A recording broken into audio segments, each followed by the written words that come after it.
Hello, everyone. How are you doing?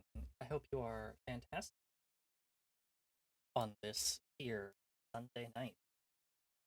Oh, apologies for that. Um, Forgot what we were doing. We're doing Chicken Police today. Just like EA says, it's bird time. So, last time we almost got killed. We were almost killed. And now the person who did it is after our informant. So we had better hurry on up and help him out before it's too late. So, without much further ado, let's do that. I just gotta slip into the right atmosphere first.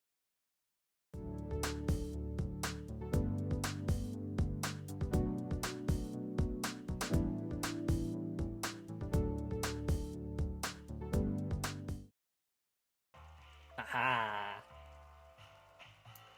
Let's do it. The end is nigh.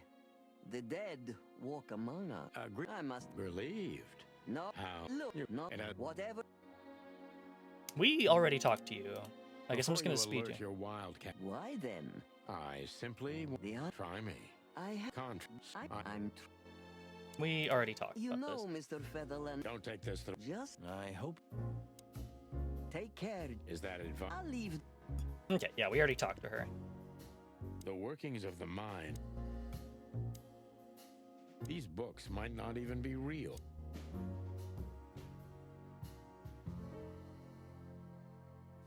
These books.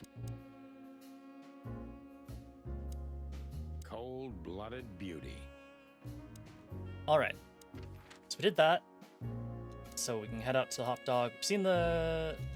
We've been to the Weekend House. I don't think we've been to Mullins. Let's do that. Look at what the wind of the sea dragged in. Our gull friend in the flesh.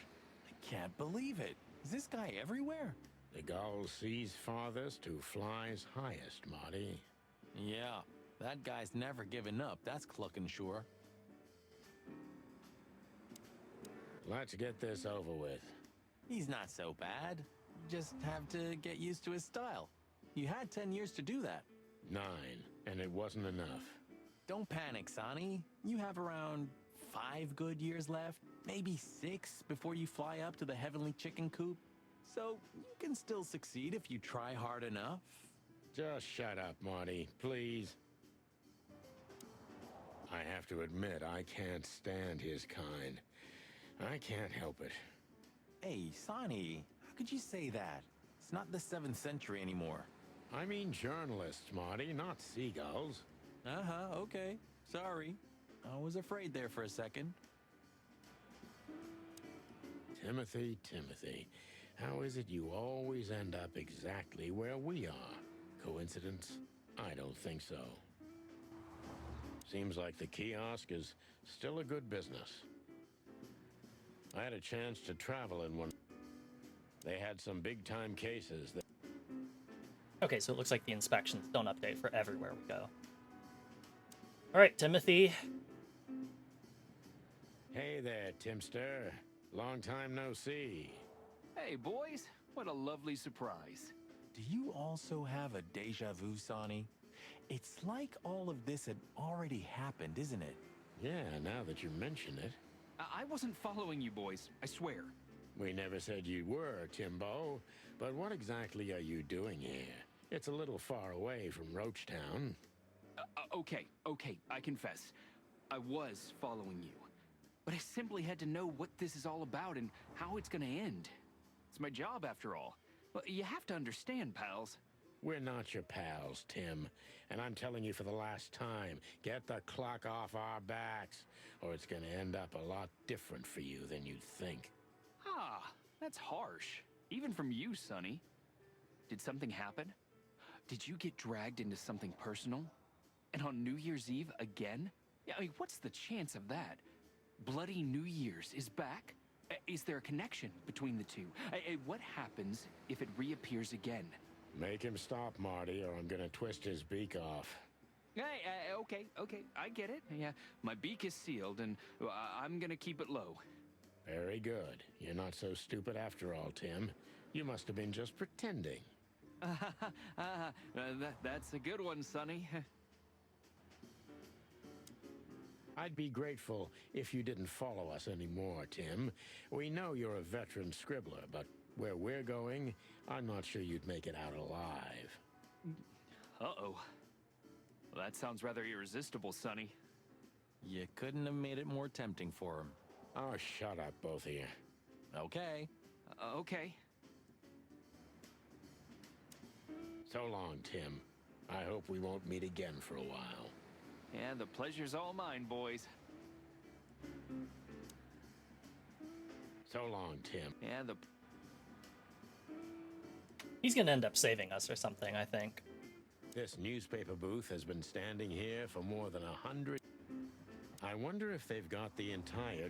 Yeah, we've already seen all that. The Chronicle either put the chicken police on a pedestal or it was gnawing on our drumsticks. Mostly thanks to our dear friend, Timothy Saltwater. We made it much easier to sell the paper until the public got bored. You know, since chickhood, everything's changed around me. Except... Hercule Mullen and the Stand? Exactly. Mullen is eternal and unchanging. Maybe he's just an ideal, and ideals don't grow old. Or maybe he's one of the great wild ones in mortal form. We may never know, Marty. Hello, Mullen, my old friend. Ho-ho! Is that the chicken police? Hello, Hercule. Good to see you here. I'm always here, lads. The sun shines, the rain falls, and Hercule Mullen sells newspapers. Just like that, Martin. Listen, Hercule. Wait, sonny boy. Let me guess. Maybe, I don't know. Ah, I got it. You need some information. You guessed, Uncle. How did you do that? Years of practice, sonny boy. Now, tell me, lads, what's the matter? We're just sniffing around a bit, Uncle Mullen. You know us. You just can't sit still in your asses, can you? It's all right. So, tell me, what would you like to know? Uncle Mullen helps where he can. Thanks, old pal. Was there any movement around here? I mean, in Clawville? Well, they say there was some kind of trouble at the PD because good old Malloy had drunk himself into oblivion. The idiot. Blood boils fuming, of course. And there was talk of a murder in the Rich District. Flowerville, yeah. We already know about that, unfortunately. I'm sure you know more than I do. It's a suspiciously quiet night, if you ask me. At least for a New Year's Eve. Calm before the storm.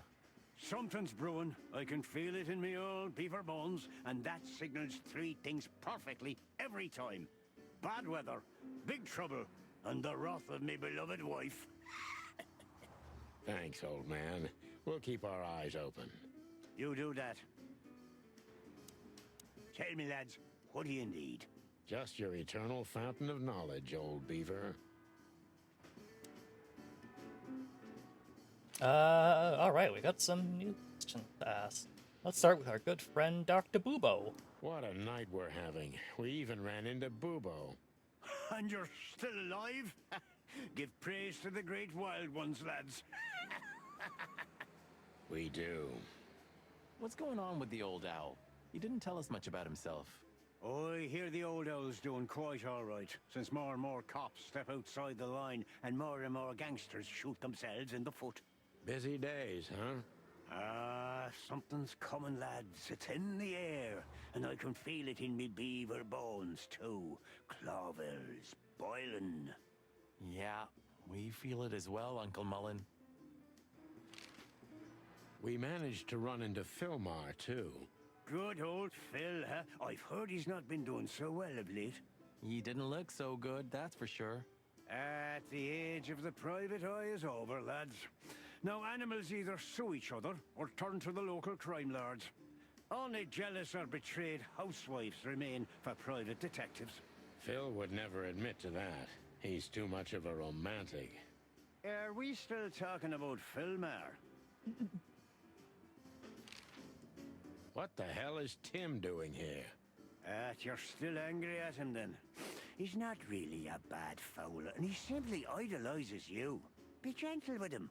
It's not adoration, it's an obsession, and I can't bear obsessive people. Then how exactly can you bear Martin? Hey, old man. The exception that proves the rule, right? If I'm obsessed, then what are you, boss bird? No, that's different. I have no other choice but to be with myself. The toughest prison on the planet, right? Get a room, you two. Listen, Hercule, what do you know about Madame Zavas? Why do I have the feeling you're not interested in her girls? Because you know us, Uncle. I hope you didn't mess with her. The old Cayman has a rather bad reputation, to put it mildly. Crocodile. But you're right. We shouldn't have messed with the old gal. She set fire to a ship with us in it. Boys, I've heard she loves drama, but that is a whole other level. Yeah, right. We barely got out alive. What else should I tell you about her then? Maybe try not to anger her, if that's possible. Thanks. Good advice. I see everything's like it used to be. Yeah, if only my back was the same. You're telling me? All right. I think that's all the information we're gonna get. Tell me, lads. What? Just your return. Nothing new there. Nothing from Timothy. I think we're done here. Went back to the Sweltering Nile, went to the Weekend House, went to the SAR Club. Alright. Time to stop putting things off and finally go try to save our valuable raccoon friend. Damn, we're late. I don't see him anywhere. But that jerk's here.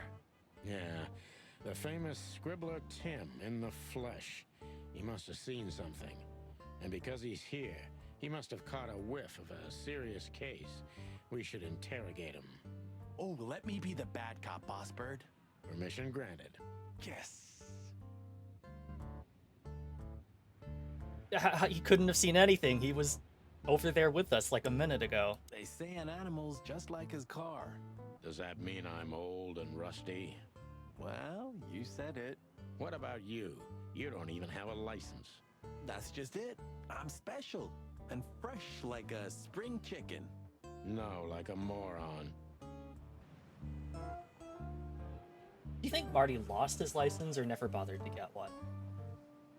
A 912 Van Dillon. For a car put together by monkeys, it was a good one in its time. Hey, monkeys have seriously pushed forward in car manufacturing, Sonny. Cars from the Tongogo Peninsula are the best. Ah, sheep shit. Clawville's the best car producer. Yeah, 30 years ago. Hello, Ocean. Once this broken down old car was new and shiny.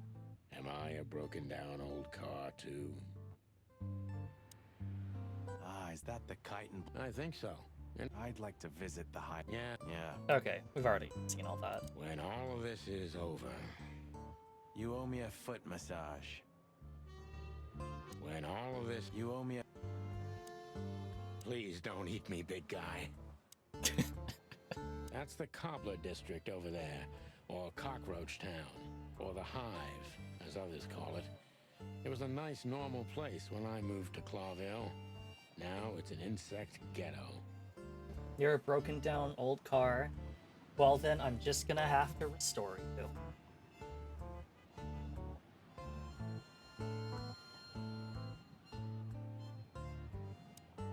Scribbler Tim, second-rate journalist and first-rate ass-kisser. He's a huge fan of the chicken police. Hey, Timbo, my old pal. Hey! Hello, boys. What a lovely welcome. You're not scared to see us, are you? Who? Me? What are you thinking? I'm always glad to see you working. Especially together like this as the legendary chicken police. What the hell's going on here, Tim? That's exactly what I was thinking. You see, what the hell could have happened here, right? Very strange. Indeed. Where's Zip, Timbo? Keen observation, boys. Because that's the most exciting thing about the story. Let me guess. A ram and a bobcat appeared and took him with them. Well, you could say that if it happened, but it didn't. Then what? Isn't it great? Here's the twist. Start talking, Tim, or we'll have to see if you can really fly. Come on, Sonny. I was supposed to be the bad cop. Shut your beak, Monty. Hey, quit playing tough, will ya? You know I'll help you even if you don't threaten me. I always do. Mostly. Stop babbling. Just answer the question. Gonna get you up on the lift, Ocean, and start messing around with your wires. Give your bonnet a good polishing. We partly owe him our nickname, and our fame, too. I'm not very grateful for that. Are you looking for a headline even on New Year's Eve? Are you really that desperate? I have to make a living somehow. So, tell me, how come you're working together again? It's not work for us, Tim. It's just pure fun. Walk the city, get ourselves beat up, have a nice swim. And now, we happen to be here, of all places. A nice cup of coffee feels especially good after a little thrashing, you know? You could experience that too in the near future. If you can make good coffee, of course. Well, plumey gods, take it easy, boys. I'll tell you what I know, just ask. If you want to know what happened, give me a good story in exchange. I'll give you a story, all right. You'll be laying eggs from it, you cretin. Oh, okay. Take it easy, Monty. Yeah, take it easy, Big Bird. Jeez. I'll tell you what you want to know.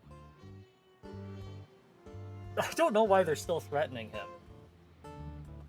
There seems to be literally no reason to continue doing this. I think Marty just really wants to be the bad cop. Thanks, Timbo.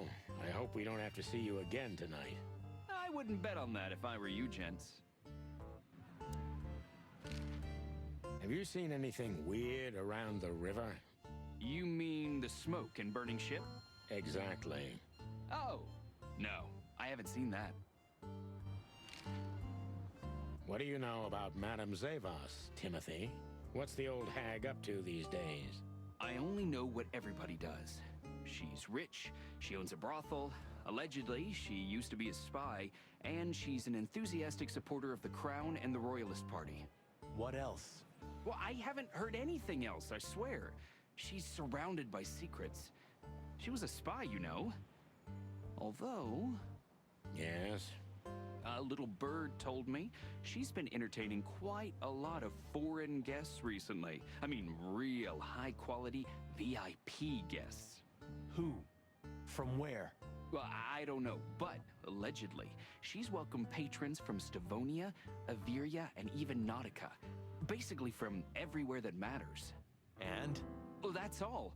You know I can get into everywhere, but even I give the Nile a wide berth. Those wild girls are capable of anything protecting the madam. Trust me. Yeah, we've noticed. So, what about Zip? I'm telling you, I don't know. He was already gone by the time I got here. Why are you still sniffing around? I was trying to make that fella talk over there. What, the old fly guy? You speak insect? What if I do? I'm educated, you know? All right, Tim, my patience is gone. It's time you start singing like the songbird you are. Hey, that's Seabird. Okay, back off. We're old friends, aren't we? Exactly. That's why I haven't smeared the walls with you yet. Ouch. Okay. Can we go Yep. in? But first, we've got to interrogate Timbo. Okay. Never mind. Let's interrogate him. Timbo's a douchebag, so it's not hard to draw the truth from him. Wow. So what the hell are you doing around here, Timbo? All right, I confess, but you'll be surprised. I was looking for you boys. The whole town's talking about you. Really? I'm swelling with pride. Everybody's whispering about the chicken police being back together again. And that you've already turned the whole city upside down. Great news. What else do they say? That you've threatened Ibn Wessler's sweetheart Natasha, then trashed Madame Zavas's brothel. Hard stuff. Really? I'm not surprised. Oh, and the best! You set fire to a ship, too. Yeah, right. Ah, and one more thing. A poor girl was found dead at Natasha's place after you visited there. Is that so? And you believe all that? I'm a journalist, Sonny. Doesn't matter what I believe. Yeah, right.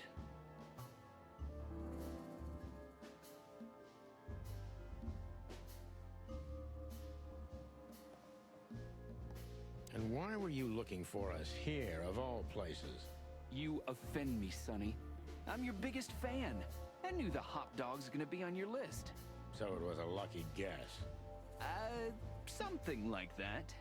And I'm wasting time here often anyway, so I had nothing to lose. And here we are. Oh, no, never mind. So you weren't following us by any chance? Guys, what exactly do you take me for? Let's not get into that, Timbo. So? I wasn't following you at all. This place was my first guess, okay? Or I just wanted to have a good cup of coffee. I mean, who knows? What happened to Zip, Tim? Okay. When I arrived here, the hop dog was already closed. Zip wanted to shoo me away, but I managed to persuade him to talk to me a little. We're old friends, Sonny, you know? And I have this personal charm. Yeah, right, the, charm. Get to the point, Timbo. Okay. So, he was totally crazy. I've never seen him like that before. He was flustered, flailing, and talking absolute gibberish. He must have said something, since you're such great friends. He just said he'd go to the only place where there are even bigger scoundrels than those that are after him. Really? I can guess where he meant. I didn't have a clue. Anyway, after he closed the dog behind me, and then the cops came and took him away in handcuffs, I came to the conclusion that all of this makes no sense. Zip, you clever son of a bitch. Why? Oh, what is it? Oh, tell me. You just keep your beak out of this, Scribbler. I think I've got an idea about what our little friend's up to. Timbo loves to brag, and it's easy to approach him through his ego. Best if we ruthlessly exploit that.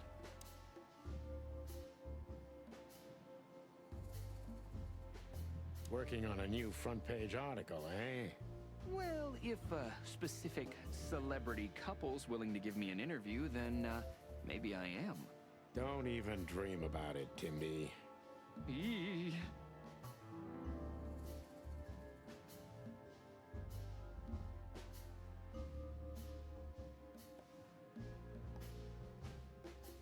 These, two cops, who were they? I didn't notice. You know, you guys all look alike to me. Oh, sorry about that, Sonny. No offense. I mean, you and Marty are the exception. What an honor. Did you maybe write down the license plate of their car? Why would I? Because you always pay attention to the small details, and you're not that stupid. Well, I did pay attention, but it didn't make sense for me to write it down, Sonny. It was a cop car, you know? Sorry. Never mind. Damn. I guess I should have just... I don't know. I was really hoping he would tell us that, but... Nope, apparently doing that was a terrible decision. Timbo, you pay attention to everything. Did anyone else come here? Besides the coppers? Yeah, a ram and a bobcat, in fact. But you just told us it wasn't them. Wasn't them what? I didn't say they took Zip, because that's not how it happened. Don't make me mad, Tim. We're really not in the mood for this. Hey, I'm only telling you the truth. They stopped here in a fancy big car, looked around, then left. Zip was no longer here. Neither were the coppers, okay? Tiny Tim is a true fan of ours, and it's time to finally use that to our advantage.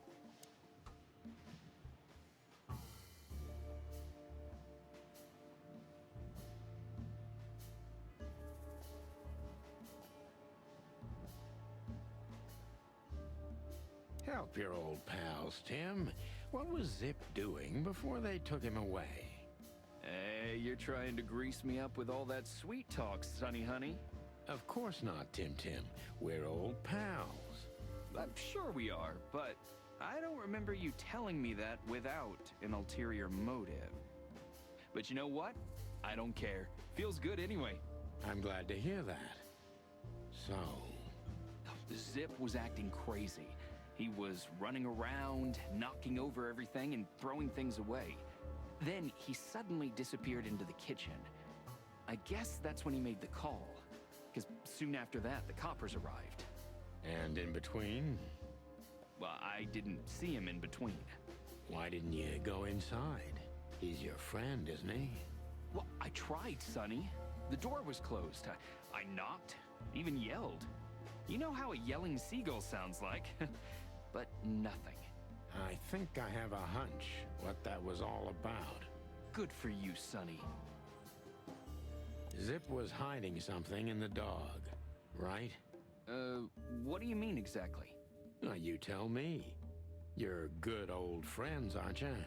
Well, that's right, Sonny, but Zip's not the kind to easily share his secrets. But now that you put it that way... That's more like it, Tim. Tell me, what do you know? Oh, I don't know what it could be exactly. I mean, maybe it's not even relevant, but I'm sure Zip was trying to get rid of something when I arrived here. What and where? I don't know, okay? I already told you too much. If Zip hears about me telling you all this, he's never gonna talk to me again. Tim, unless we find Zip, he's not gonna talk to anyone ever again. Not in this life, at least. Hey, Replicant. Nice, still a 4-star. Thanks, Timbo. I wouldn't bet. Okay. Let's, mosey on in, then. Look at this mess. Looks like he was in a real hurry, or was trying to erase his tracks. Because he was trying to hide something. But where? And most of all, what? Let's take a good look around. A rare Woka. Ugh, I wouldn't dare touch that. Eat garbage? Yeah, it's more Marty's kind of thing.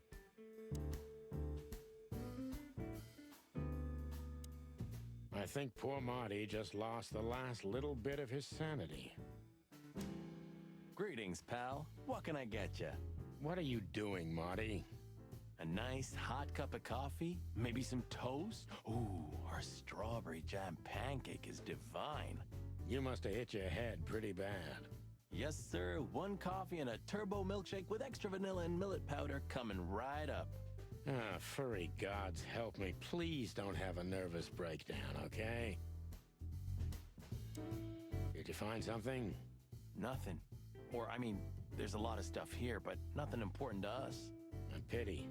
Whatever that mangy raccoon tried to hide must still be here. Or not. Anything? Still nothing.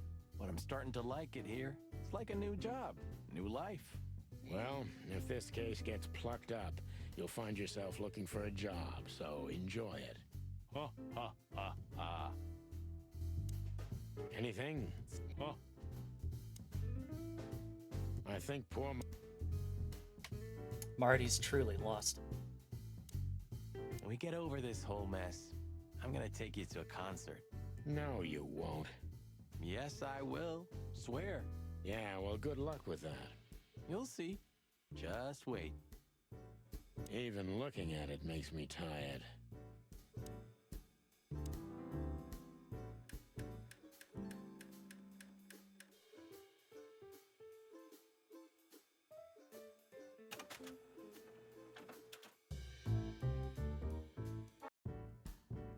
And we checked our clue book, by the way.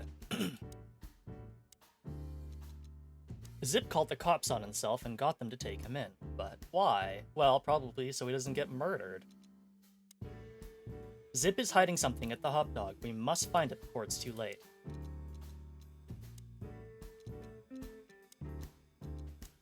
Tim is a close friend of Zip, but not even he managed to find out what the old raccoon was up to.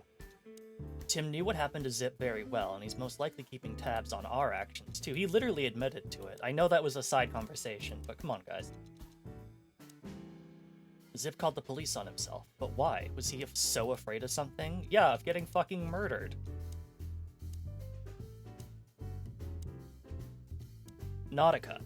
One of the 4 great underwater countries, Nautica's only 1,500 miles away from the border of Clawville, so the two states are connected by close commercial and historical ties. Its capital city is famous for being entirely suitable for receiving terrestrial animals. Alright. Oh, doodles. Huh. What insight? Good question, pal. Marty already looked through it. Nothing interesting. Oh.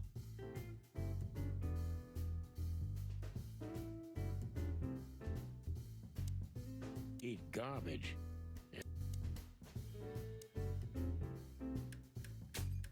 Oh. Whoops! I'm looking, but what the hell could it be? No idea, Marty. Guess it's best if we ask the owner himself. Where do we find him?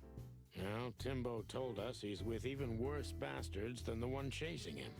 That's it. The Parliament. No, Marty, but close. Then, no way. Oh, yes, Marty. Zip is at the Clawville City Police Department. Could it be that simple? And that wild? Well, the cops took him. So it's obvious that he called the cops by himself to scare away Wessler's henchmen. Timbo was right. Doesn't he know half the police is in Wessler's pocket? He probably does, but this was his only chance. Then he really is in big trouble. So? To the PD then? Well, I haven't got a better idea. Believe me, I'd love to have one. Let's see what I had for accidentally breaking into that. Oh. A bloody tag. Why did you keep that wristband? That's a really good question. Anything? Oh.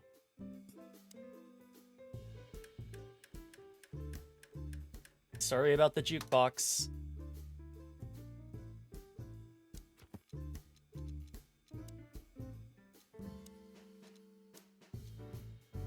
A wristband? But what the hell does it mean? Have you found what you were looking for? No, Timbo, but we wouldn't tell you even if we did. Ah, but you have.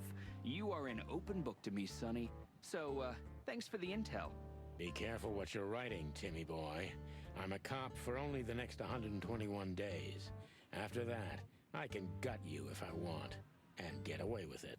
And when did you being a cop stop you? He has a point.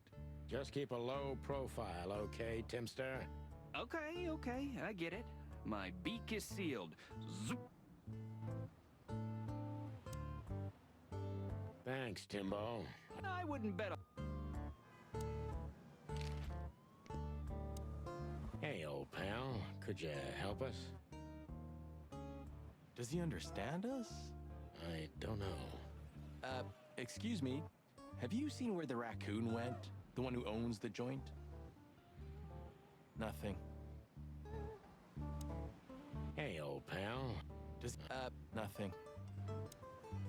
Is that the yeah. Okay, nothing there. Alright. Let us... So we can go to Clawville, we can go back to Mullins, go to the Czar Club, Sweltering Nile. These are all the same places. Quickly go to the Weekend House, I guess. Nope, they're still here. Okay, then I really doubt anything's Try not changed. to burn down. We can't Okay. Looks like it's going to be mostly the same, so I don't think there's any reason. I'm assuming they intended for you to visit Mullins after going to... they intended for you to visit Mullins after going to the coffee shop, because that conversation makes a lot more sense there instead of before, but no worries about that. I can't imagine there's anything. Just pop over and see. Thanks. Don't mention. Yeah, this all looks the same.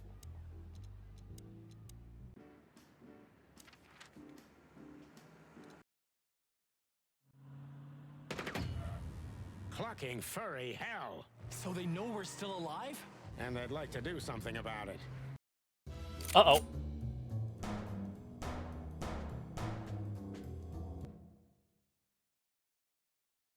What? They're shooting at us. It's self-defense. It's a self-defense scenario.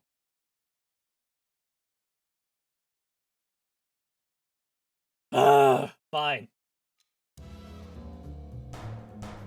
Concentrate, Marty, for the God's sake. Can you drive like you're not a fucking lunatic?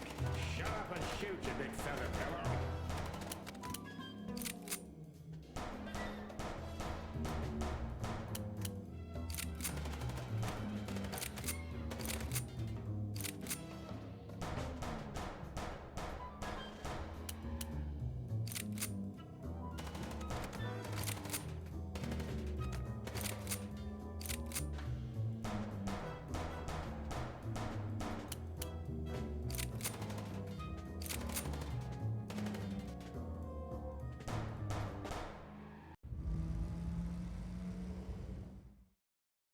We could only hope we'd arrived in time. If they'd taken Zip to the interrogation room, the hole as we called it, and beaten the truth out of him, we'd lose the trail and end up in a dead end. It was time to be fast and ruthless. God damn it, Zip. Why couldn't you stay out of this? You involved him when you went to go ask him questions, my man.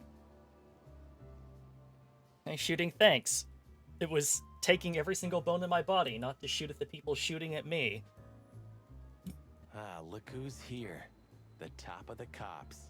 Idiot's luck. They must have gotten soaking wet because of those holes.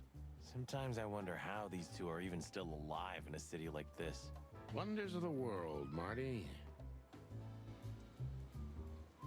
They're probably still alive because they're in the in the pockets of the Bustler. Like these seem like the exact kind of cops that you're gonna bribe. They should really switch to a new model. We've been driving around in these. Well, at least we can blame the... Good point. Last traces of the Castilla clan. Blood Boil took care of the family for good. Gruesome. Oh, don't misunderstand me. They got what they deserved. But, you know, once you pull out a weed like that... Two more spring up in the same place. Exactly. But that doesn't mean we should give up fighting. Why not? What's the point of fighting in vain all your life? Because otherwise, the bad guys win. Fight fire with fire, huh? You said it, partner. Fight fire with fire. Also, the one time that having Marty's Auto 5 around, and he doesn't have it on him, he doesn't just cradle it while in the passenger seat. What kind of gun nut is he? You know, Sonny, I hate the old hound from the bottom of my heart. Well, I can understand that. But still, if it weren't for him, half the city would have been drowned in filth. Do you know what I mean? Yeah, it's hard to admit, Marty, but without him, we wouldn't be here today, you and me. Do you think he knows that? Well, I won't tell him. Not until his funeral, right? Not until the day after, brother. Well, let's hope we only have to see his lousy mug in print. We don't have that kind of luck, Sonny. Well, let's hope we don't. I mean, I think they actually keep it in the trunk, but I mean, come on. He literally pulled it out when we were in the secret room and we had the standoff. So I'm assuming he's just like stuffed it down his pants or something when he's walking around. And not that they only have the one image of him with the gun. That might make a little bit more sense, really, but just let me use the auto 5, please. They're never gonna use an umbrella, are they? There's not a chance in hell those two would ever admit what morons they are. Hey, Marty, don't they remind you of someone? Fuck off. They're never gonna fuck off. Hey, guys. Beautiful night, huh? Maybe a little wet, but, Well, to be honest, I'm soaked to the bone. Maybe the spikes. Shut the fuck up, Royce. And you, didn't you have anything better to do? Eh? Better than this? Nah, nothing. We love clowns. Ah, piss off, chicken. The boss is waiting for you inside, my little drumstick. He's in a lovely mood, if you ask me. Hang yourself, little pincushion. You wish, feather duster. Royce, take care of this midget for me, okay? The wind might blow him away. Okay, Sonny. Oh, just shut up, Royce. Can't you see they're making fun of us? Royce, take care. Oh, just... What did we get? We got new clue of Blood Boil. When Blood Boil, aka Marrowbone, became the chief of police, the city's underworld tried to gang up on him but didn't succeed, to put it mildly. Thanks to Blood Boil, the Castilla clan has gone extinct since then, and the police recaptured a piece of its former glory. Martin, Yes, Chief. do you know what I've heard? I have no idea, Chief. You think I'm stupid, birds? No, we don't, Chief. What the ever-loving fuck do you think you're doing? Chief, if I may... Sonny, shut the fuck up. You're not on duty. You're suspended, if you remember. So I'm not your chief right now. Oh, we just stepped out for a coffee, Chief. Then we saw something suspicious at the Czar Club, and we investigated it, and, Suspicious, right? You investigated, right? yes, sir. Do you take me for a fool, chickens? And what do you know about the burning ship that lit up the entire Times? Burning, what? Wild lords, that sounds awful. Don't play innocent with me, Santino. You both stink like you're in deep, deep shit. Well, you don't think we had anything to do with that, do you? I don't know. But if you do, I will find out. You better know that. I swear, Chief.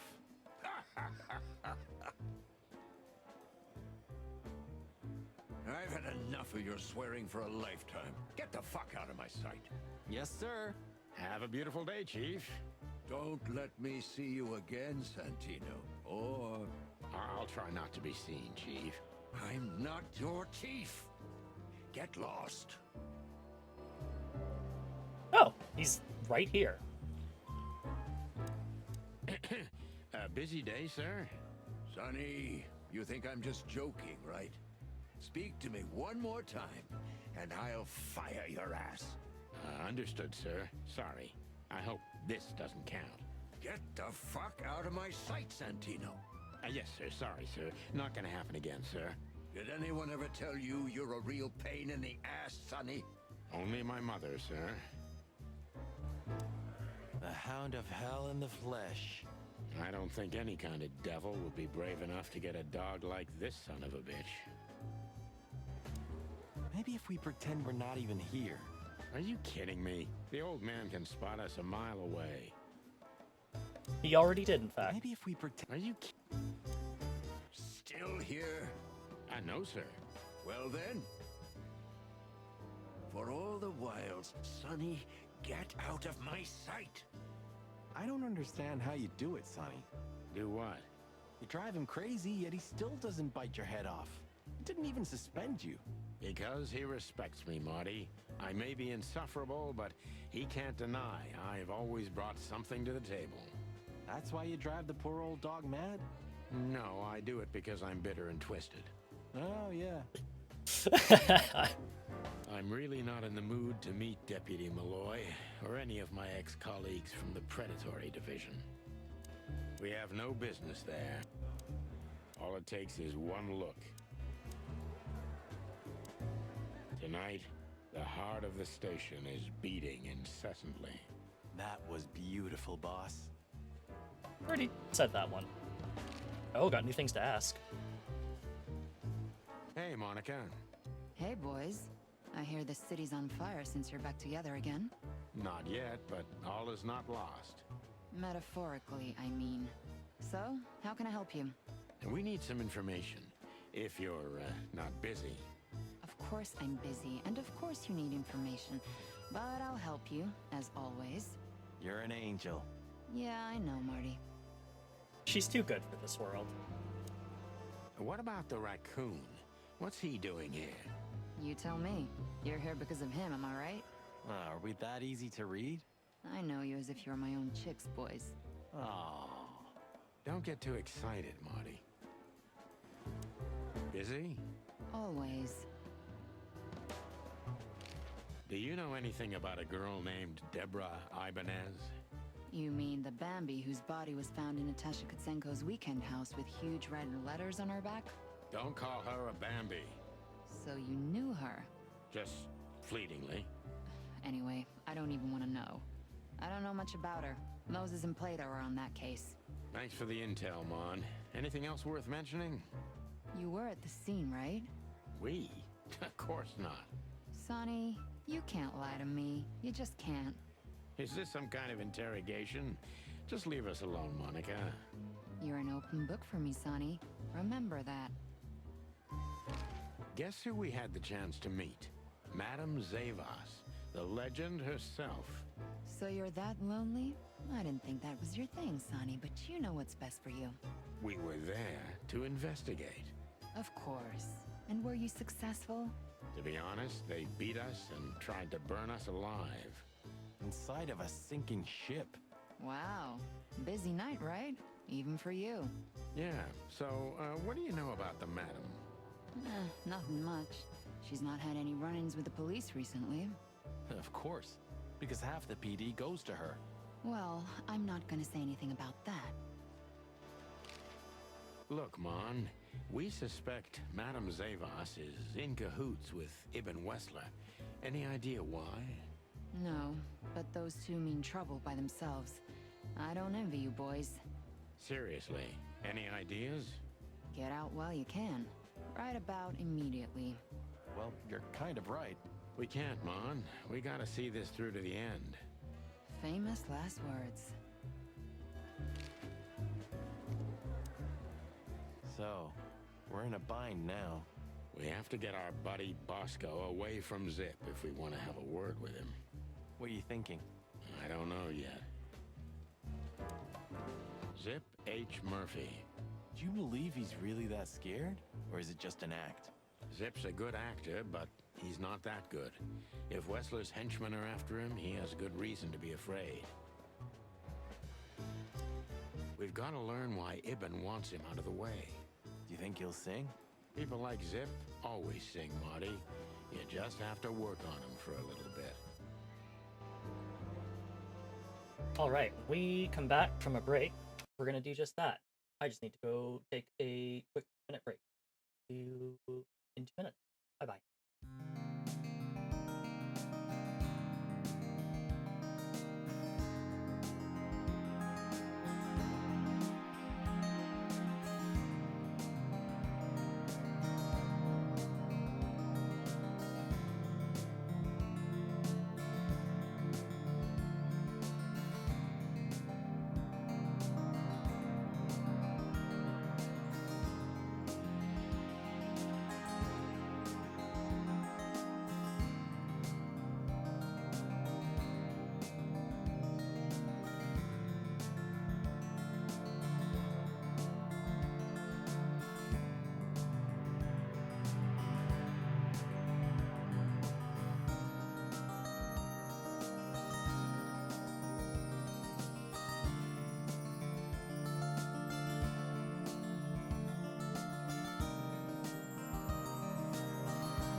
Alrighty, let's get back to it. On audio before I forget. We've got to learn what you think people like. How do we get rid of Boss? Still thinking. Sorry, boys. I can't let you do that. You know, protocol. You and Protocol, Bosco? Don't make me laugh. That's the case, boys, like it or not. Stop harassing the witness. Well, what can I do? Sorry, guys. Damn. Sorry, boys. Well, Don't drink that shit, Marty. It's bad for your health. Sonny, you are bad for my health. Fucking got him. Some shooting practice can't hurt, Sonny. I'm sure you're rusty to your bones. Oh, you think so, eh? There's one way to find out. The good old Magnum. Can we take the fucking Tommy gun with us now? You still think we don't need this, Sonny? I'm crazy, but not that crazy. Ah, shame. We're literally getting shot at by gangsters with automatic weapons. Just take the fucking Tommy gun. You still think I'm... you still Hello, Annabelle. How are we today? Annabelle? You give her a different name every time? You know, we never get bored of each other this way. Hey, you named her too, if I recall. I swear, if we ever visit an insane asylum, they'll never let us go. Don't tempt fate, Sonny. That little note down there. What can I say? Classic Marty.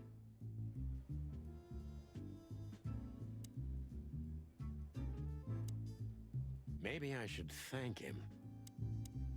Hey, Marty, listen. Yeah? Well, nothing. Just, Go on. well, it's just, Sonny, relax. I know, all right? you know. I know, you're sorry, you didn't mean it, and you thank me. Well, Yeah, that's what I wanted to say. then let's pretend you did. Forget about it. Okay, partner. Thanks. What do you think? What's next? Oh, you're asking my opinion now? Yeah, why? Why is that so funny? You haven't done that in 10 years, Boss Bird. Only 9. Yeah, anyway, I'm sure the wristband's the key. Whatever those numbers mean, it's important enough for Zip to risk his life. And a lot of things can be said about Zip, but stupid's not one of them. And he hates cops, so he'd only get himself locked up if he had no other choice. Exactly. What do you think? What's... Oh, you're asking my opinion? Oh, Yeah. Let's do it.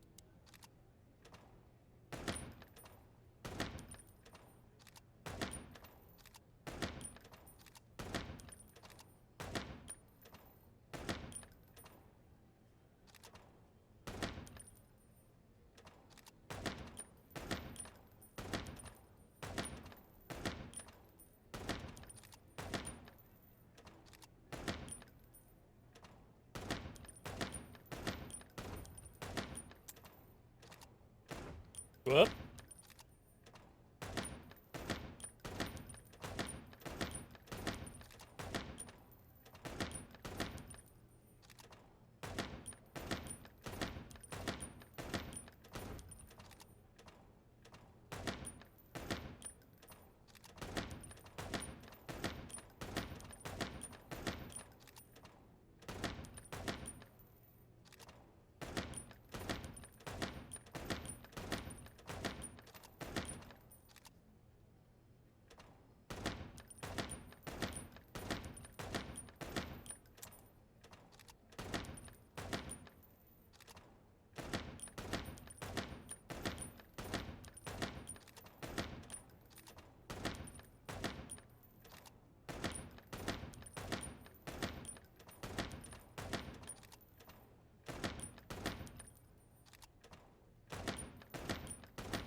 What do you think? Oh, yeah. Oh, And he... Damn, Marty doesn't have anything to say, even though I beat his top score. With a revolver.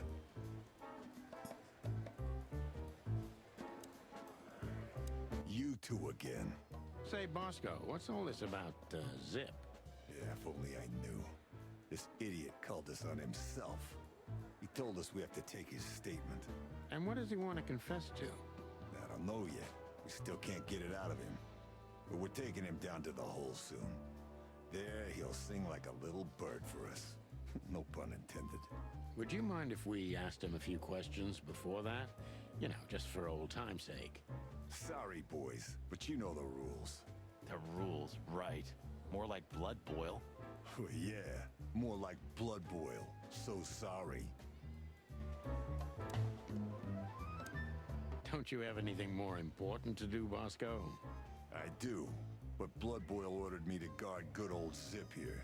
He wants to question him himself. Oh, wow. Then it's time to say goodbye to the trash panda. We may be seeing him for the last time. You're probably right, boys. Well, carry on, big guy. Yeah, good evening to you too. Busy? Always. When did they bring in the trash panda? Not even an hour ago. You're just in time. They haven't taken him into the hole yet. Yeah, I can see.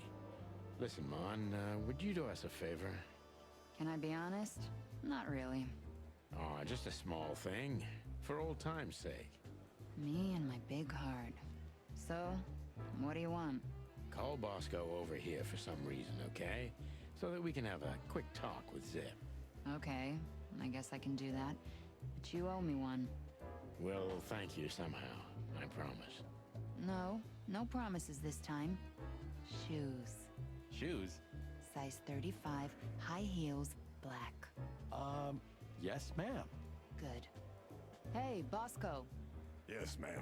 Come over here for a second. Right away. Shoes! Hey, Bosco. Get lost, Sonny. Can't you see I'm talking to Monica? Busy? Always. We've got to learn why Ibn wants him out of the way.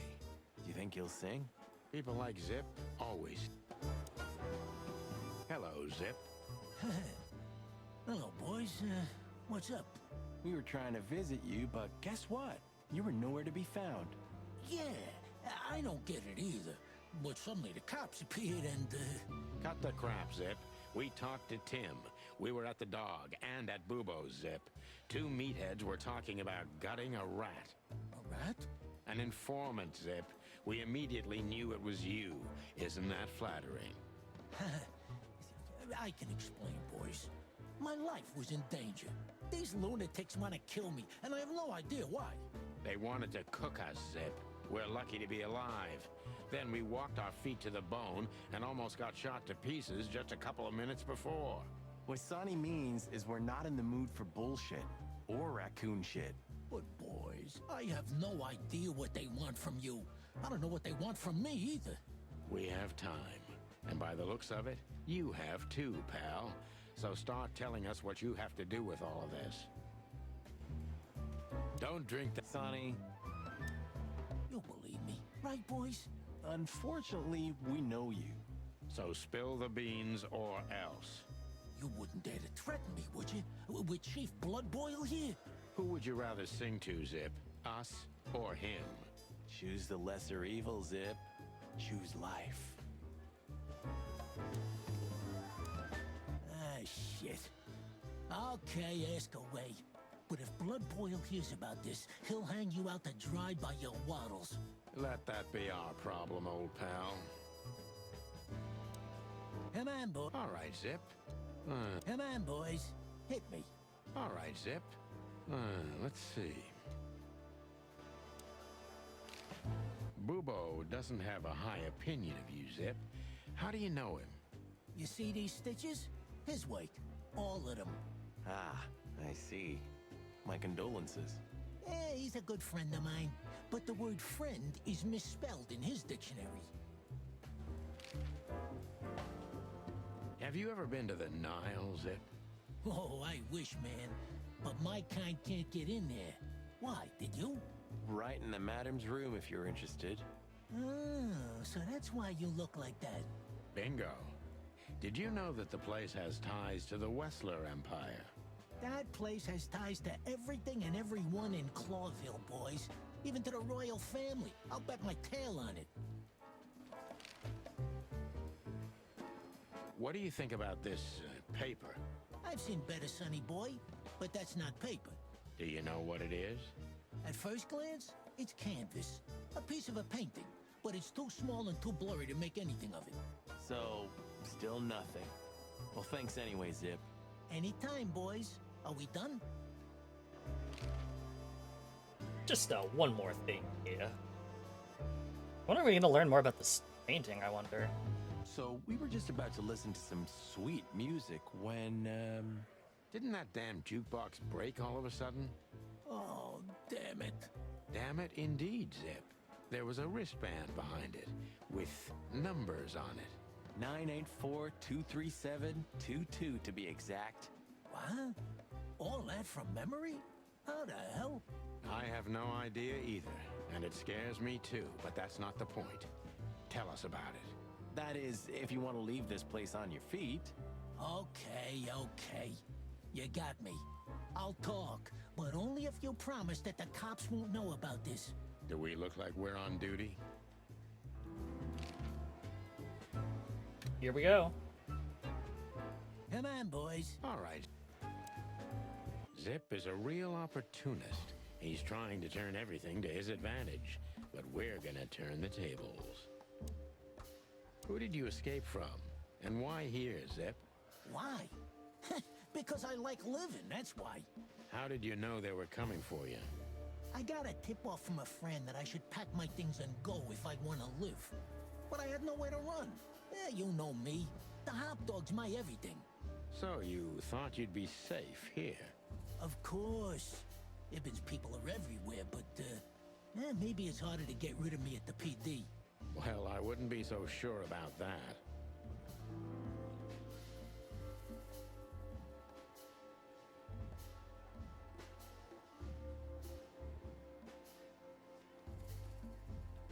Those two meatheads called you a rat. Why? Maybe because they needed a reason to get rid of me. I swear I didn't squeal to no one. Why would I? Because that's what you do, even now. This is different. Then, my life depended on not squealing. Now, it depends on me doing so, doesn't it? That could be the case, but it doesn't matter now. Thanks, Sonny. You know exactly how to cheer someone up.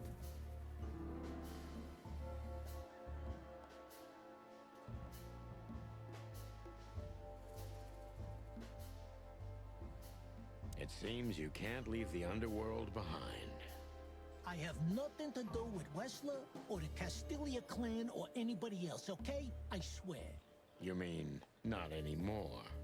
Wessler didn't leave me much choice. You know how it goes, huh? A last favor. A teeny-weeny little favor. I owed him. If I didn't do it, I'd be done for. I mean, I'd be dead.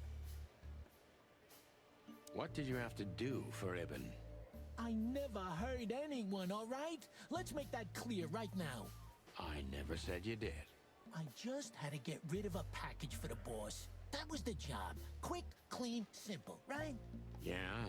What kind of package? A very heavy one. Dead bodies are kinda heavy, Zip. How did you know it was a dead body? I didn't. I was bluffing, but thanks for the answer. You lousy chicken. Zip's a secretive little specimen, but knowing his past, it's no surprise. I must take advantage of this and trap him with it. All right.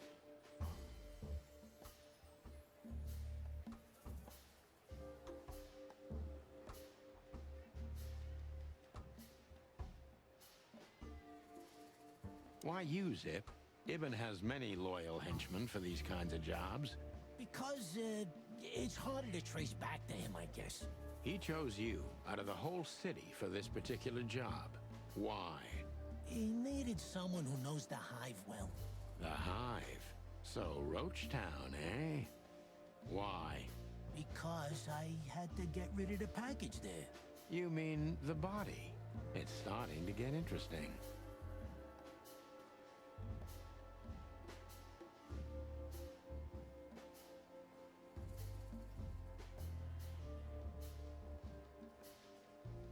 You know you're an accessory to murder, right? Only if I get found out. What reason do I have to keep my beak shut? Maybe if I told you what you'd like to know. Do you think I'm that cheap? Why? Ain't you? That depends on what you have to say, Trash Panda. Oof, I'm doing terribly.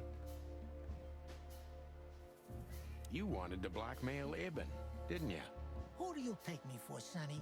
Of course not. I didn't want to blackmail him. I just thought it wouldn't hurt to have some insurance in my hands.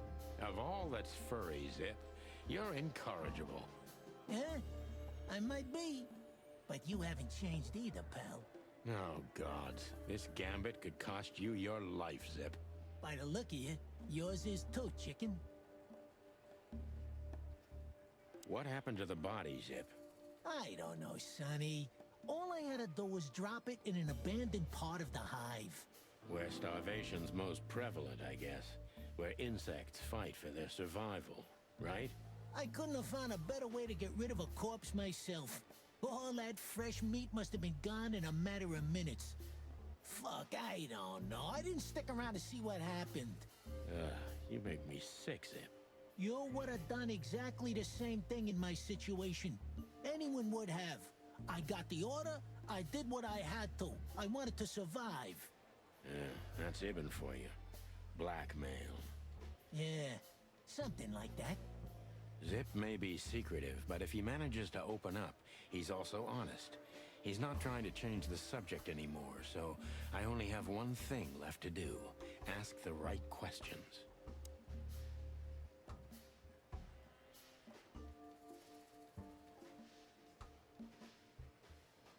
So, he wanted to blame it all on the insects.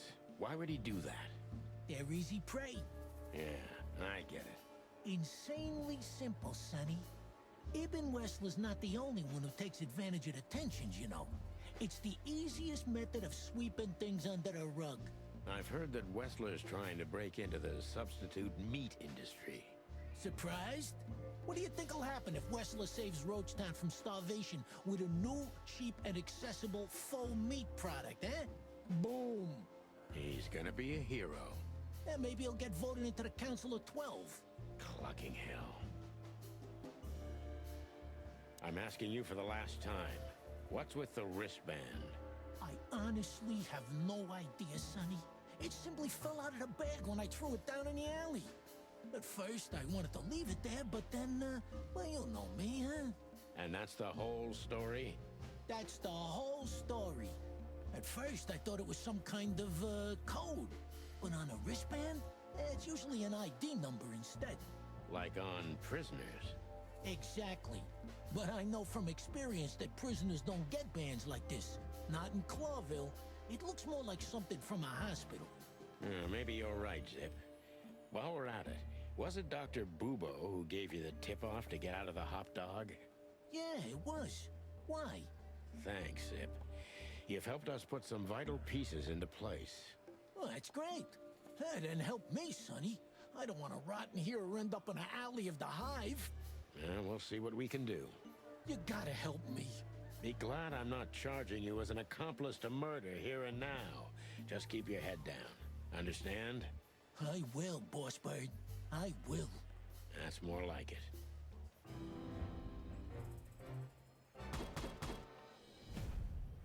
Yeah, 3-star. Not bad, but not good either. It's okay for a rookie. You can do better. Next time, pull yourself together and pay attention to the signs. Focus, Sonny. Important clue. The wristband comes from the corpse Zip had to hide in the hive on Wessler's orders.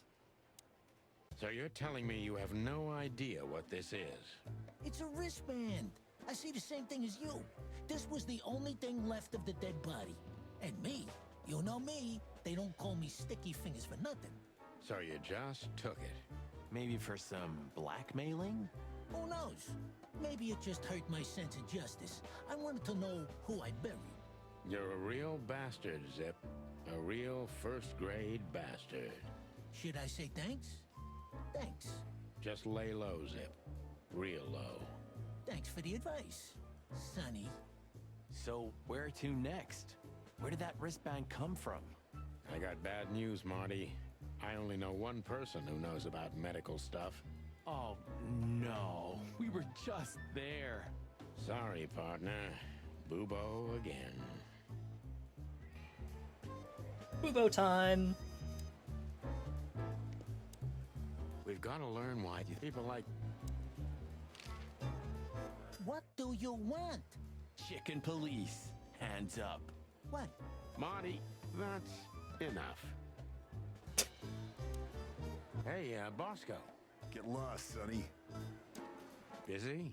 Always. Alright, looks like we're done here. Check our clues, though. The wristband comes from the corpse Zip had to hide in the hive on Wester's orders. Zip hid the body in the hive, where I'm sure not even a bit remained of it. Alright, back to Bubo's, go to Mullins, the Czar Club, or the Sweltering Isle. So long, Tim. Yeah, the Tell me, lads, what are you in? Just your... Yeah, nothing. Okay. I get the feeling these aren't going to update for a little while, so no reason to keep visiting them. On to Bubo's Palace, which is his apartment. Hello, Ursula, dear. Oh, what's the rush? Is there something wrong? Wrong. Wrong! That dim-witted, insane, ragged old stinky owl. That's what's wrong. Whoa. It's all right, Ursula. Just tell us what happened. What happened? You happened. And Westler's goons. It was supposed to be the only day of the year we could have relaxed a little. We're sorry, Ursula. You're right. Like I care, Marty. I'm tired of this. I'm tired of the bitter old owl, and I'm tired of waiting. And? Never mind. I'm going. This time, I'm going for good. Hang in there, Ursula. And if there's anything we can do to help... Anything? Of course there is, my dear. I never want to see your faces again. Ouch. I'm gonna try to talk to the old owl, all right? Good luck with that. Oh, and Ursula, thanks for all you've done for us. With the car. You know, I'm starting to regret it. That was... Rough. yeah. But understandable. I only see Bubo once a year, and even that's way too much. A lot of people feel the same about us. Yeah, that's true. Was there a sale at the flea market, Doc? I haven't been to the hive in a long time, boys. Fleas can't be trusted. Hey, you're not supposed to say that, old bird. Don't tell me you've become one of those insect lovers. It's a stupid fad, I tell you, but you'll grow out of it, don't worry. It's not a fad. There are animals who develop decent values. You should try it too. Stop croaking, son. I'm too old to change my way of life. And I'm not in the mood for it anyway. Foul owl. What did you say? I said, how now? What cow? Forget it. Passed down from your creepy ancestors, eh? Get lost, Sonny. It's almost impossible to think of you as a real doctor, old bird. According to rumor, that is. Believe it or not, I had a great future ahead of me. But the world simply wasn't ready for my genius. Well, it probably never will be. Ooh. They didn't have any landscapes, eh? Oh, leave me alone, Sonny. It's almost unbelievable that Bubo was once a real doctor. Do you know the night owl blues, Bubo? Are you trying to wind me up, McChicken? Not for the world. Surely you can play the owl and the pussycat, right? Stab me if I'm wrong. Get lost, Marty. Have you nothing better to do? Honestly, nope. I love that because I always do this before asking them any questions. It basically just ends up that the chicken police come into someone's house and start immediately commenting on every single like belonging that they have, instead of actually like doing something productive. You can't even play the piano, am I right? I never said I could. Ah, what a shame. You can't What about your experiments, Doc? What? How do you know about the experiments? I'm just, If you dare to squeal about them, Sonny, I swear I'm gonna strangle your little skinny chicken neck. Hey, stop right there. I was bluffing, okay? I don't know about any experiments. Oh, now I'm suddenly interested. What? Oh, I was just joking with you two boys. There are no experiments at all. You know me, right? Yeah. I don't know about you, but I believe him. That's said in the tone of voice that absolutely tells me that this is a trustworthy medical professional who definitely didn't lose his license years ago. Look, about those, non-existent experiments. I had no idea where they came from. I just took them in the name of science. In the name of science, huh? I don't know about you, Sonny. Smells like boobo bullshit to me. Your sense of smell's rarely mistaken, partner. I swear I'm not doing it anymore. It doesn't even work. Insect body parts are not compatible with animals.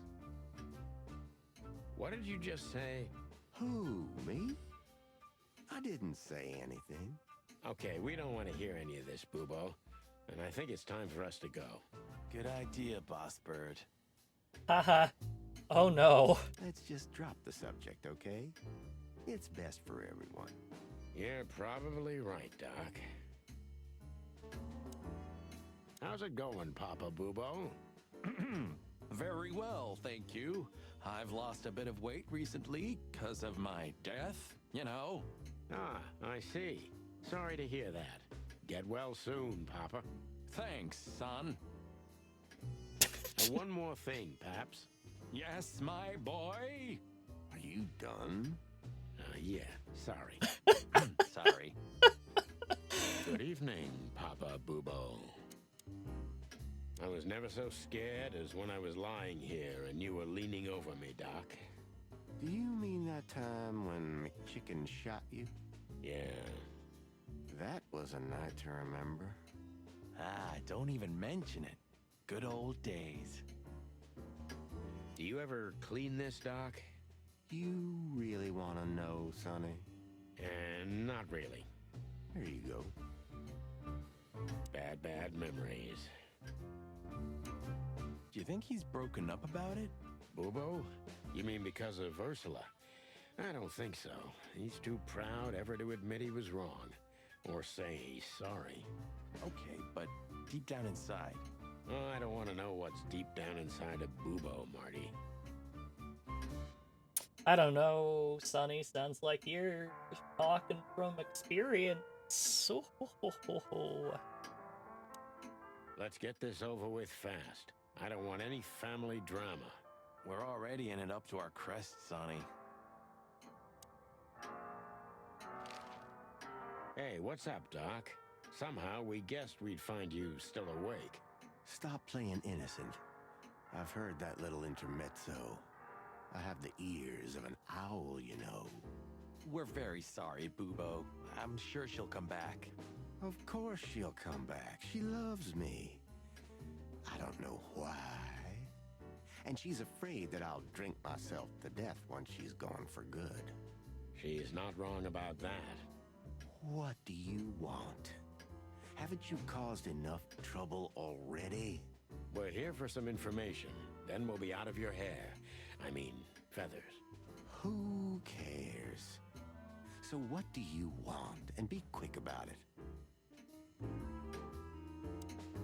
What was that ruckus all about? Ursula's not one to lose her patience quickly. She has literally infinite patience, boys. But somewhere, even infinity has to end. I think infinity's infinite because it has no end. Oh, shut up, Martin. I'll zip it. This day was too much for her. We were supposed to go out for a date or something. It's New Year's Eve after all. You know. But that's when those bastards arrived. Then the even worse bastards. You. And that was too much for her. Yeah, I can understand that. Somehow tonight, we're shocking everybody we come across. And don't you think that's a sign? Sign of what? That the time for the chicken police is over. On the contrary, old man. Everything's the same as it used to be. Great wild ones preserve us. But spit it out. What exactly do you want? And make it snappy, will ya? You're right, Doc. Who? Hey, weren't you about to ask me something? Yeah, we were. So... Say, Bubo, about Ursula. What about her? Well, that's just it. What if she's not coming back? I'm a little worried about you, Doc. And you know that's not my style. Well, don't worry, boys. The wind's blowing, the sun's shining. And Ursula always comes back. Exactly. There are things in the universe that are unchangeable. Touching, but you should be prepared for the worst. I thought Molly was coming back too, you know. Oh, yeah. I trust Ursula, Sonny. What else can I do? Well, to be honest, that's all you can do. Hi, Fizz.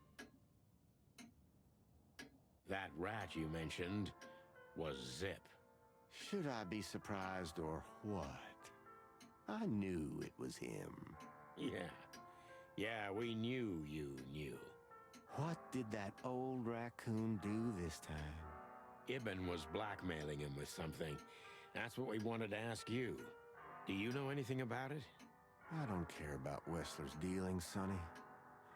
I patch up whoever winds up here, and I don't care if they're cops or gangsters. Yeah, it's the same thing. Or gangster cops. Yeah, it's the same thing. Oh, brother. What do you know about this wristband, Bubo? Zip said they gave these to patients in hospitals. That's why we came back to you. Something similar, yes, but not exactly the same. It's different. And? And what? Well, what do you think? Where's this from? How the hoot would I know, Sonny? What am I, some kind of psychic?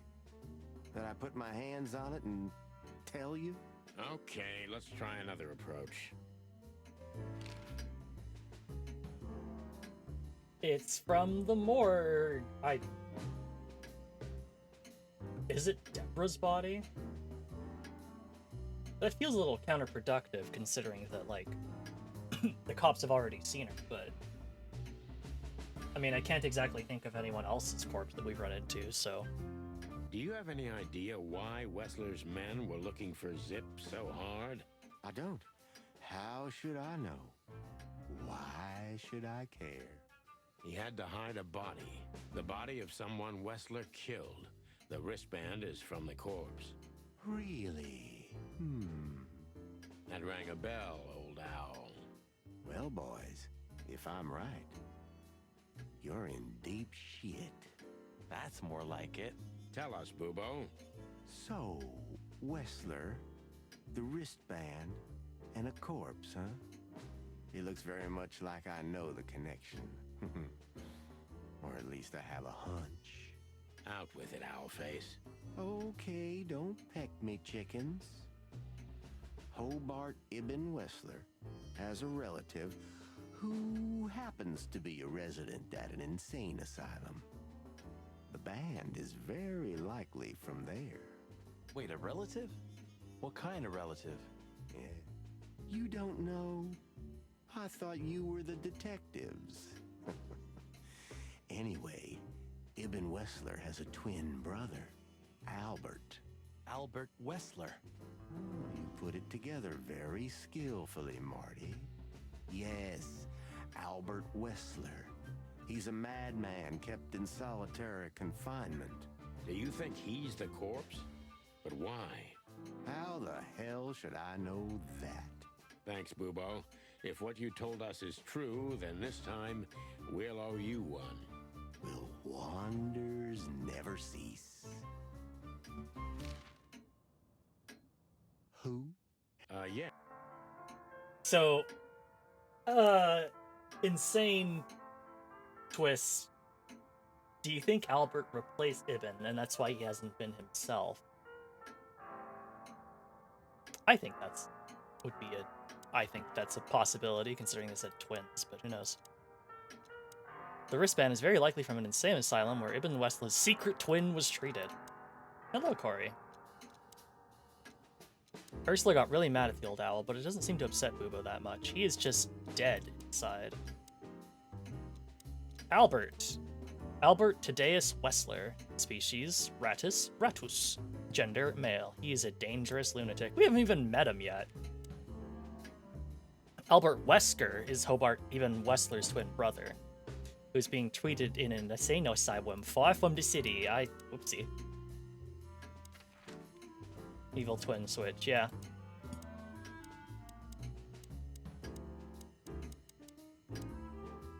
What? Why did you keep that wristband? Oh, I have to ask about Albert. Okay, done. So, Albert Wessler. Which asylum do you mean, Bubo? It's got some fancy long name. I don't remember, but I have a brochure. Let me find it for you. Thanks, Bubo. Here it is. Let There Be Peace Forever.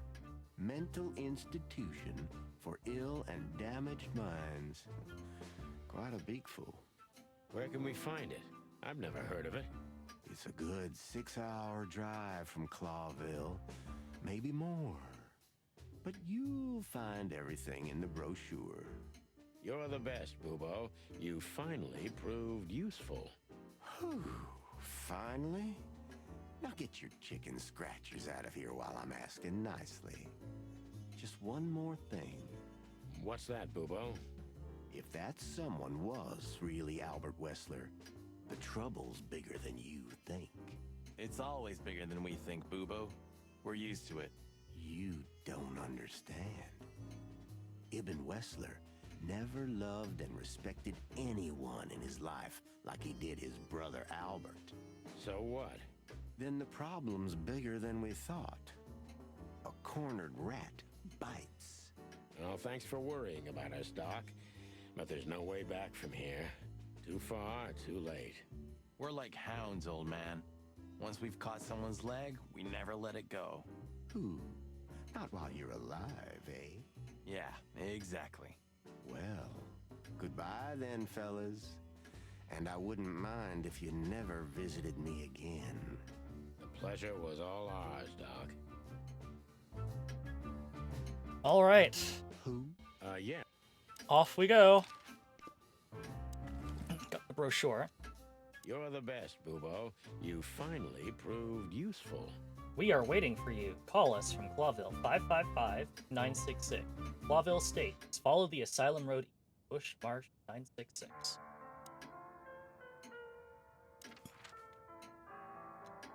I guess we have to call them. Okay. Yeah, I'm fairly certain all of these places are not going to have anything interesting or new. And if they do, then oops. We had to gather ourselves, take a deep breath, and think over what we knew so far. What the chickens had I got myself into? What had I dragged Marty into? Moreover, what had we pulled the whole city into? This was going to be one of those cases that changed things forever. But I wasn't worried about myself. It didn't matter to me. Too many pieces had been plucked off this old rooster. But Marty's different. He's too good of a bird and too good of a cop to end up like me. A secret twin brother? Sonny, I'm starting to feel like we're really in a detective novel. A cheap one. Yeah, but, listen, Marty. What is it, Boss Bird? I think it's best if we go our separate ways. What? Are you joking? I know you have a weak sense of humor, but there's a limit to everything. I'm not joking, Marty. Well, I certainly hope you are. Whatever comes next, you don't need to be mixed up in it. You have someone to go home to. Guys, damn it, Sonny. Can you hear yourself? What do you think? I endured all this to give up now? What do you take me for? No, pal. You're not getting rid of me so easily. I just want you to keep your career and your life intact, you moron. Just accept it, shake my hand, and go home. Your wife, Laura's waiting for you. One more word, Sonny, and I swear I'm gonna bash your beak in. I risked my life more than once tonight. You know why? No. Why? Because we're a team. We have been a team for almost a decade. I don't care what Blood Boil says or whatever's on a goddamn piece of paper. We're the Chicken Police, Sonny. And we always will be. I'm sorry. You're right. We're gonna go to that insane asylum and wrap this shit up fast and clean. Yeah, just like you said, even if it kills us. Thanks, Marty. Without you, I'd most likely already be sleeping the big sleep. Birds of a feather flock together, right? Like you say, partner. Let's drop this before you start crying on me, okay? I hope not. You almost just did. Cluck off, Marty. That's the spirit, the Sonny I know and hate. Hi, Ami. We're the Chicken Police, and we're gonna paint it red. I still have nightmares about the Great Fire. Really? Were you alive then? How old are you exactly? I was 3. And maybe it's not even a true memory, just the collective memory of the city. I see the flames. I see the burning buildings. And I hear the screams. Hey, wait a minute. I thought you weren't born in Clawville. Aren't you from Averia? Exactly, Marty. We were just visiting Clawville when the fire broke out. I'm surprised you ever returned. Well, maybe that's the reason I did return, Marty. It's like when someone falls in love with their captor, you know? Somehow I feel like this is my place. No matter how much suffering it brings, Clawville's fate is intertwined with mine. Heavy stuff. Tonight you tried to kill me again, old friend. Are you talking to the city? Huh? Oh, yeah. Maybe I'm just going nuts. You and me both, Boss Bird. Of all that's furry, I should be doing something. But I just stare out the window like a feather-brained fool. Pull yourself together, Sonny. Books I've never read, and most likely never will. A stack of papers. Just looking at them makes me think of Monica.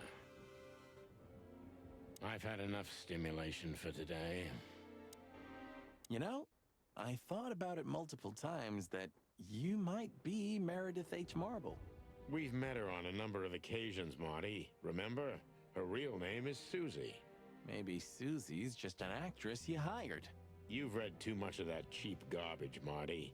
There's no conspiracy theory.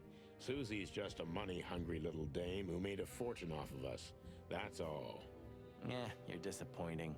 I know. Huh. Maybe I am really Meredith H. Marble. Please say the floor inside is covered with conspiracy theory papers and notes written with your own blood. More like dirty clothes and empty bottles, Marty. Sorry. You're no fun, Sonny. Well, you'll get old eventually, too. Never. That's what I thought. Once upon a time.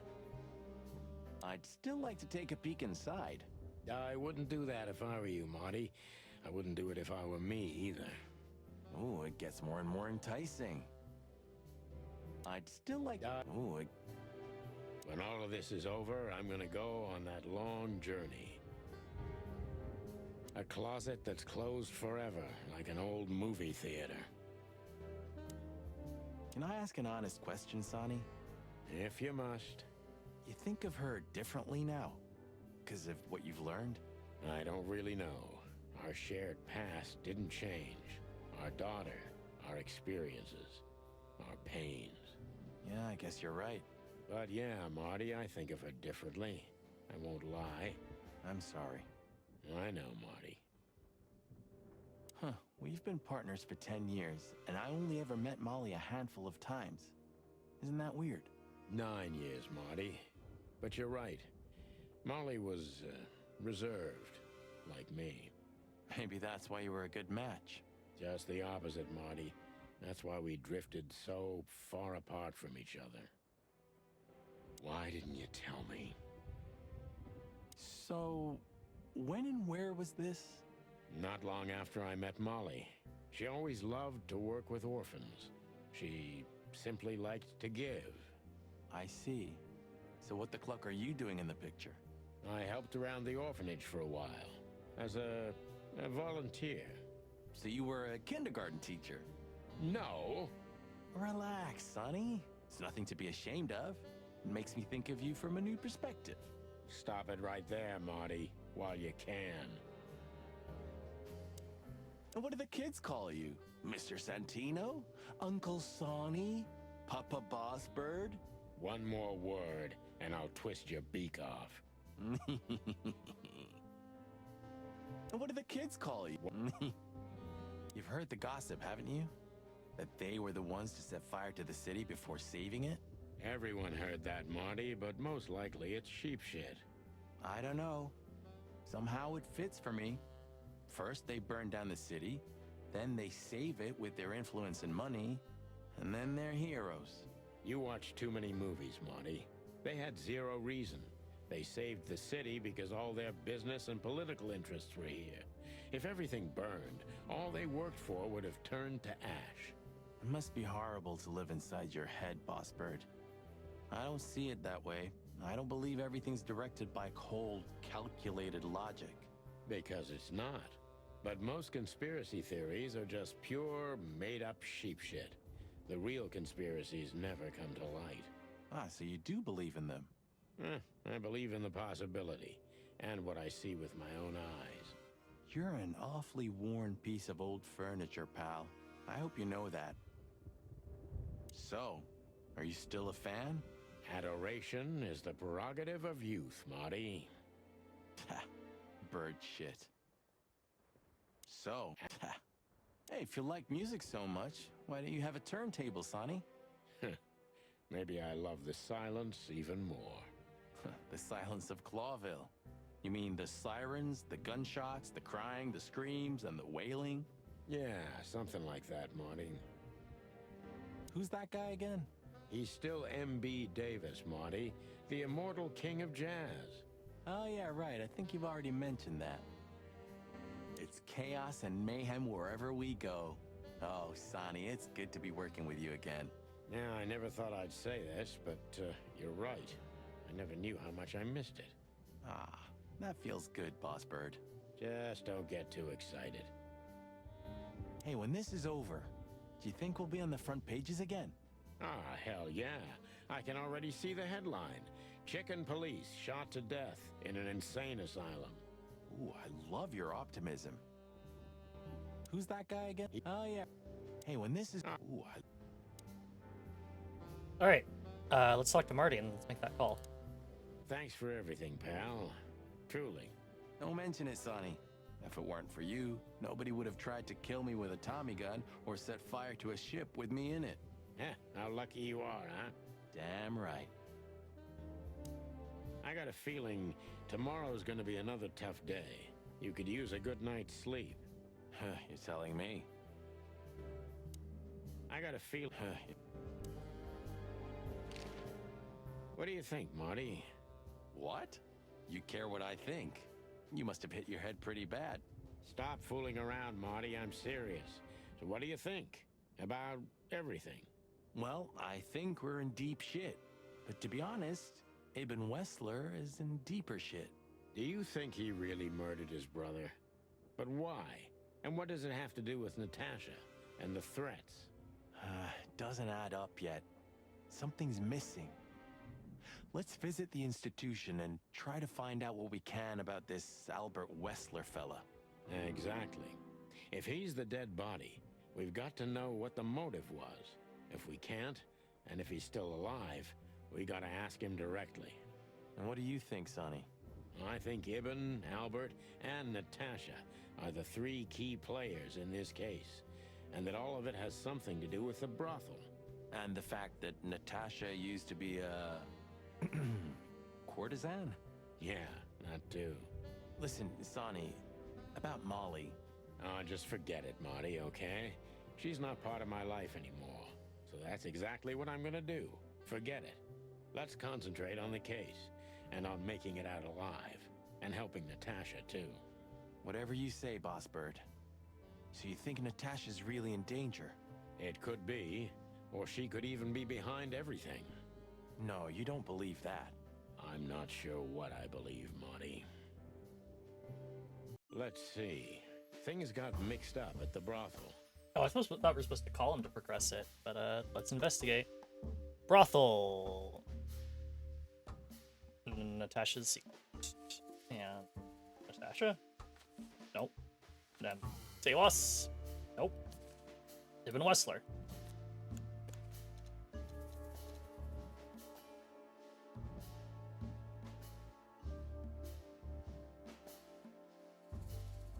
Natasha was a courtesan before, and Ibn tried to keep that a secret. Natasha used to work there, that's obvious. And Ibn wanted to keep that a secret.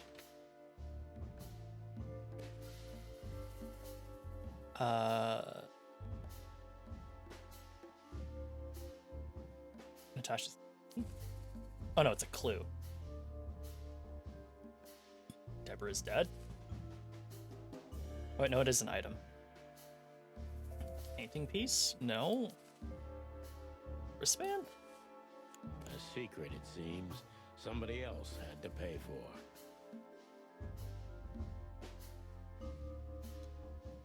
Zip dealt with the body and kept the Somebody wristband to himself. died for that secret.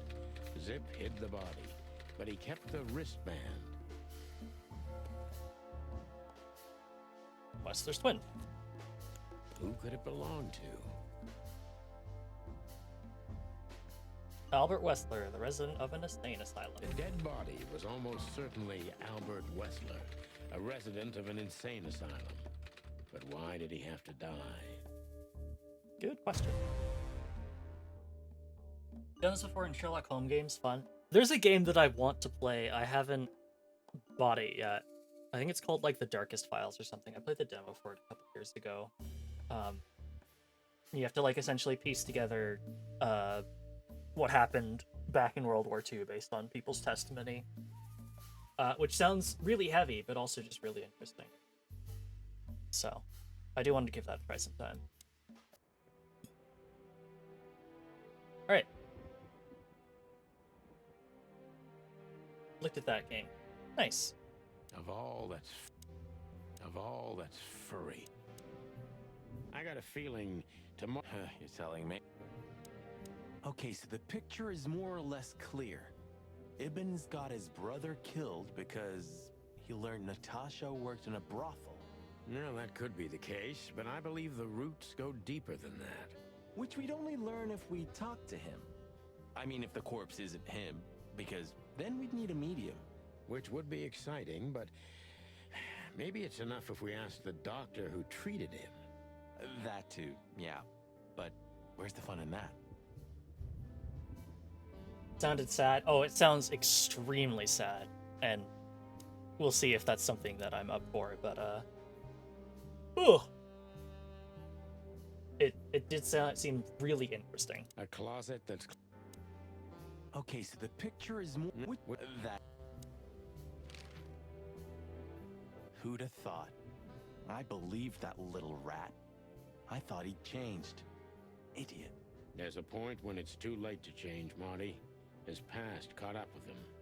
Whatever he did since then doesn't matter. Not much. Exactly. And that's the case with us, too. That's why I won't back down. Even though a voice in my head is screaming right now, leave it all to hell and have another drink. Maybe we should do that. Maybe we should. You still trust her? I never trusted her, Marty. I mean, you believe her? I'm sure she was honestly afraid. People don't fake it that easy. But I can understand why she didn't tell us about her, former profession. Or how she knows Molly. Yeah, that too. And the death of Deborah complicated things even more. Hey, Sonny, she didn't seduce you, right? I mean, Natasha. Ah, don't be stupid, Marty. My old ticker hasn't been beating for a long time. Not that way, anyway. Yeah, all right, boss. So where exactly is this place? A few hours' drive from here, in the middle of nowhere. It's a creepy old mansion, of course. You think it's a good idea to go there? What if it's a trap? I told you, you can still go back. Huh, wouldn't you love that? No such luck, boss. If I get killed or locked up forever in an insane asylum, that's gonna be on you. Thanks, pal. I deserved that. So what do you think happened to the corpse? Probably been eaten. Horrible to think about, but even if half of what they say about the Hive is true, starvation, riots, arson, predation. You're telling me.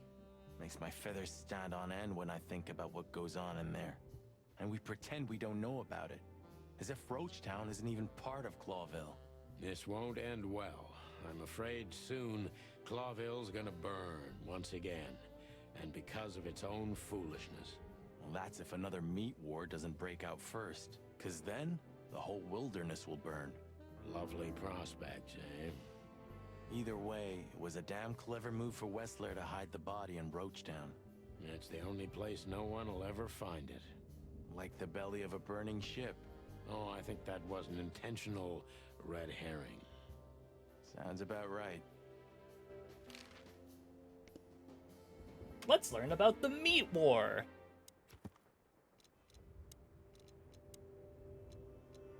Insane Asylum, a mental institute with a ridiculously long name and a ridiculously long history. According to the pictures, it looks just like the castle of the vampire bats in those cheap horror movies.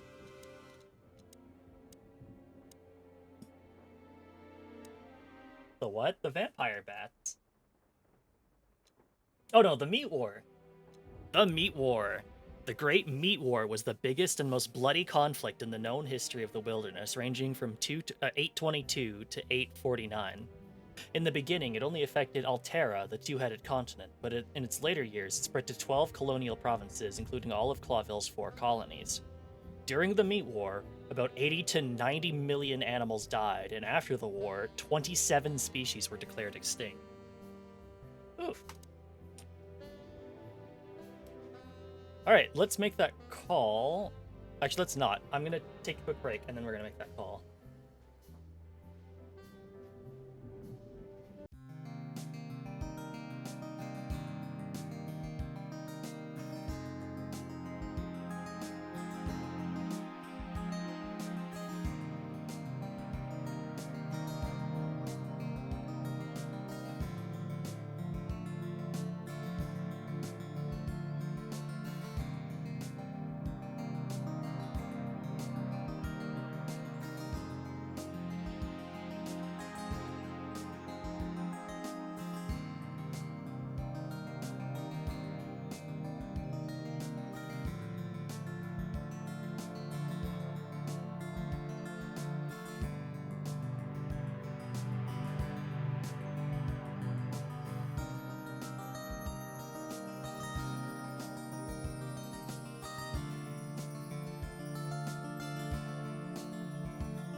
Alrighty, now that we've learned about the meat war,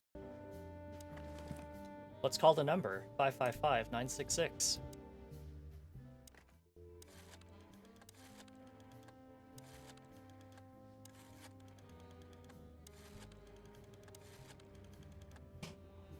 Thanks, everyone.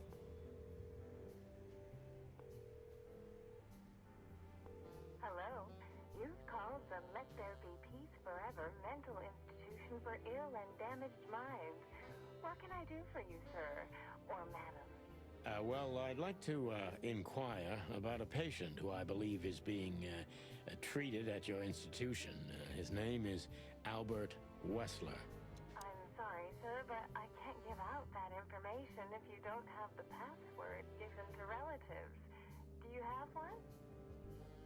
I think it was the annual version of World War II. I think that is the intention. Or World War I. Either one works, I think. Unfortunately, I don't have that. I'm not a relative. I'm calling from the Clawville Police Department. Oh, I see. In that case, officer, I'd advise you to visit our institution personally. Our director and I would be happy to answer your questions. Thank you, miss. I guess I'll do that. We'll welcome you with open arms, sir. Have yourself a beautiful, starlit night. Oh, thanks. Goodbye. See you soon.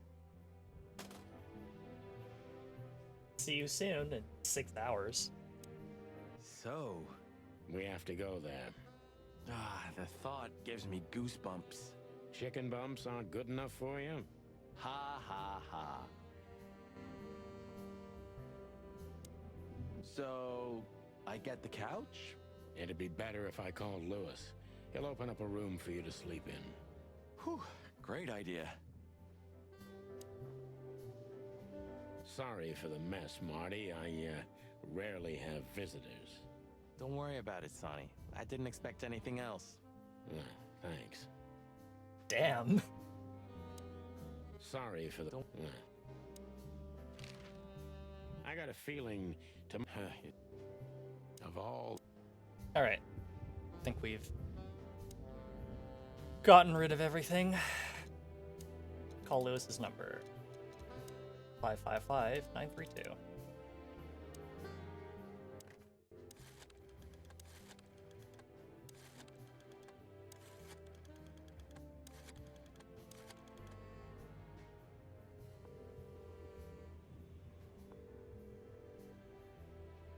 Hey, Lewis, it's me again. Oh, hello, Sonny. What's up? Were you sleeping, pal? Me? Oh, I wasn't. Anyway, I'm always at your service. Would you open up a room for Marty? Naturally, Sonny. Thanks, Lewis. I'm not even gonna say it. I will. You owe me one. Again. Yeah.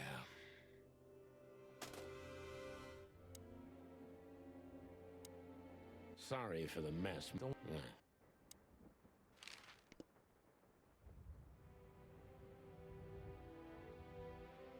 Oh, I guess...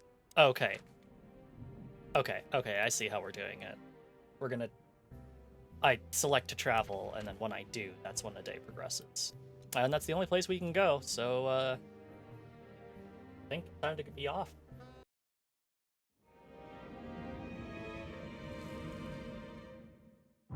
I slept like I used to sleep years ago.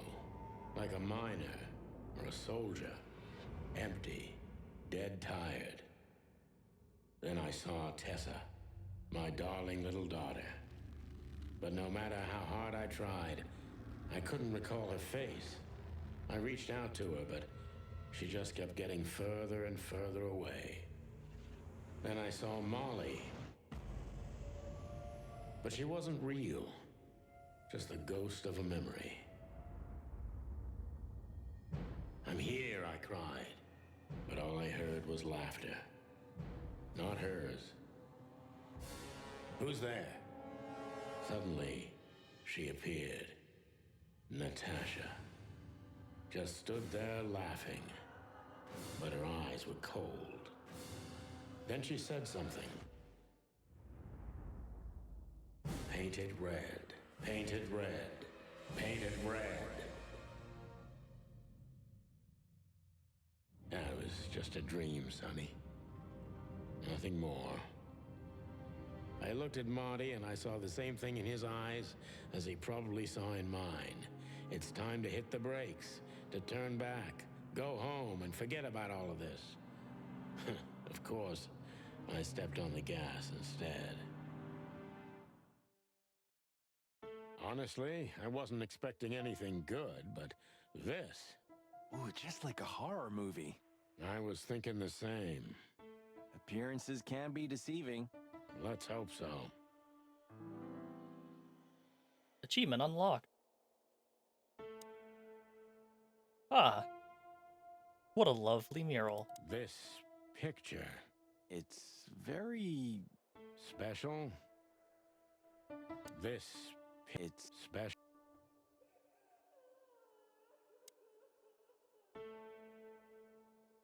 We should go to reception first. Let them know we're here.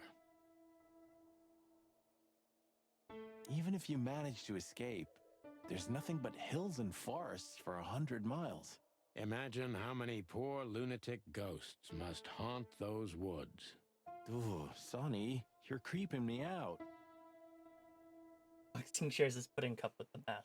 He is so generous. Insane... Sonny. Insane ghosts in the woods, Marty. Sonny, it's not funny. Insane... This guy seems strangely familiar to me. You don't say. You've been treated here too. That would explain a lot. Oh, don't be stupid. I'm serious. Take a closer look. No. Well? No, it can't be. Are you telling me it's him? M.B. Davis himself? I'm sure of it, pal. It seems the gossip was true. The eternal king of jazz in a madhouse. Oh, no. Poor devil. Hey, Lumi, thanks for the lurk. We should check in first. Fine. It doesn't matter how big a star you once were. Ending up lonely and crazy in a rotting insane asylum in the middle of nowhere is like the universe restoring its balance. That was very poetic of you, Marty. Almost deep. Careful you don't drown. Cluck you. That cluck. Ah, like an angel from heaven, isn't she? Yeah, half of her's still up there, I think. That's rude. Oh, boo-hoo. What do you think? Can she hear us up there? Sonny, stop being so heightist. It's a different world nowadays, you know? Yeah, okay. Cry me a river. I'm forever amazed by what an asshole you are. What do you think? Can Of all the great wild ones, Greetings, miss. is it really you? Well, yes. Yes, it really is you, the chicken police. I'm afraid so. Of all that's furry and plumy, that's fantastic. Oh my goodness. Miss, we'd like to ask... Please, don't be scared. I'm just really excited. You know, I've read every book about you and your adventures, and I even collected newspaper articles when I was a little girl. Indeed. You can't imagine what an honor it is to meet you in person. We really... Oh God, oh God, oh God. Take a deep breath, Miranda. Take a deep breath. Are you okay, miss? Yes, I am. I just needed some air. So, dear detectives, Santino and Martin, what can I do for you? Well, miss, we have some questions, if you don't mind. I'd love to answer all of your questions, detectives. They're really gonna go with this whole bit of never showing her face. We need to let the... The Fine. lord of the castle's most likely up there. Fine. What do you think?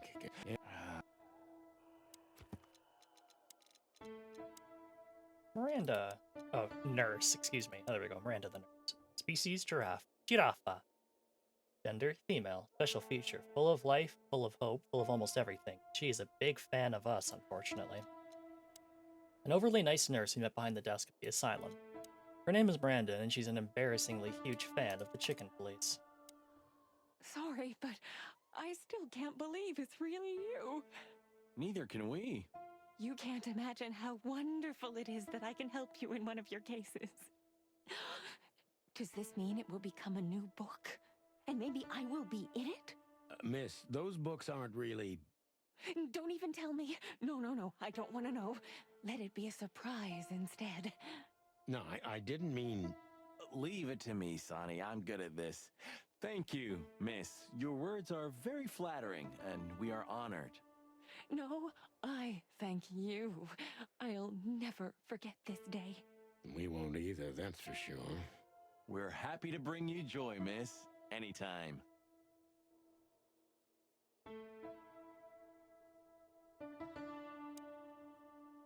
Please, I'm at your service. Thank you, miss. Say, miss, what can you tell us about this place?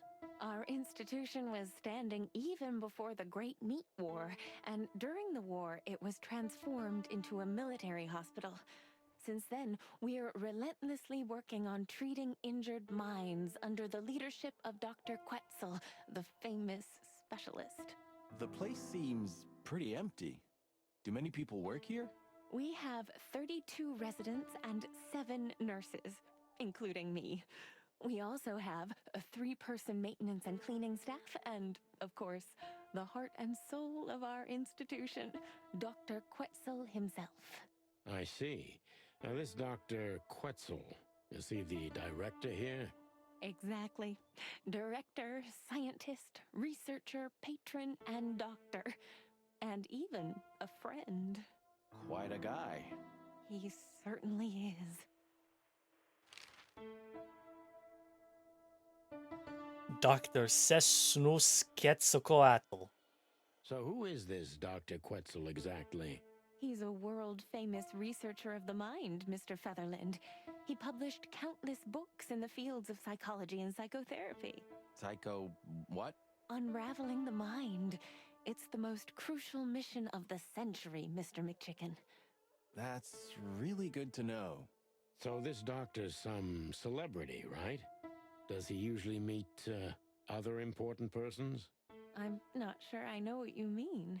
Well, like, Mr. Hobart Wessler, for example. Ah, yes. That's something you should ask the doctor himself, but unfortunately, I don't think he has time right now. He's swamped, is he?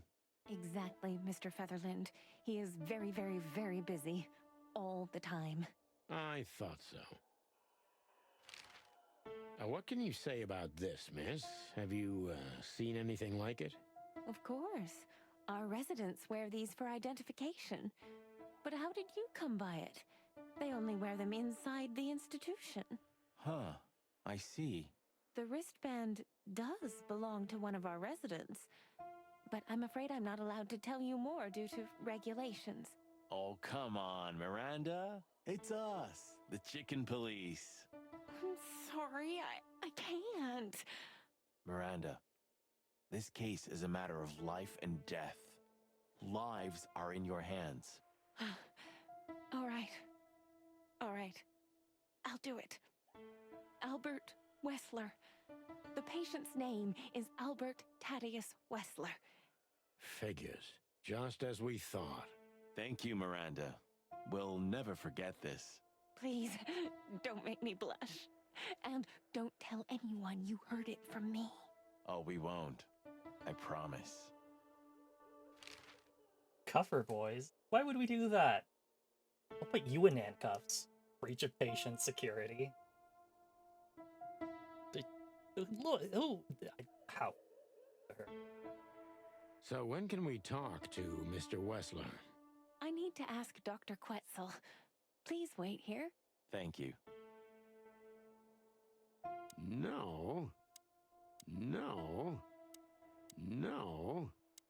No. No. No. That luck.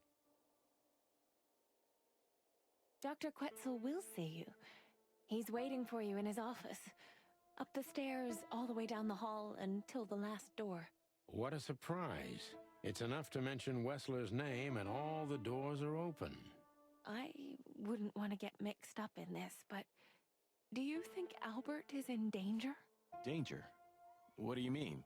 We haven't heard from him since he disappeared, and we're really, really worried. I see. We don't know yet, miss, but let's hope for the best. Great wild ones protect him. Where is he? No idea, Marty. The smell of all that's furry. I'll never get used to it. Well, reptiles have a disgusting body odor, Marty, but they feel exactly the same about us. Exactly. Great wild ones, you scared the hell out of me. I already sensed your arrival from afar. You know, snakes have a different sense of smell, and birds used to be our prey once upon a time. Well, yeah. Luckily, we're living in civilized times. Lucky. Please take a seat. How can I help you, gentlemen? Fuck. Your office is rather Puritan. Simple, I mean. Ain't that the truth? Well, yes. I can't let my mind wander from my work. I only keep what's essential in my office. I see. That makes sense. Is this cell like the others? I would rather call it a room. But yes, it's like all the others, except there are even bigger ones than this. Is this cell... Is this cell... Why do you have bars on your windows? Because it's a room like all the others, and I'm just an animal too, like all our residents. With the significant difference of you being a doctor and not a patient, am I right? It's not as big of a difference as you'd think. So, escaping is impossible. If I'd want to escape, I have the privilege of using the door. So, if I... An isle of reason in a sea of insanity. Insanity is such a strong word, and it's mostly an abstract idea. Where does insanity start, and how long is one not insane? Interesting questions. Am I normal, or are you? Maybe neither of us. You see, that's something I think about a lot nowadays. If you like, I can give you an appointment. Oh, this is your chance, Sonny. Don't miss it. We're already here. Marty, cluck up. Are you very busy? I am. Probably get to actually ask him questions then. A snake. I can't help it, but they make my feathers stand on end. To be honest, gentlemen, your visit is anything but a surprise. I could even say I was expecting it. What an introduction. Please forgive me. I have the bad habit of immediately getting into the middle of things. How very rude of me. My name is Dr. Sessuous Quetzalcoatl, but most call me Dr. Quetzal to keep it simple. The name is Santino Featherland, and this is my partner, Martin McChicken, from the Predatory Division of the Clawville Police Department. Your fame is one step ahead of you. We're used to it. Certainly. We have some questions about one of your patients, if you don't mind. We'd like to talk to him, if that's possible. Please be specific, Detective. Look, Doctor, we're too tired to play cat and mouse. Not that snake and chicken sounds any better. Very funny, I must say. Just what I expected from you two detectives. We know you know it's about Albert Wessler, Ibn Wessler's secret twin. Ever since we've said his name, all the doors have miraculously opened. That's what we call a bullseye. Well, yes. Why should I deny it? We're talking about a rather illustrious patient here, who's also a very particular medical case. Now, that's much more interesting. So, are you willing to talk about him? Because Albert, regrettably, has disappeared, and you are police detectives, I have no reason not to talk to you. Of course, I'm at your service, but you must understand I can't disclose information about my patients. Not even if it's a matter of life and death? Everything's a matter of life and death in here, Detective. This is a hospital, even if it's primarily for the mind, not the body. Still, I'd like to give the impossible a try.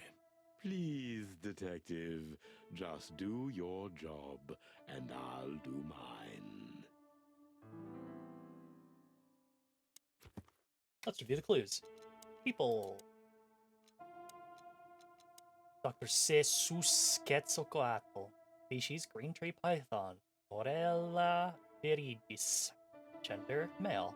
Special feature cold, distant, professional, and gives me the creeps. The professor is a real polyhistor. Scientist, writer, philosopher, and who knows what else. We might have a bingo. Albert Wessler has disappeared from the asylum. So, what do you want to know, gentlemen? Let's see.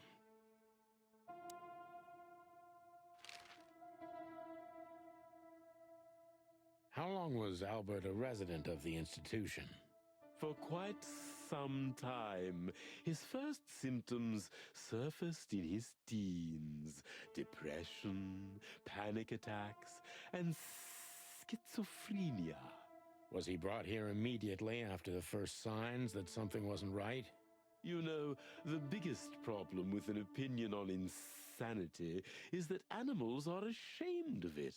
That's the reason our institution stands out here in the middle of nowhere. Because animals would rather hide what they're afraid to face. I couldn't have said it better myself. As far as I know, the Wessler family wasn't exceptionally wealthy. Indeed, they were rather poor, but we offer our services gratis. Then how do you sustain yourselves? By the grace of the treasury of King Hector III, of course. I wouldn't have guessed that. My family and the royal dynasty had always been on good terms, Mr. Santino. What kind of a place is this exactly? I assume it wasn't built as an insane asylum. It used to be a mansion. Construction started during the occupation in 622. Then it stood empty for almost a century, until finally it went to the crown of Clawville when Hector's great-grandfather took the throne. The rest is history. How long have you been working here? I've worked here for more than 30 years, but it's been in my family's possession for almost 150 years. So if I count correctly, as soon as it went to the crown, it was seized by your family. That's almost accurate, Mr. Featherland. What a lovely inheritance. Tell me, Doctor, do you know Madame Zavas? Just like everybody else, I've heard of her, but I never had the pleasure of meeting her in person. I'm sure she's an interesting case. Oh, you can be sure about that. I'd gladly get you two together if I had the chance. A spare cell would suit her very much. Is that so? As it turns out, she likes small, narrow, secret places. Oh, I see. What a coincidence. Alrighty, let's check our clue book, and then I think it's time for the interrogation. The professor's family has governed the mental health facility in the state for more than 100 years. Quite a heritage, huh? The half-century occupation. Since its foundation, an attempt to conquer Clawville has only been made once. The half-century occupation started in 622 and lasted until 677. During this time, the Horar Empire took over all of Clawville's territories except its colony, which in the end, with the help of Swalasso and Vavoslava, took back control over Clawville. Dr. Quetzal's a real mystery. But I can turn that to my advantage. I just need to focus on the strangest pieces of the puzzle. So when did Albert become a resident of your institute? Albert and Hobart, or Ibn as you call him, arrived here almost exactly 4 years ago. Could you describe that day more specifically? It was not long after New Year's Eve, maybe the first week of the year, if I'm not mistaken. It was sleeting that day. Wind was banging incessantly on the windows. The power was going out for short periods of time. What was your first impression of them? I already knew the Wessler name. I knew who they were. Or at least I knew one of them, Hobart Wessler. He was famous. Gangster, moneylender, celebrity, lover. And Albert? He was new to me, an invisible gray ghost. The family had tried to keep his existence a secret. Why? Because they were ashamed of him, of course, Mr. Featherland. That's how it usually is. What was your first impression of him? He was silent, but observed everything that surrounded him. His eyes were constantly moving, never stopped for a second. Was he afraid? I wouldn't say so. It seemed to me that he wanted to move into our institution voluntarily. It looked as if he couldn't wait to be here, alone, locked up in silence and darkness. Didn't you think of that as unusual? Of course I did, but who am I to judge? It was rather special treatment. What kind of special treatment did Albert get? You know, if an institution like ours has to accept a Wessler as a guest, there's bound to be some favoritism. And complete secrecy, I guess. Yes, but that's the case for all our patients, Mr. Featherland. Of course. So in what way did he receive more than the others? Basically, we don't admit anyone into our institution without a complete and thorough prior assessment. In the case of Albert, we put that aside. So you didn't even know if he had anything wrong with him? Initially, no. He was more of a guest than a patient.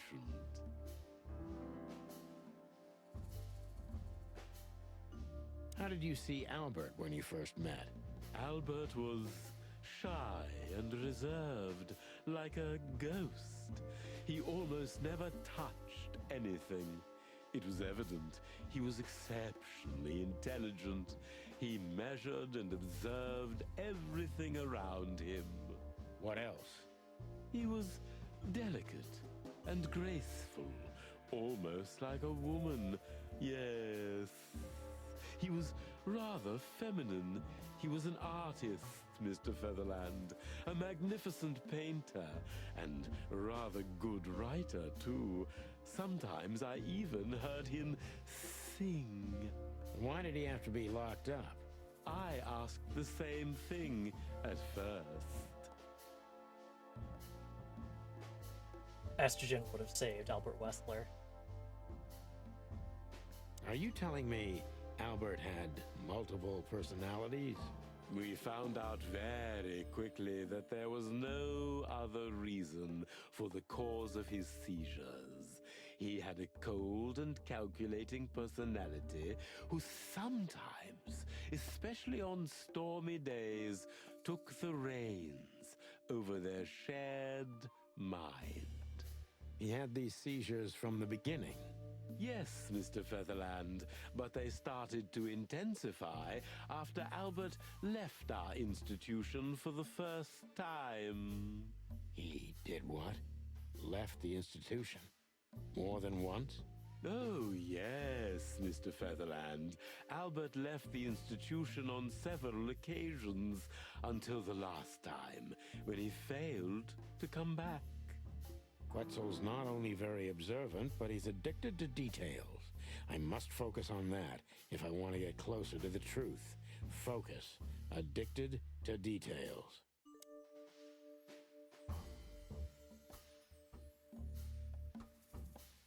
When and why did Albert leave the institution for the first time? It was about 2 years ago. Mr. Hobart Wessler appeared and demanded we let his brother go free. Naturally, we obliged. We had no idea if we'd ever see him again. But you did. He returned the same day. Albert was ecstatic. He was unrestrained. I could almost say happy. That was unusual for him? I had never seen him like that before, Mr. Featherland. He just smiled and stared at the empty wall for hours. Did he ever tell you what happened to him outside? Of course he did. Albert and I had a good relationship. He was working on a painting for his brother. Was it a painting of a lovely lady cat? Oh, exactly. So you already knew about that. Yes, Dr. Quetzal, I've seen it. Oh, that painting. The one in Natash's office.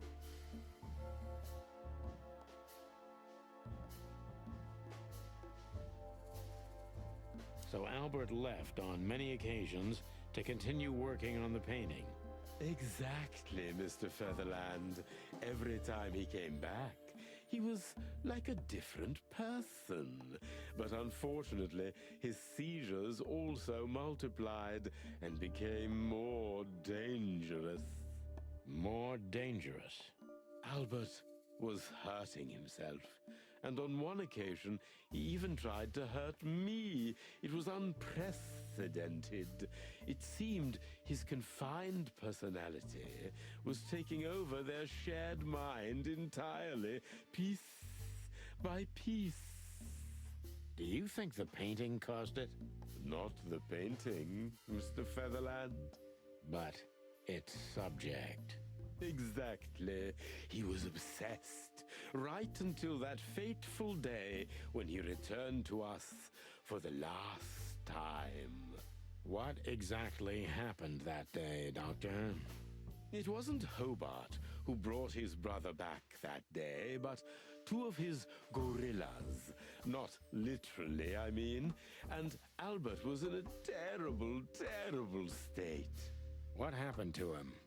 I don't like to talk about that, Mr. Featherland. It could be vital to the case, Dr. Quetzal. Don't back down. Oh, you're right. There's no use turning back now.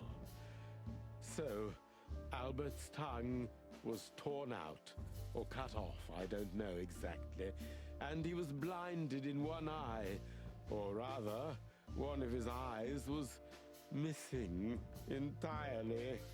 So you're saying Albert was brought back horribly mutilated? Yes. And they didn't give any explanation as to what had happened. They simply told me it was some kind of accident. Dr. Quetzal is cold and professional, but he's also very confused. Maybe it's cruel, but I must exploit his vulnerability if I want to learn everything about Albert. Focus. Confused. Okay, again, This is really, really sounding like Albert did the switcheroo with Hobart.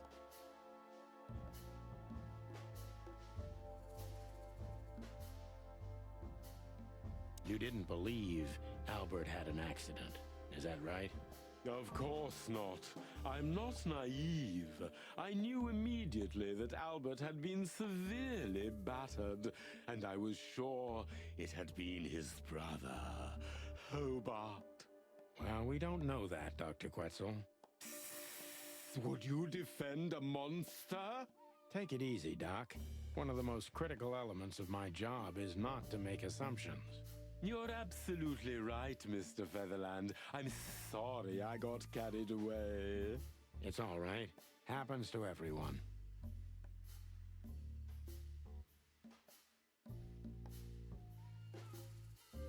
Pull yourself together, Doctor. What was Albert's condition after the incident?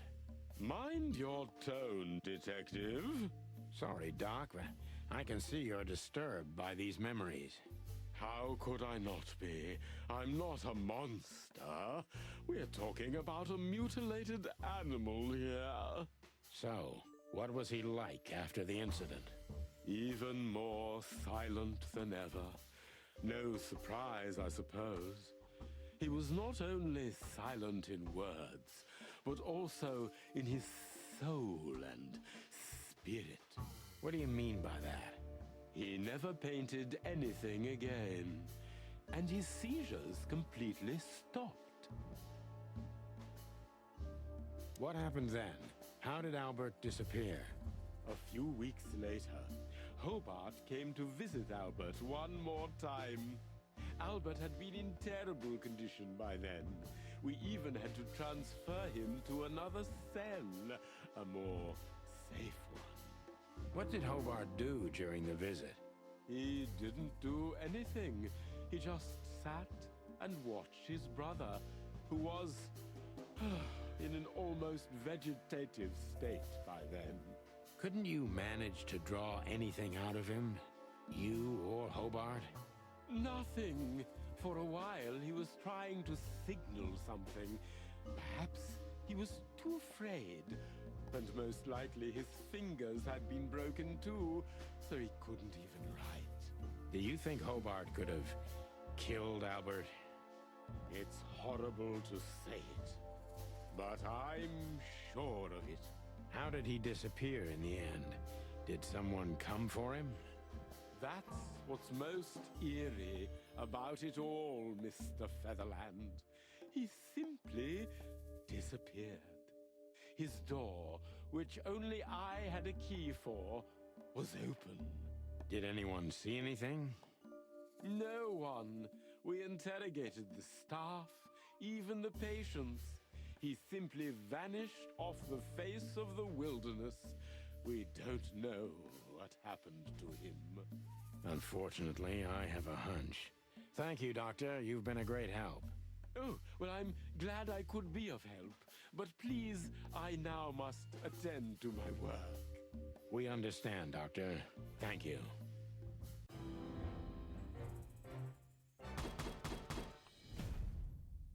4-star, again. Important clue. Albert Wessler disappeared. We have a hunch about what could have happened to him. That's quite shocking information. I think you understand why we kept it a secret. If it wasn't for Mr. Wessler's demand, we'd never let any of our patients walk freely outside our institution. Then the accident happened. Accident? Ha! We didn't believe it, not for a second. After Albert came back to us, horribly mutilated, he was different. Different how?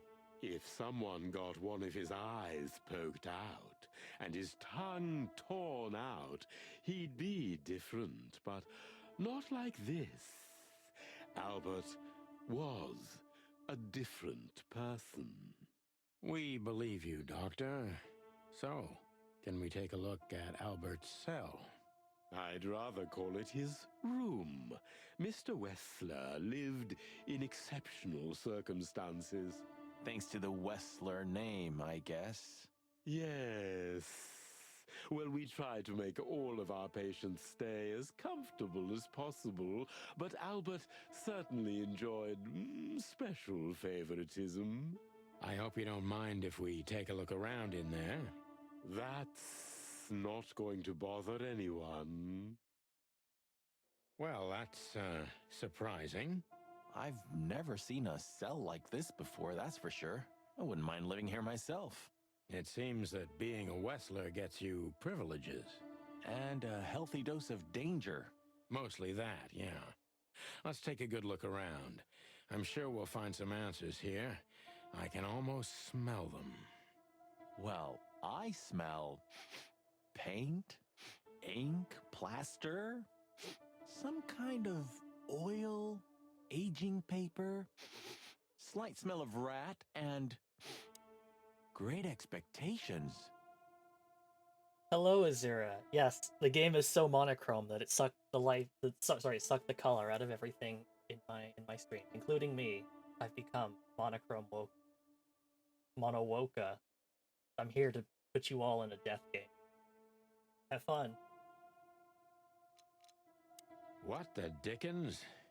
Unmistakable. Yeah. This place is bad for you, pal. But if you've already jump-started your beak holes, then sniff out the solution. I'm on it, Boss Bird. A small window, a small hope. A small window, a small hope. Should I have a pixel on you that's specifically colored? That would have been cool, but I don't know how to do that. I just put a filter over top of my VTube Studio Capture.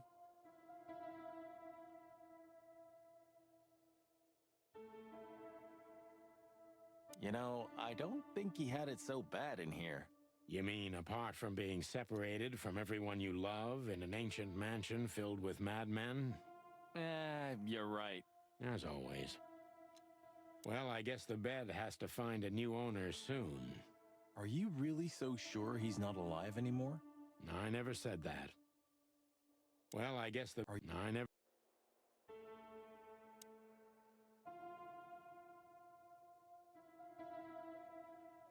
Identical twins. And looking at it, they may have easily loved the same woman. 2 men and 1 woman. Nothing good ever comes of that. Well, I wouldn't say that exactly. Of all the wild ones, Marty, please, stitch up your beak, okay? Just use your imagination, old bird. Whoa. Marty, I didn't think you were that freaky. Also hydrate and stretch? Can do.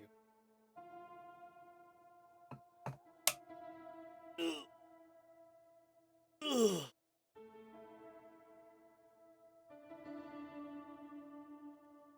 Scribbles, newspaper articles, study papers, poems, perfect chaos. Just like the troubled mind of a troubled fella.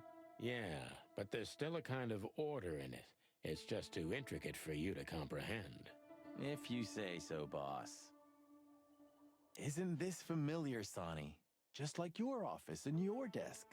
Taking a better look around, I can find even more similarities. Marty.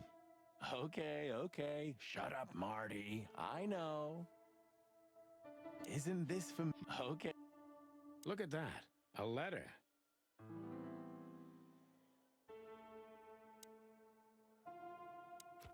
Let's review the clues. Oops. Albert Wessler disappeared. We have a hunch about what could have happened to him. I thought I read that one already. Oh, he's got a second page.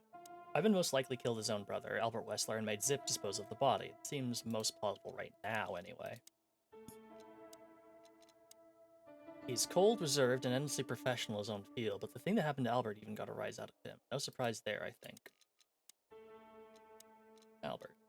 Albert's brother, Ibn, took him out of the asylum on several occasions to paint that fateful picture of Natasha. I think we have a motive, gentlemen. Alright. Letter. I know I don't exist. I don't exist because you don't see me, but I'm not what you think I am. You don't think about me, do you? Never? No. I think of you every day, every minute, always. In my dreams, I become one with him. One soul. You know who I'm thinking about, right? Can you feel it? Can you feel that I'm there too, with you? Do you feel it, right? I can't hold it in myself for long. Forgive me, forgive me, please. I'm sorry, but I can't help it. The world is crashing down. The whole world just rotting and rotting. Everything's rotting around me. I have to get out of here to become one with my destiny and one with you. Forgive me. Albert was madly in love with Natasha and would have done anything for her. I'm afraid he did exactly that. Identical twins. And looking at it, they may have easily loved the same woman. What do you make of this? Apart from the fact the guy was totally insane? I don't know. What should I? That maybe we've been chasing the wrong person all this time, Marty. What do you mean? Everything will be revealed soon. Why do you have to be so melodramatic all of a sudden? If I'm right, this'll flip the whole case upside down. What's that, Sonny? A blurb from some horrible novel? I just have to think things through before I come to any hasty conclusions, Marty. Ugh, you're killing me. So, what now? Where to? Back to Clawville, where we can finally put all the pieces together. You're driving me crazy. But all right, let's go home. What? No. No.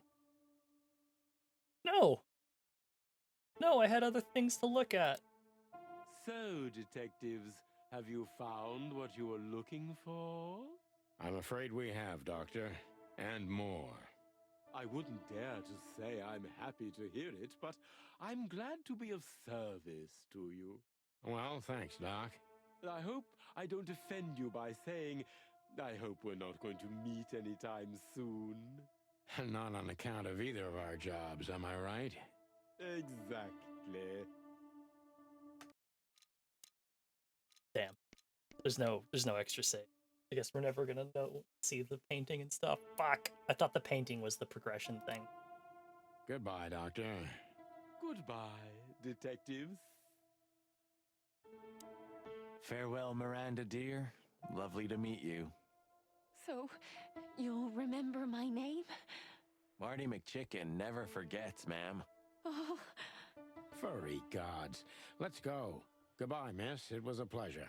goodbye, gentlemen, and happy investigating. I'm sure it'll be fun.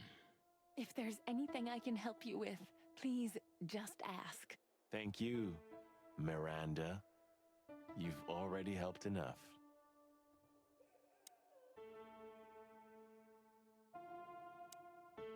We need to let them know we're here first. We need to let them know we're here first. It does clock. What do you think? Please, I'm at your service. Thank you, miss. Alright, guess we're done here.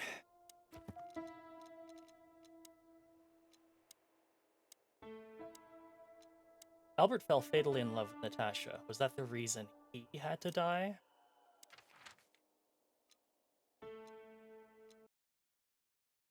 Oh, I don't believe this. Those two again? Take them out. My car won't last much longer. Don't worry, Sonny. I was born to do this. God damn it.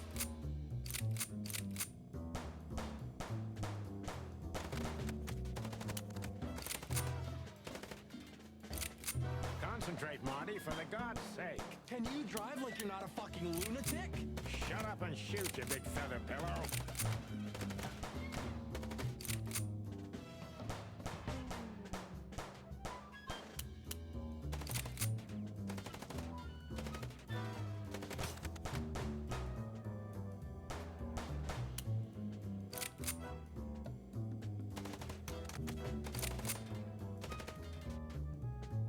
Are you blind or what? When did you learn to shoot?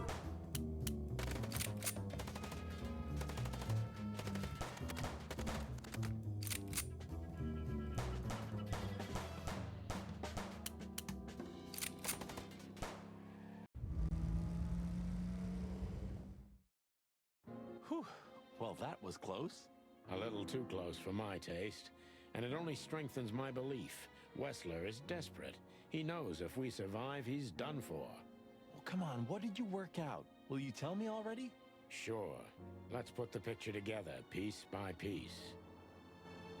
Let's start from the beginning. So, we got a case. Got a case. Natasha. Natasha's secret? Oh, it's a message from Natasha. Nope. Painting piece? Oop.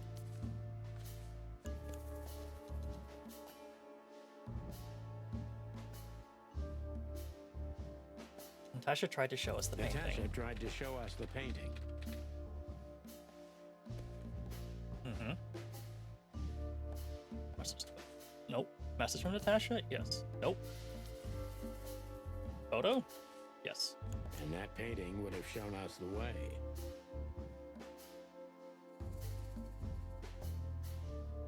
To the asylum, where we knew we can find out that Ibn killed Albert because he knew about the painting. Nope. To the... Ibn and Albert Wessler? Albert painted Natasha so he'd met her on more than one occasion. To Ibn and Albert Wessler. Albert painted Natasha, so he met her on more than one occasion.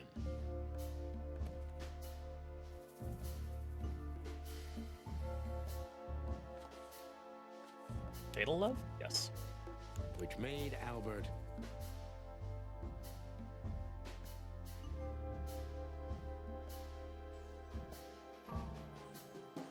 fall in love with Natasha on a fateful night. He killed his brother so he could take his place in secret and win Natasha's heart. Fall in love with Natasha. And on a fateful night, he killed his brother so he could take his place in secret and win Natasha's heart. There we go. So what happens now? The inevitable, Marty. We're going to the Wessler mansion to confront Ibn with the facts. You mean Albert, right? Yeah, exactly. And of course, Natasha. Do you think she knew about it? Something stinks, Marty. The whole case seems too intricate. Too many coincidences, right? Well, well, after 10 years, you did learn something, didn't you? 9. You're right. Huh. What? You just laughed, Sonny. What? No, I snorted. No, you laughed. Ah, just leave it, Marty. I'll be telling this to my grandchicks. All right, pal, that's enough. Okay. So, Albert fell madly in love with Natasha and decided to have her for himself. And his best chance was to trade places with Ibn Wessler. So that's why the torn out tongue. Yeah, Ibn couldn't squeal even if he wanted to. What a diabolical plan. More like insane. But why the messages then? Why the threats? Albert got what he wanted. He could have got away with it. I'm not a psychologist, Marty, but remember what the doctor told us.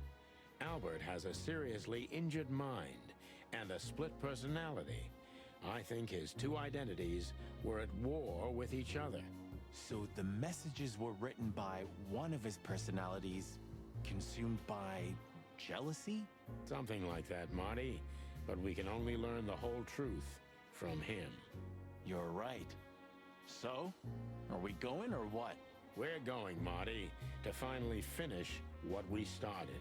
Well, if there's anything you'd like to do before, do it now, boss. You won't have a chance later. You're right, Marty. It's time to wrap everything up. Hello, this is the video game saying that this is the point of no return. You should really go and get every single conversation and everything done, because now it's time for the point of no return. I see we're ready. You'll need a shotgun for this kind of deal, Marty. Maybe even that won't be enough. Nothing to fear while Bertha's here. Even less because you're here too with Mr. Sinclair, of course. Should I cry? That would be nice for a change. Ah, Her Majesty Bertha II. My drumstick still hurts every time I see her. Be glad you're alive. Bertha rarely leaves witnesses. Her be glad. It's a little outdated, but I understand why you're so attached to it. It can pierce the skin of a rhino, Marty, and the rust brings back memories. I'm a man of bad habits. You know, sometimes I feel like I'm one of your bad habits. Rest assured, Marty, you are. If we survive this, can we crack this open? I'd rather keep it for a really special occasion. You're saying I'm not special enough? I was joking. If we survive this, we'll drink it to the last drop. Now you're talking. If our theory's correct, this photo will hurt more than a bullet. That's the plan. Do you think that'll be enough? Enough evidence. Not in the slightest. That's why we go unannounced. And with big guns. Exactly. I like this new Sonny. There is no new Sonny. Just the old ones had enough. You think you'll need your fake badge? I never needed a badge, Marty. What a punchline. It's more like a kind of good luck charm. It reminds me of who I should be. And? Does it work? No, Marty. Not really. Lewis became kinda part of the team in the end, didn't he? You mean Leopold? Ah, damn it. Did I mess that up again? No, I'm just joking. You said it right this time. Huh. You know, if it weren't for the bunny, we never would have made it this far. We can't deny that even if we want to. We owe him a lot. I am also saying about the bunny. You know, if it weren't... We can't... Hey, Lewis. You weren't awake all night because of us, were ya? I've never been this excited, Sonny. Seriously, it is a great honor to be part of the team. What is it? You, Lewis, you don't stutter anymore. What? Just now, you didn't stutter.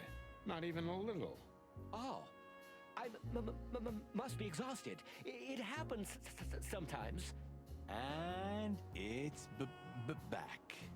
So, thanks again, Lewis. You always get us out of trouble. Come on, boys. Don't even mention it. It is me who is grateful to be a part of an adventure of the chicken police. Maybe the last one, too. Hey, Sonny. Don't spoil his mood. He's so cute. Pardon? Nothing. So, you're going now to confront Mr. Whistler? We have no other choice, Lewis. We're gonna see it through to the end. We've already come this far. You're brave, gentlemen. I'm honestly impressed. Well, the rabbit's onto something. This isn't about money. Not about courage or pride either. It's simply... stubbornness?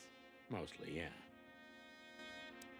Well, good luck, guys. Thanks, Lewis. We could use some luck, that's for sure. Did you forget anything, Sonny? No, I just thought I'd take a look. Might be the last time I see it. You becoming sentimental? Who knows? Maybe I am. Aw, that's cute. Should I say it? I know, Sonny. I can still get out. But you won't. On the beak. Thanks, pal. Forget about it. I'd be bored to death otherwise. Why didn't I talk to Marty first? Oh, I still can't. Good. It hurts even to think about it. But without this feather duster, it wouldn't have worked. Look, Sonny. I think if we go now, there's no turning back. Not today, at least. So, are you ready? I'm still thinking about it, Marty. Look, Sonny. I'm still... I just realized. Ibn at the Tsar Club. Yes, Marty. Albert's been Ibn for a long time now. Do you remember what Natasha said about him? That he's been acting strange recently? Exactly. Like He's not himself anymore. And was almost hitting us in the face, huh? Don't blame yourself, Marty. We couldn't have figured that out just by ourselves. The whole story's too twisted for that. Well, it's how we make our living, Sonny. And I'm sure we'll have plenty more twisted cases to come. Who knows, Marty? It's not up to us. It's mostly not up to us, in fact. Yeah, right.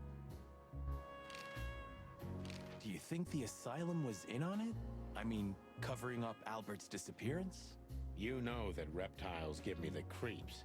One of them even set fire to that ship. But oddly enough, the doctor seemed honest to me. He seemed like a patient to me. Seriously, I thought everyone was crazy in that place. Yeah, whoever fights monsters should see to it that in the process, he doesn't become a monster. Are you still talking about the doctor? Good question. So, what's the plan? We shove the letter and our theory in his face and see what happens? Something like that, Marty.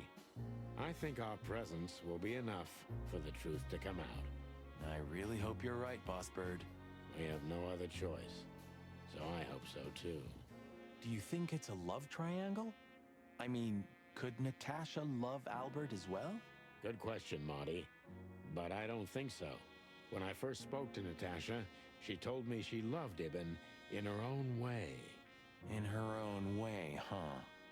And could she love two rats in her own way? Maybe.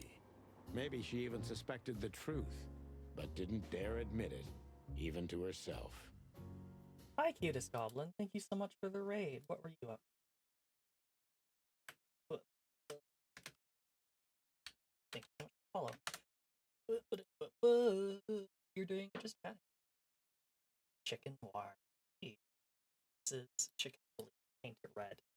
And it is very cool, but it's so noir that it has sucked out all the color from me. Thank you all very much for tuning in. My name is Broken, the Magpie Treasure Hunting VTuber, and we're very close to the end of Chicken. Just FYI. So if you are interested in playing this game yourself, do know that we are like in the final act, so there will be spoilers. If you'd like to continue watching, just watching YouTube videos, nice. I hope you had a good time with that. Ooh, did you find anything nice on YouTube? Alright, let's get back into it. Voice is cutting out a little bit as I talk. Oh, that's unfortunate. Let me make sure that my microphone's a little bit closer and also don't trail off, because I do that sometimes. Maybe too zealous about cutting out quieter speech. Yeah, probably. YouTube short, that was just a clip of Thor Ragnarok. Seems better now. Okay, yeah, I think I was just too far away from my microphone. Apologies about that.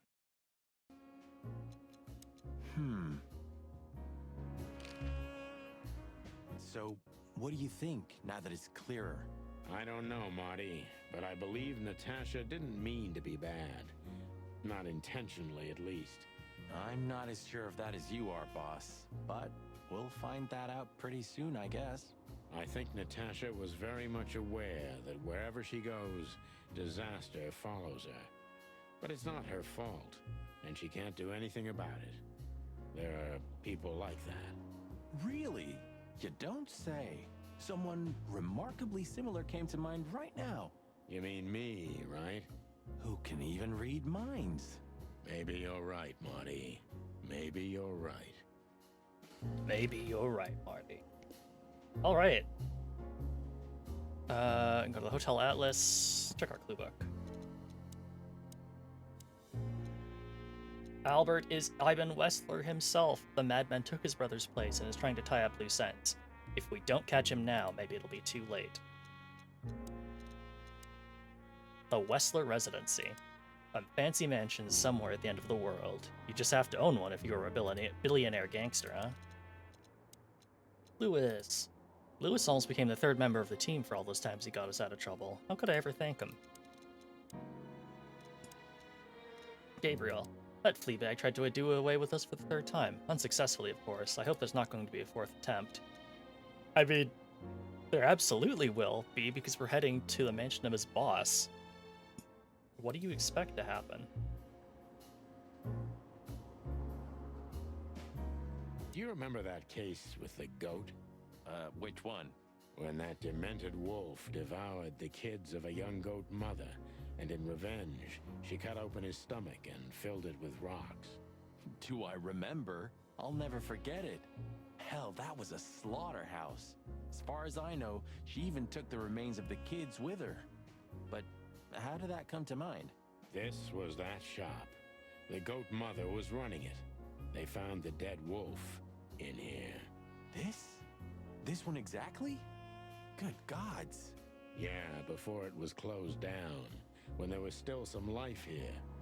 Not even that now, just the void. Yeah, spooky place, that's for sure. Still, I love to live here. Sonny, you're creepy. Eesh, just looking at the window gives me the creeps. Yeah, you know, it's funny. The shop used to be open for a while, even after the incident. One of the goat's relatives was running it until someone from the dead wolf's family tried to burn it down. Oh yeah, that's funny.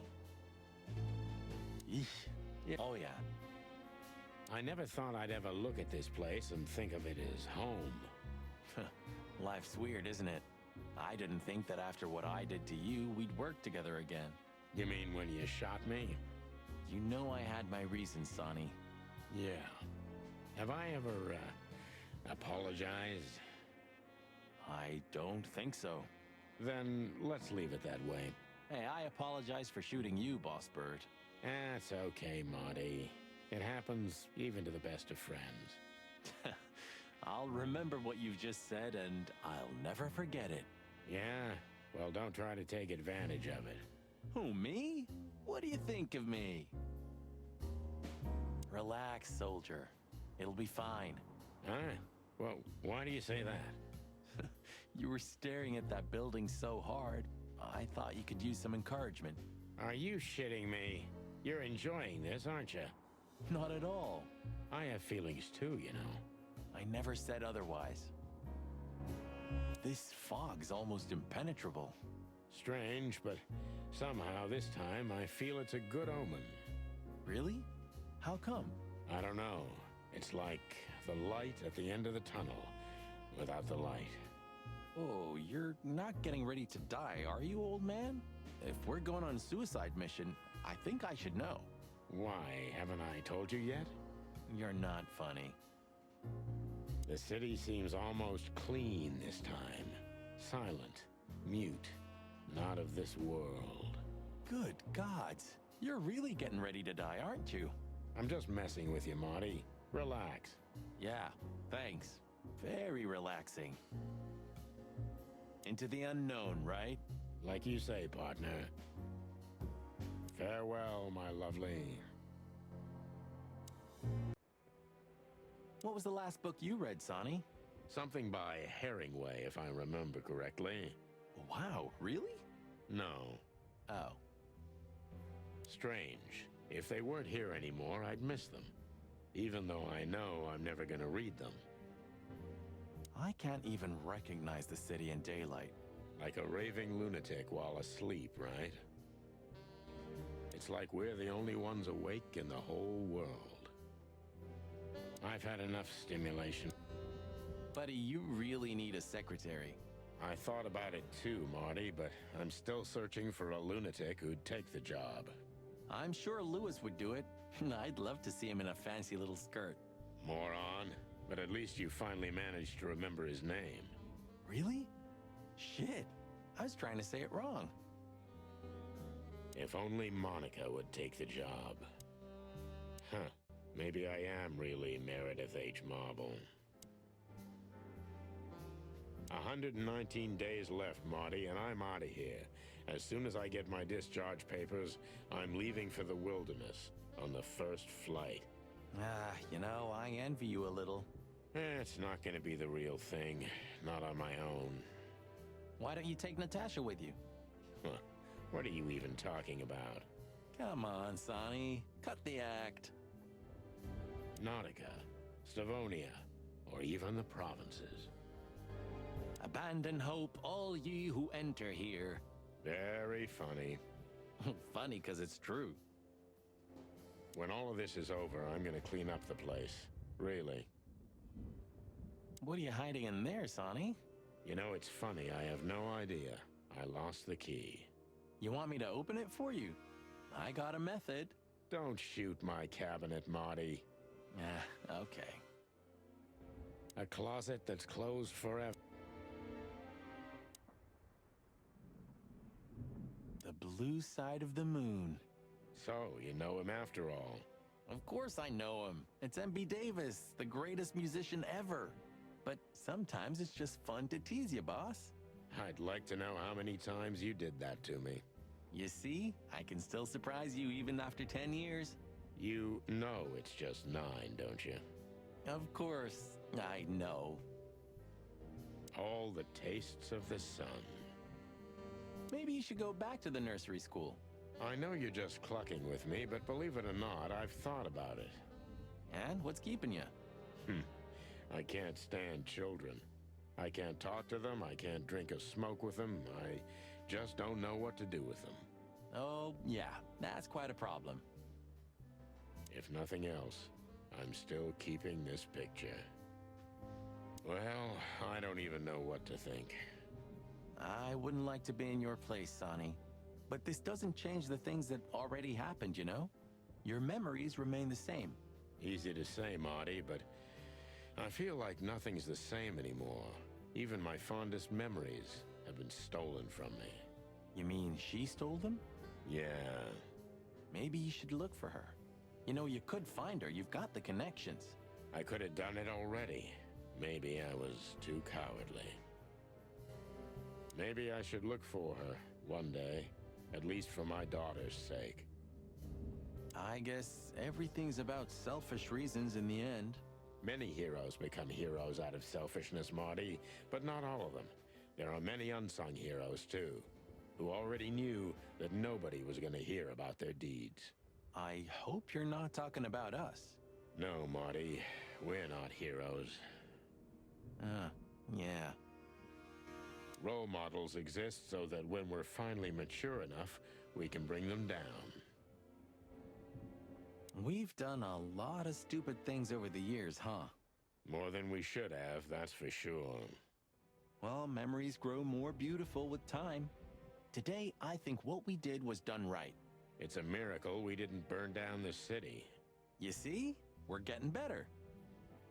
I don't even remember why I kept this article.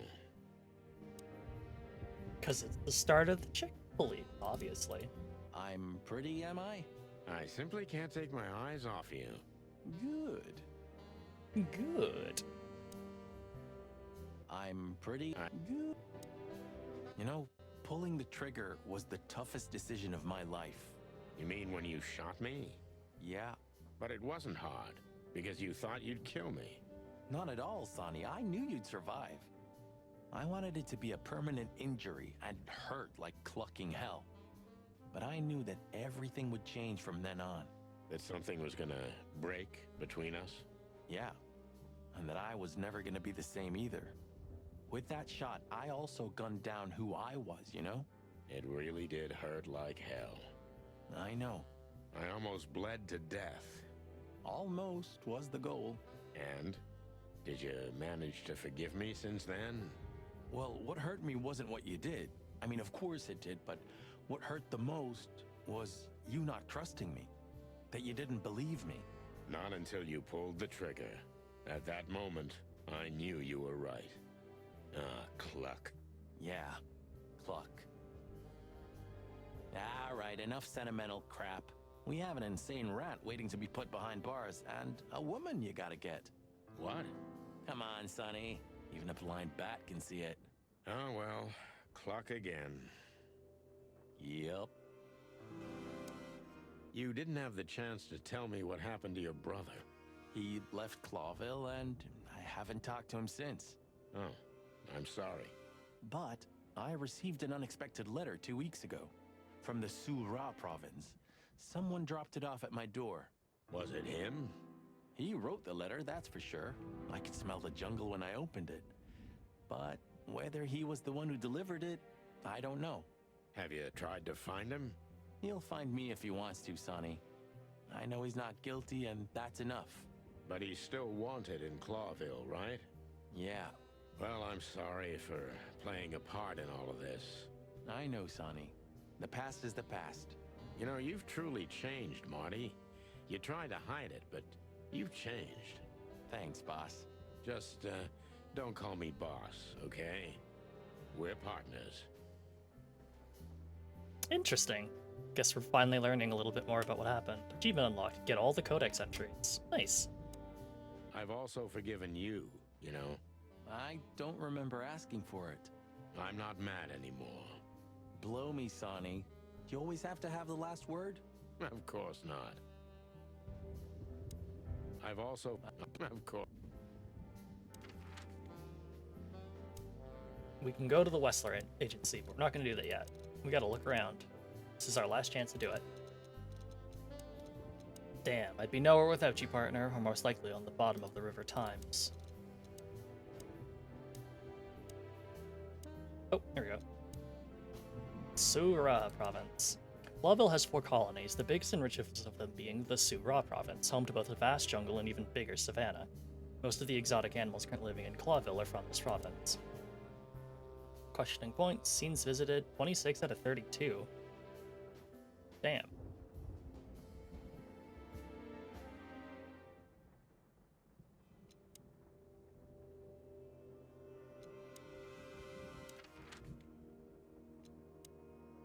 Alright. So we can go to Hop Dog. Sure, whatever. You know, Sonny, few places are as cozy as the Hop Dog at dawn. You have a point. The silence, the fog, the sunshine slowly devouring the sleeping city. The smell. Yeah, the Cobbler District has its own distinctive aroma, that's for sure. But wait, do you smell that? It seems Zip is ready with the first batch of coffee. That's waiting only for us, my friend. Roachtown's stirring. Thank the gods we're not going to be here when it's fully awake. I think the buzzing of the hive has its own charm, you know? Yeah, from afar, on a postcard maybe. But for real? Oh, thanks but no thanks. Last time we were here, it didn't take much, right? Almost lost our beaks back there in the hive. Yeah, and it was a fish who nearly got us. Hope I'll never have to set foot in Roachtown ever again. It seems so peaceful now, huh? Like a sleeping big cat. Peaceful now, but when it wakes, you're done. You mean Laura, don't you? Yeah. I admit I miss her, but I'm also a little afraid to go home to her. I'm not surprised, since she hasn't heard from you in days. She's gonna pluck you, Marty. Yeah. I must be crazy, but I love this city. She almost finished us in the last 2 days, but in the end, we came out on top, right? It's like a never-ending tango of death. Danza de la muerte. I didn't know you spoke French, Marty. Maybe tonight you'll succeed. Does it still work? Who knows? Maybe Zip's keeping it for decoration, or living in it. I can easily imagine. Poor bastard. Once this broken-down old car... Hello, Big Boss. Hail to thee, O father of all syrups. Don't look into its light, Sonny. Old Zip's finally come to his senses. I think we may have got to him. We get to everybody, Boss Bird. Everybody. Yippee, he's not doing a racism anymore. Well, he's out. He's brave indeed. Or an idiot. They're often the same, Marty. And you should know. Did you know that Caston Mavis is gonna play here next week? What? You hear that, Sonny? It's a sign. We can't die tonight. I was just joking, Marty. Oh. You hear that, Marty? It's a sign. We can still die tonight. For a second, I believed he was actually gonna play here. At the Hop Dog, near Roachtown? Really? Your fault, then. For a second, At the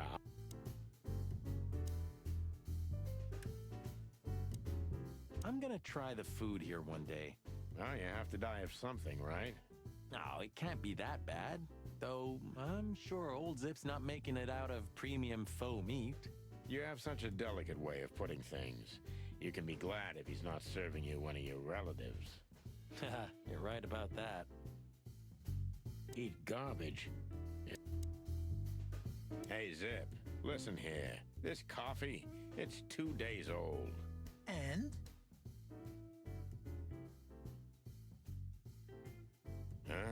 Nothing. Oh. That is not... That's no good. I hope you can get to sleep later. We didn't get it from this, did we? Would that bother you? Yeah. So? We didn't get it. So? I had such a feeling. You said it, not... Why don't you hire a cook, Zip? Or at least a dishwasher? I know just the guy. Strapping young lad, got quite a big mouth, but he's not that bad, though he does smell like chicken. Don't you mean that Marty guy? I heard horrible things about him. They say he names all his guns. Well, he's a flop with chicks. Hits first, asks later. Yeah, a real chicken shit. Hey, I'm right here. We know, Marty. That's why it's fun. Blow me, both of you. Doctor in 5.5. Well, okay, but I hope that you can still get some sleep. So, that Marty guy. Yeah, I'd rather pass on him. When I made him do the dishes last time, he broke more than he cleaned. Aha, very funny. So, Let's say hi to the old trash panda. You mean a last goodbye, right? He just stands there, waiting for his fate. Zip's a ballsy guy, I gotta admit. Hello, Zip. I see they kicked you out. you know, Sonny. They told me I could stay in there for 48 hours if I wanted. Well, maybe you should have done that. Shit, I had enough. Fuck it. You understand? When you interrogated me, you opened my eyes. I don't give a shit about him, about Wessler and his henchmen. Let them come if they want. It's not gonna be easy for them. You can be sure of that. That's the Zip we know and love. Thanks, Marty. So, why you here? One last coffee before the end. Are you going to get him? We don't have a choice, Zip. We're grabbing the rat by the tail. No screwing around. No playing it nice. Ah, I see Ibben's really got to you. Just Sonny. I'm like this all the time. Yeah, that's true. And what do you expect will happen when you get there? They'll either let us in, or we'll blow open the doors and go in guns blazing. How hard can it be? Well, I'm not sure you know what you're up against, boys, but it's your funeral. I'm just glad I got to know the legendary chicken police. Hey, don't write us off yet. I'm just getting ready for all possibilities, Marty. Hey, chicken coppers. Yeah, Zip?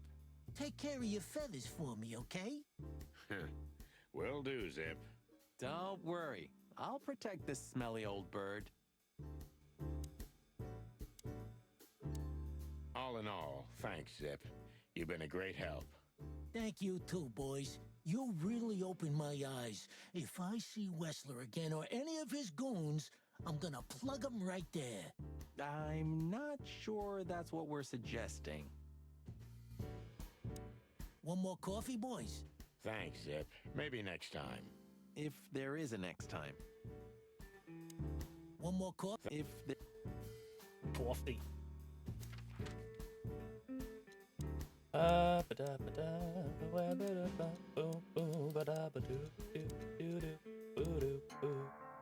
Ursula's back.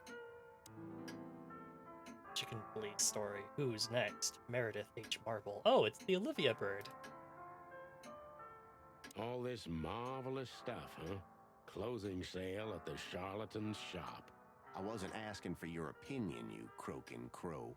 Hey, oh, careful with the racist remarks, will ya? Ah, Vice has arrived, I see. Ah, clucking monkey. What'd you say, Martin? I said I'm clunky. The treasury of the mad witch doctor. It's almost unbelievable. How are your secret experiments coming on, Doc? That's why they call them secret. I see. I'm not gonna set foot in there. I'd have to arrest the old owl. I remember how beautifully you played, Ursula. Come on, Sonny. You're making me blush. It was a long time ago. I want to know the details. Ursula used to play the piano at a place called the Coconut Cauldron every weekend. It was a lovely place. And she was a lovely little thing, too. Yeah, you said it, Doc. Oh, boys, enough. Next time I'll play something for you. I promise. I hope there's gonna be a next time. Said the dead man. Next time I'll... Said the... Memories, huh? I remember every day. Mostly because I've had a limp ever since. Next time, tell your partner not to shoot you with a shotgun. Well, that's very good advice, Boobo. Thanks. I wish I'd heard it before. Even looking at it hurts. Sometimes I think about what a hot and popular gal Ursula used to be. Sometimes no hard feelings? What can I say, boys? I have a big, soft heart. You sure do, Ursula. Would you like a nice hot cup of tea? No, thanks. We just came to say goodbye. Why? You going somewhere? Traveling? No, we're just visiting a nice place in the city. Sonny's gonna die. Shut up, Marty. So it's a case. Well, be careful, boys. And I'm sorry I snapped at you the last time. You don't need to say that, Ursula. We deserved it. You're a good boy, Sonny. And Marty's a downright saint. Oh, come on, Ursula. Stop that. How is the old owl? He's old and grumpy. But he's always like that. Wait a minute. Isn't he supposed to sleep now? He is. I mean, Reginald's never truly asleep. Not entirely. He just shuts down. Even now? Yes. I gotta see that. Take care of yourselves, boys. Will do, Auntie Ursula. Hey, don't be saucy, young man. The old owl looks a bit tired. Us too. I'm not sure I dare look in the mirror right now. Don't do it, Marty. No matter how grumpy he is, we can always rely on him. Hey, Boobo.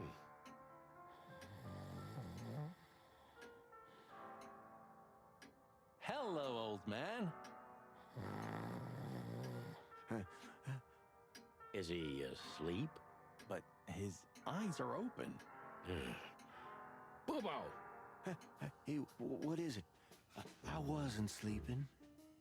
You were something. What the hell are you doing here, chickens? Sonny wanted to say hi before he suffers an unpleasant death of lead poisoning later tonight. Would you shut the clock up, Marty? You're not funny. I am a little bit. You're going to Wessler's, huh? Bingo. We're gonna put an end to this madness. Ooh. Or you're stirring up an even bigger madness, am I right? Well, that's always a possibility. Get yourself killed for all I care, but don't come here covered in blood, because I'm not gonna open the door for you, I swear. Oh, thanks for the support, old fart. Don't mention it, you old gizzard. Can I give you a piece of advice, Martin? Of course, Boobo. Go on. Take care of the old rooster, okay? That's all I ever do, Doc. Can I give you... All right, looks like we're done here. Dr. Boobo. All is right in the world again. Ursula's back, and Boobo's still a grumpy, insufferable old owl. The balance of the universe is restored. Seems Ursula found her way back to Boobo. What can I say? Love is a murderous beast.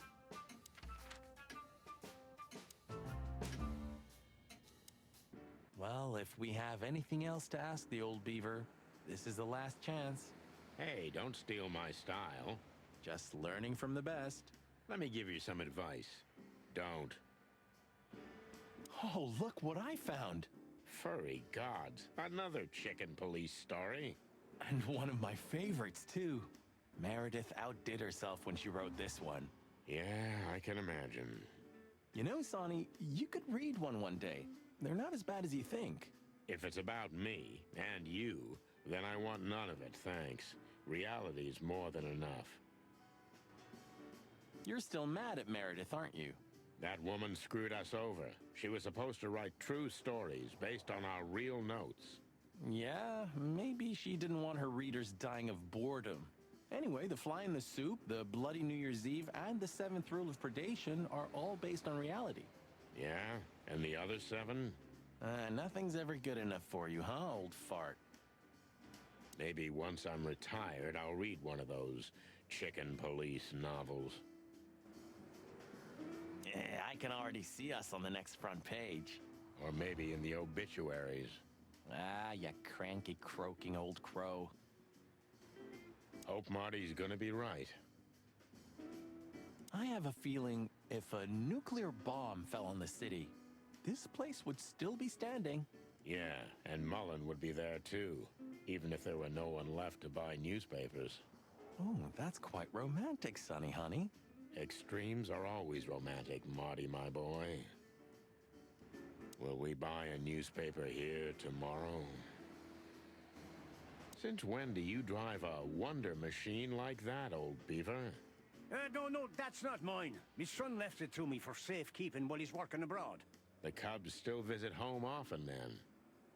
They're good kids. They come to visit me several times a year, and if they're not here, I still have you boys. Am I right?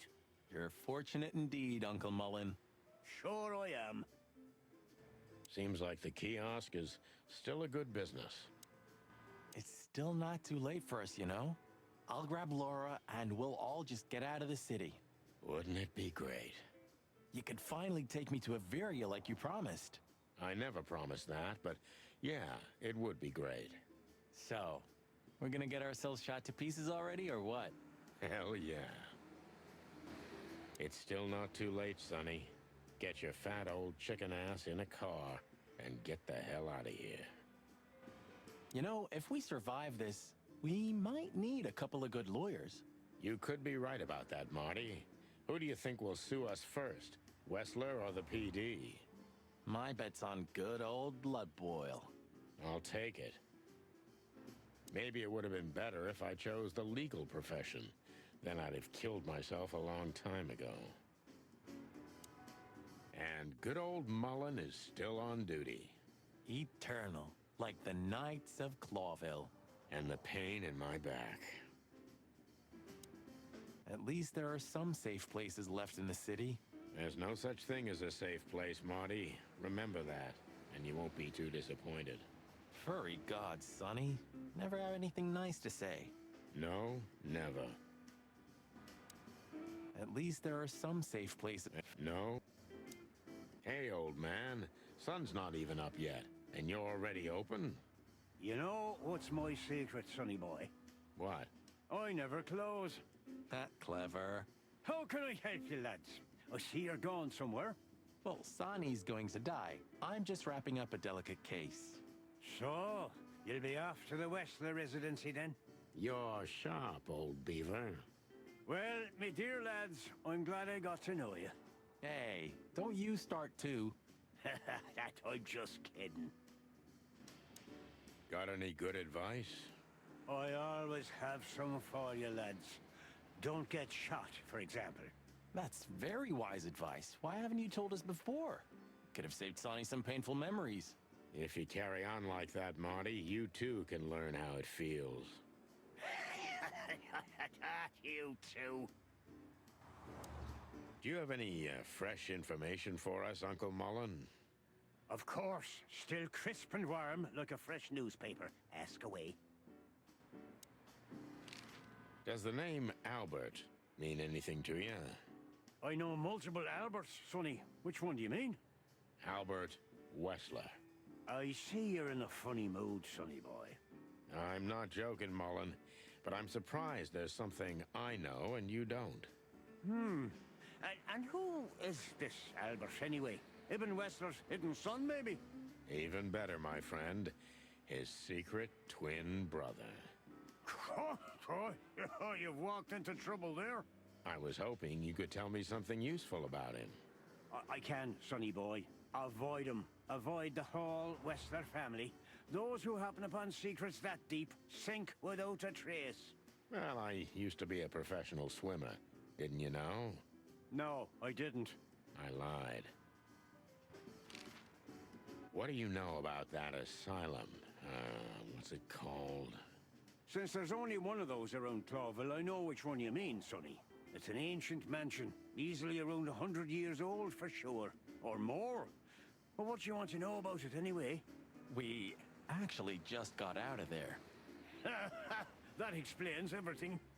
Seriously, what do you know about it?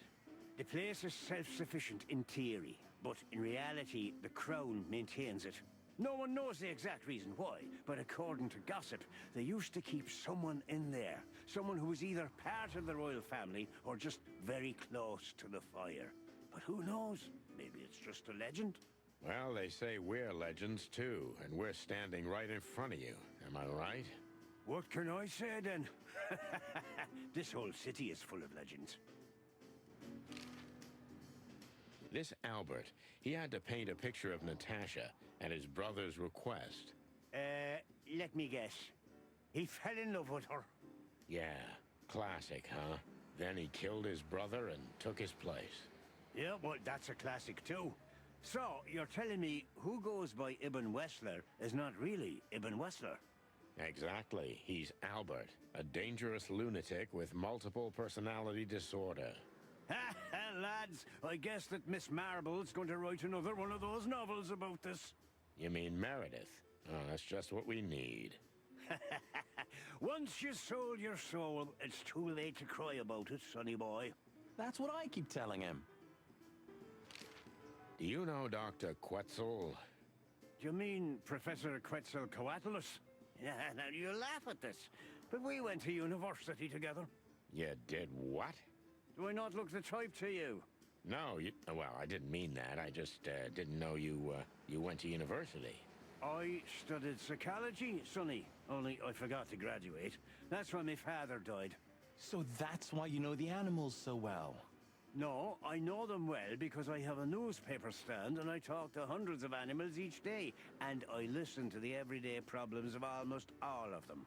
There's no better lesson in animal studies. You surprise me every time, old beaver.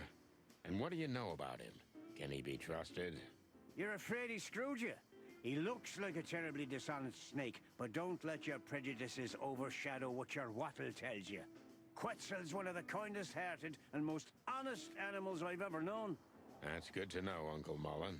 Or rather, Professor Mullen. Hey, don't get cocky with me, little chickie. What do you know about the Wessler Mansion, Uncle Mullen?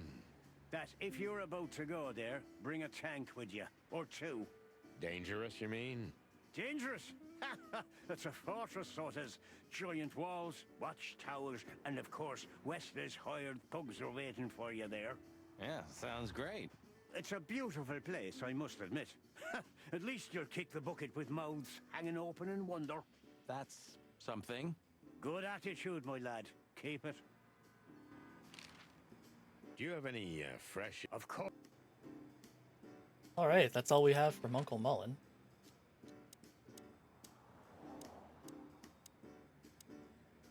Time to go back to the weekend house.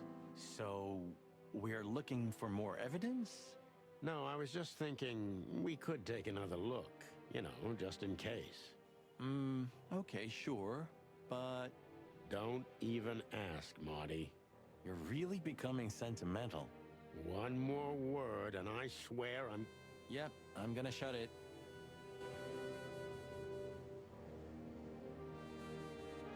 Well, they couldn't even manage to scrape it off. Useless pincushions. They're always half-assed, Sonny. You drive me crazy. Leave them be. Your record is perfect.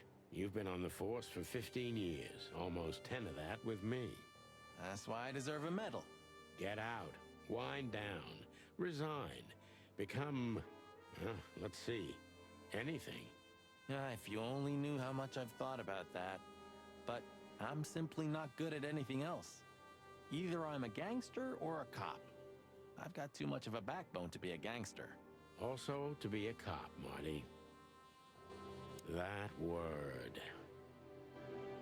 You don't want to go in there just like that. It's a closed crime scene.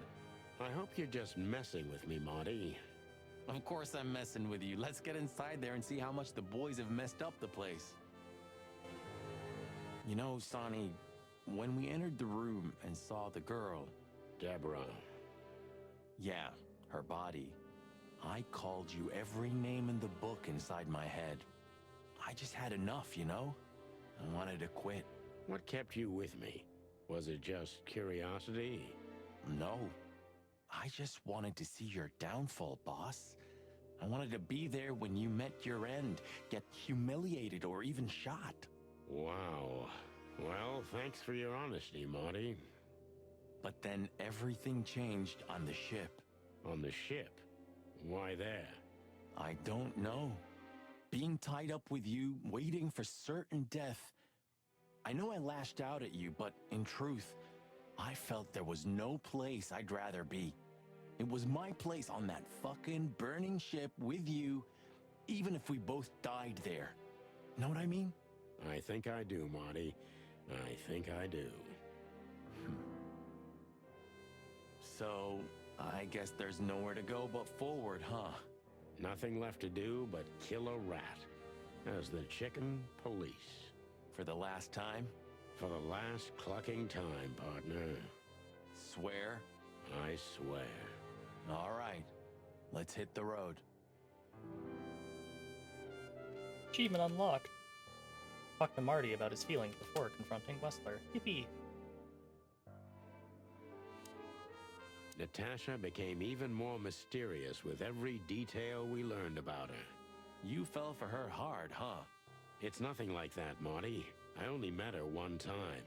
It just makes me crazy if I can't solve something. And she's something I just can't solve. Maybe you have to accept this one, Boss Bird. That woman's out of your league. From a different world entirely. Yeah, you're probably right. Who are you? Who are you really? Nice. Yeah, it really is. Nice. Yeah. Nice. Nice. Nice. Nice. Nice. Nice. Nice. Nice. Yeah. Human, huh? My partner loves these weird things. You're who? I got a new partner when you left. When Blood Boil fired me? Sure, when you were fired. His name is Melvin, a little greenhorn of an otter. And where exactly is he? I have no idea. We worked together for one day, then I told everyone I wasn't gonna work with anyone but you.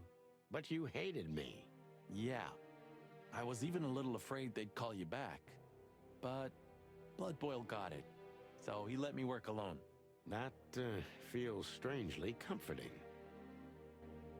So Marty has a partner, so what? I'm not jealous. You are.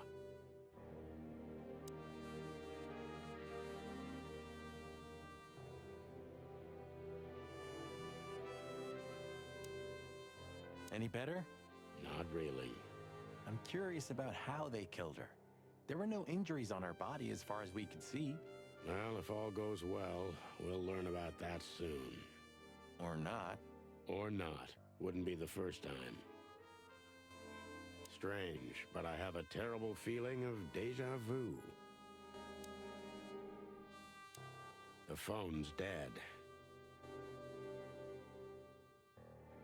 But why?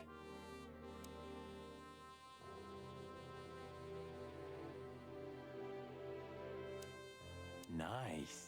Yeah.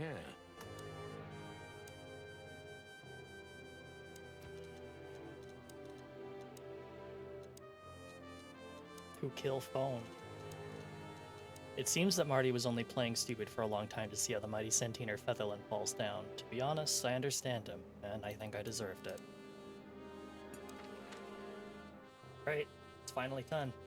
Here we go. The sun was shining, and all the ducks were in a row. I felt ready. The pieces of the grand puzzle were laid out on the table. I just needed to piece them all together. A revealing glance or a careless word, and I'd have the answer. I knew we were in the right place. I knew it was nearly over.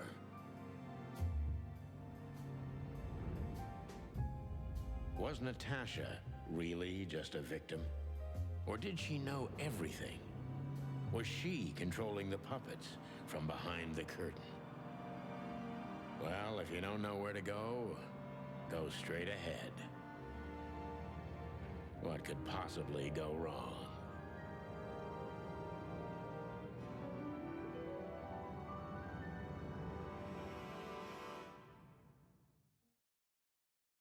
Here I am, Natasha. I hope you're waiting for me. Furry gods. I knew he was rich, but wow. Half the city is in his hands, Marty, and half the Council of 12. I think we'll catch a big fish today. Don't count your chickens. I'm sure Wessler's expecting us, and Natasha too, I hope. You hope? If I'm right, she could be our only chance of survival. Lovely prospects, huh? I've had worse. Really? Rat Night. What the hell is it?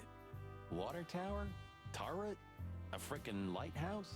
I think it's a monument to an enormous ego, Marty. Well, anyone who builds a tower this big must be trying to compensate for something. Or he just has too much dough. It's a long way down. Well, we could finally find out if you can fly or not. Want to try?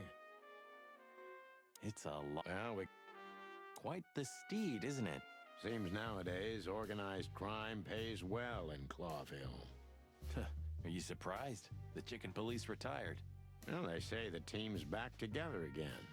Nah, that's impossible. Oh yeah, it's true. We could also drive around in one of these, huh? Do you think we would have made it as gangsters? I don't think so, Marty. We're born to be suckers. Honest suckers, at least. Same thing. Wessler sure has a sense of style. Do you mean his car or Natasha? Both. Fair enough. Wessler Fair enough. Huh, one of Wessler's ancestors, maybe. Wessler's ancestors were poor cobblers. More likely, this represents what he thinks of himself. I wonder how chivalry is compatible with organized crime. Ibn was planning to leave the underworld. When his twin brother tore out his tongue, poked out his eye, killed him, and took his place? Yeah. Must be some famous historical figure. How are you with history? Not so good. You know, I've always been fascinated by the Founding War, especially the last great battle between the Alliance and the Swamp Clans. Don't believe the tales they tell about the war, Marty. There's nothing glorious or beautiful in it. Just endless suffering and misery. And a lot of money, of course. That too.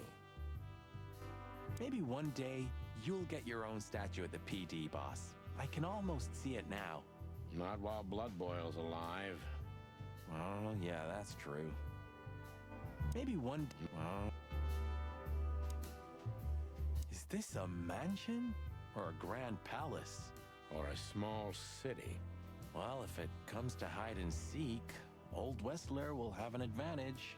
A serious advantage. Look at all these plants. It's like nature's claiming back what's hers. Yeah, amazing. Strange how someone so rotten inside, like Wessler, can still dream something so beautiful to surround himself with. Look at all these strange... Oh, this place has its own greenhouse. What do you think's inside? 100% humidity and unbearable heat.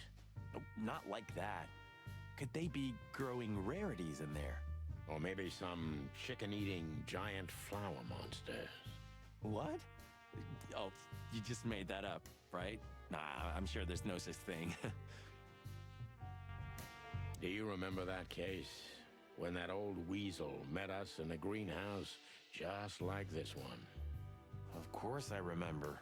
We barely talked for 5 minutes, but you drank 2 full glasses of brandy with that old guy. I needed hydration. It was boiling in there. Hydration, huh?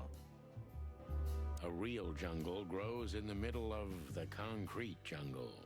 And the poet is lost in the jungle. A real... And...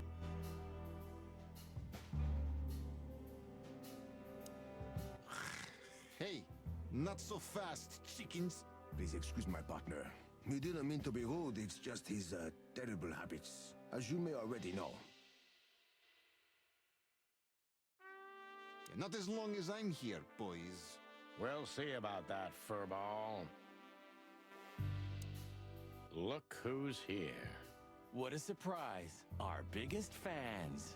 What do you think? Should we give them our autographs? Please tell me there's gonna be a glorious shootout. If we're lucky, Marty. If we're lucky. Please tell me If we're... Ah, look what the cat dragged in. Funny, I don't recognize them. Well, maybe if they had some guns with them? Tommy guns? Oh yeah, now I remember. The 2 suckers in the luxury van you shot to pieces. Twice. Exactly. What are you doing here, chickens? Would you like us to finish what we started? We'd love to have fun with you boys, but we need to talk to your boss. And while we're at it, the lady of the house is also expecting us. Is that so? Yeah, that's so horny. In that case, I guess there's no reason for us to waste your precious time. Isn't that right, Gabriel? Get the hell out of our sights while there are still feathers on your skin, chickens. Easy, pal. We're not even here anymore. Until next time, boys. Do you sense that, Sonny? I do sense something. A case of hyper-stupidity. And utter incompetence. You're right. Don't shit with me, you foul. It won't work well for you. I'm afraid my partner speaks the truth, gentlemen. Such tall and handsome creatures, aren't they, partner? Sure are, partner. Hey. Hey, you shush there, Ocean. I'm gonna... Or I'll make you shut up. Do you sense that? And you... Please tell me there's gonna be... If we're...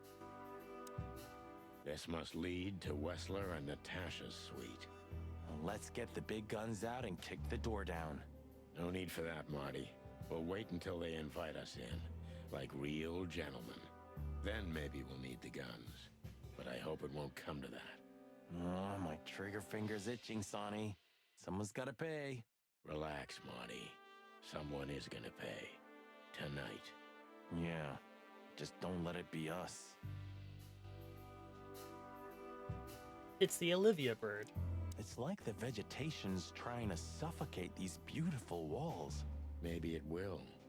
Maybe in 100 years, nothing will be here but plants. An endless, planet-sized jungle. That's quite a dark thought. Yeah, it is. It's like some ancient virus is poisoning the place. Do you mean the plants? Or Albert? Both, I guess. It's like both. This place is incredible, but it kinda gives me the creeps. Because you know what lies behind the beauty. With Natasha, too? I haven't decided yet. I wonder how Albert feels about this place. From a cell to a mansion. Insane, isn't it? You took the words right out of my beak. I wonder how you took... Huh. I wasn't expecting to see Olivia here. She's real close to Wessler. But how much does she know? Much more than me, I guess. That wouldn't be hard. Maybe you should talk to her. She was your girlfriend after all. We only had 2 dates, and they weren't great. Why am I not surprised? Maybe you should... Why am I... Ah, what a pleasant surprise. Hello, Olivia. Sweetie. Get lost. What did you say, ma'am? Turn around and get the hell out of here now, if you want to make it out with feathers intact. Come on, Olivia. Don't worry about us. We know what we're doing. Martin. Huh? Don't you get it? You have to get out of here or you'll be in danger, and also her. Do you mean Natasha? Please calm down, miss. We have to talk to Mr. Wessler and Miss Katsenko. You really don't understand, do you? What do they not understand, Olivia? So, what is it exactly that our guests don't understand? I was trying to tell the detectives that Mr. Wessler's very tired and doesn't welcome guests this early. He gets rather irate if he's being disturbed at this hour. I'm sure Mr. Featherland and Mr. McChicken can wait here while Ibn refreshes himself. I'll entertain them until then. Thank you, Miss... Katsenko. Please, Sonny. I thought we've already discussed this. Call me Natasha. Please, Natasha, can we talk to you in private? Martin? It's all right, Olivia. These gentlemen are my friends. Yes, Miss Katsenko. Maybe you should... Why am I... I tried to warn you. Thanks, Olivia? I tried... You know, I had a dream before we came here.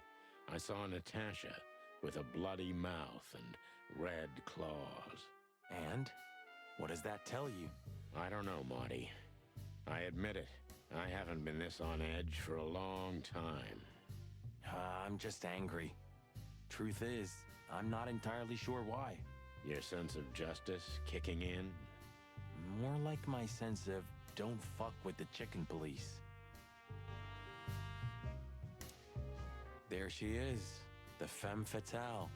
Yeah, our fate's in her hands. And what lovely hands they are, huh? With sharp claws, Marty.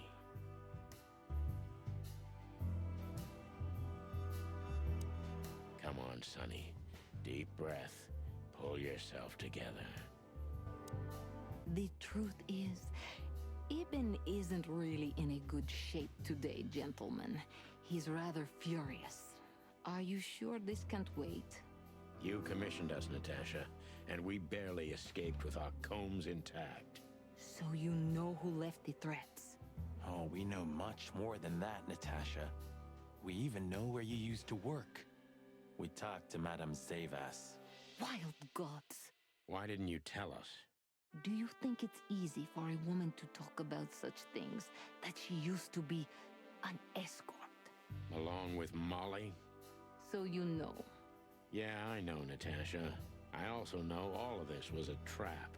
Believe me, I tried to handle things the least painfully I could. You weren't even supposed to know. A lot shouldn't have happened. Poor Deborah shouldn't have had to die. Dear sweet Deborah. Cold, stiff Deborah.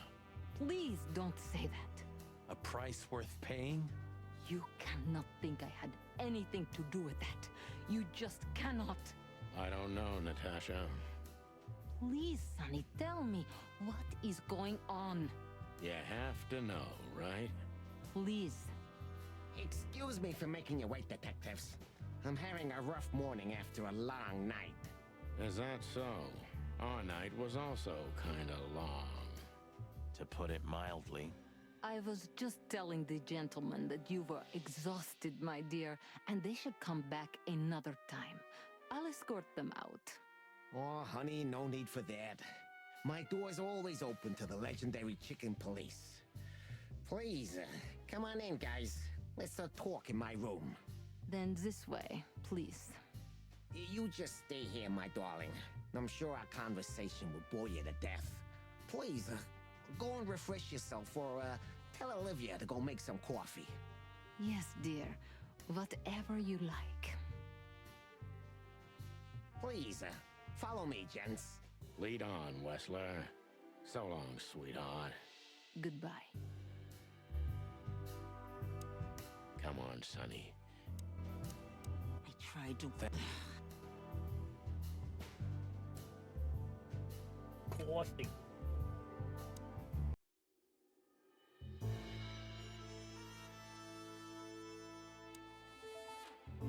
Do you keep a revolver in your bedroom?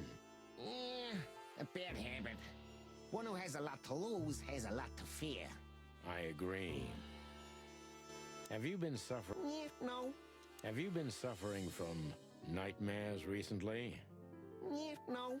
I sleep like a baby if you want to know. Really? I've been plagued by them, so I always sleep with my gun. I'm, sorry to hear that. It's an unmistakable sign. Yeah, would you like a drink? This is a rather rare brandy. It lifts the spirits, if I may be so, poetic. Really? Tempting, but I need to keep a clear head, Mr. Wessler. Yeah, I've heard you don't despise a good vintage. And I've heard you don't despise murder, Wessler. By the way, you've heard right. But everything has its place and time. Drinks, guns, dead bodies, and the truth. Yeah, I see you're in a poetic mood as well. More like prophetic.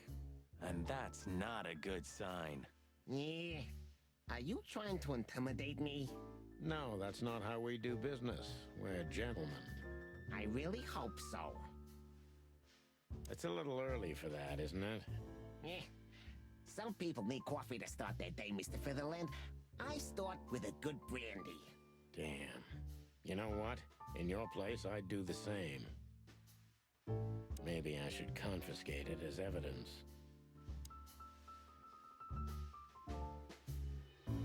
Impressive bed. Looks cozy. Sure is better than a cell. That's right, Marty. I'm not sure I understand, gentlemen. We'll see about that.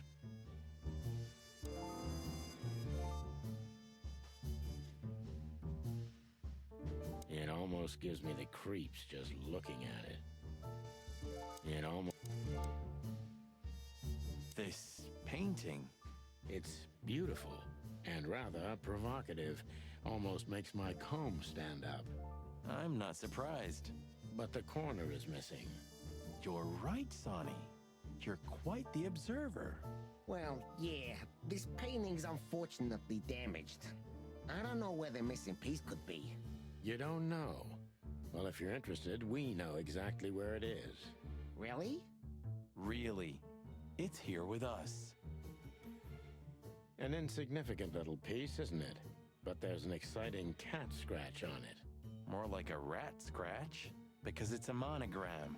A.W. That's... Albert Wessler. He's a great painter. I don't know if you've heard of him. Enough! Out with it already. What are you trying to say? I have no time for your childish charades. Easy, Wessler. We'll get to that in a bit. It's unbelievable how much trouble one single painting can make. Yeah, I don't know what you mean, Detective. I'll make it clear for you soon enough. Be patient, Mr. Wessler. Even my patience has its limits, you know. I'm not surprised painting it drove Albert crazy.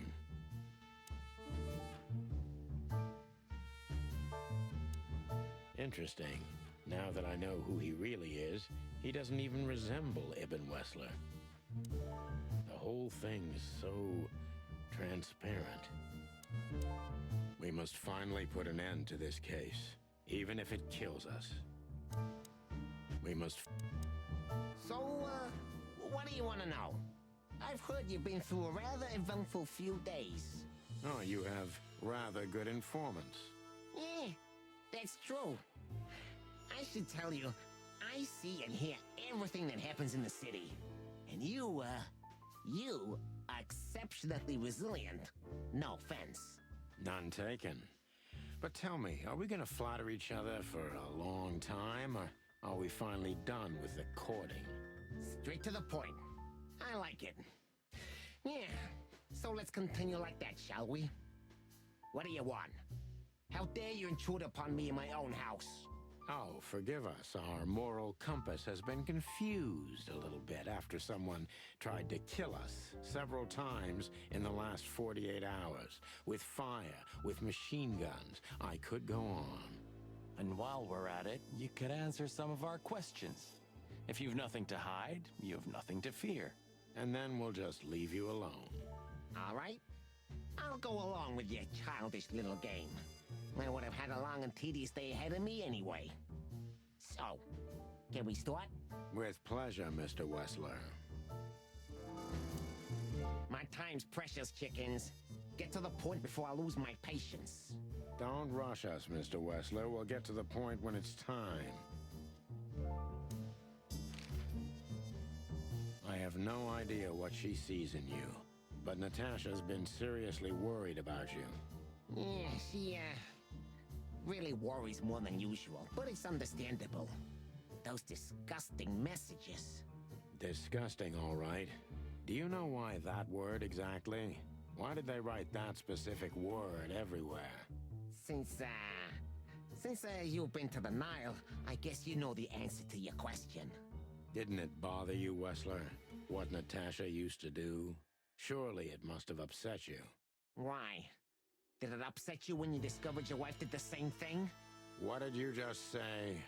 What did you think, chicken? That I didn't know? Yeah, don't make me laugh. I know about everyone who ever set foot in that place. I can even tell you who Molly's regulars were, if you're interested. You son of a bitch. Sonny, don't. Yes, detective? Not yet. You're right, Marty. It's not worth it. You're funny, you know that? About the painting. Yeah. My brother Albert made it.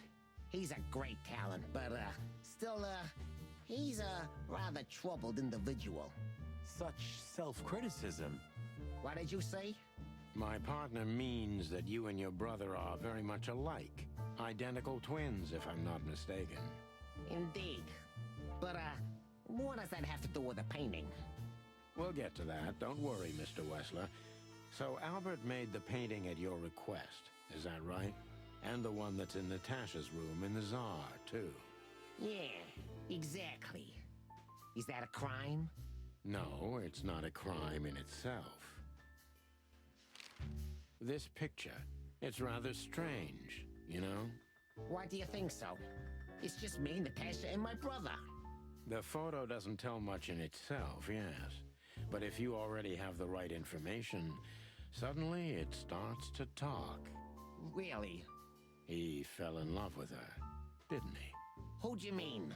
Albert, of course. He fell in love with Natasha. All those sessions while he was painting the pictures. Were you there every time? You mean, me? You. No, I mean, while Albert was painting, yeah, but I wasn't there all the time. Albert was there, all along. And you think he could have fallen in love with Natasha? That's why he escaped? What do you think happened to him? Who tore out his tongue? Eh, I have no idea. Did Natasha know about what happened to your brother? No, of course not. Do you love beautiful things, Wessler? Why do you ask that? Yeah, of course. You were afraid of losing her, weren't you? To him. Stop. Enough. If you want to ask something, ask clearly. Don't play with me. You understand? We're just doing our job. Then do it clearly. And quickly. Yeah, I'm really starting to lose my patience. We visited Albert's cell and found something he seems to have forgotten to take with him in his great hurry. That's a big mistake. A classic, even. What the hell are you babbling about? This is Albert Wessler's love letter to Natasha, More like a confession. in which he tells her he's capable of doing anything for her, even the most horrible things. Yeah, this letter doesn't prove anything at all. Albert is mad. Insane. He's not normal. No one would believe his word, don't you understand? But they believe yours, right? Because you're not Albert Wessler. You're Hobart Ibn Wessler, aren't you? How good it feels to be in his skin. How dare you? Just tell him, Sonny. I'm getting tired of this. You're just a cheap fake, Albert. You couldn't follow in your brother's footsteps even if you wanted to. No matter how hard you tried, you couldn't get Natasha either. Am I right? What? What did you just say? She hates you, doesn't she? She doesn't know. She doesn't understand why, but she hates you. It's instinctive. Yeah, what do you know? What could you possibly know about suffering and loneliness and the darkness? What could you know about hate, huh?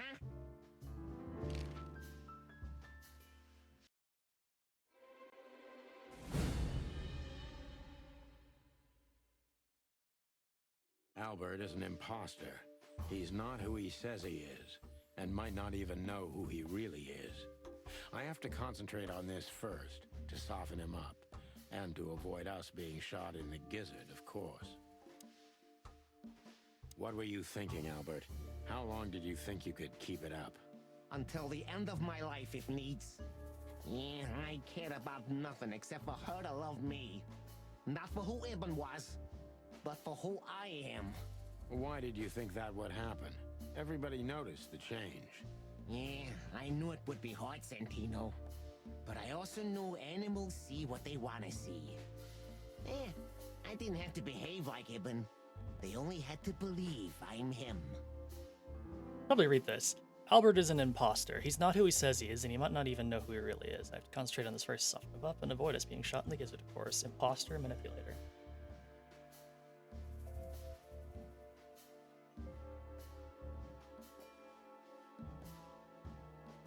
Why did you decide to take your brother's place? Yeah, as you're curious, from the moment I laid eyes on Natasha for the first time. But I had to convince myself that this was the only way. You've never talked about your feelings for Natasha with your brother, am I right? Are you insane? Yeah, Ibn would have had me killed immediately. And no one would ever know. So instead, you've done the same thing, haven't you? What a comfortable excuse. Comfortable? Do you think all of this was just some kind of cruel game for me? I had to destroy the person I loved and respected the most. Cry me a river. Yeah, you know, there's only a thin, fragile membrane between love and hate. If anything touches it, it tears immediately. You felt like this before, haven't you? Yeah, I can see it in your eyes. You can analyze me until the sun goes down, Wessler, but you won't get far with that. Yeah, evasive answer. So I'm right.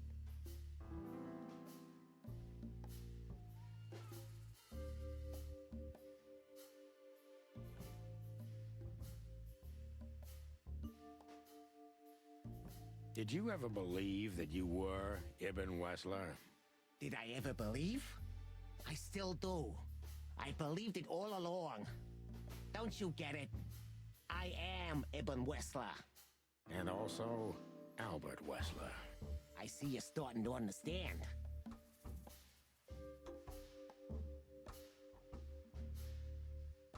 So you feel you're two people at the same time, even now? Does it sound crazy? Maybe it is. But Ibn lives inside me. Sometimes he's even stronger than Albert ever was. Do you think you can avoid the gas chamber with this, Albert? I don't have to avoid anything, Sonny. You and your friend, will never leave this place. It's better if you start getting used to the thought. You're not the cold-blooded killer you'd like to think you are. Yeah, do you think so? Try me, detective.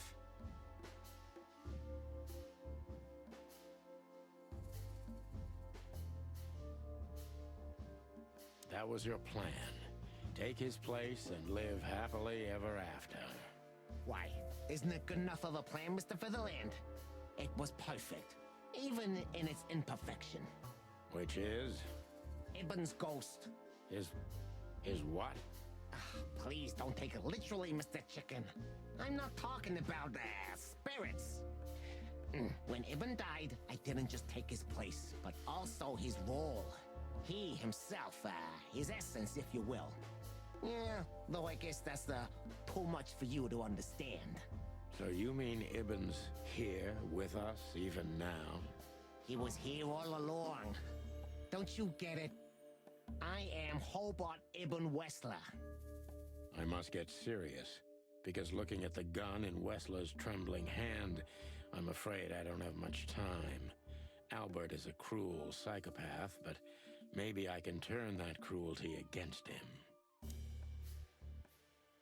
When was the moment you decided to kill him, Albert? When I drew the last stroke on that fatal painting, Mr. Featherland.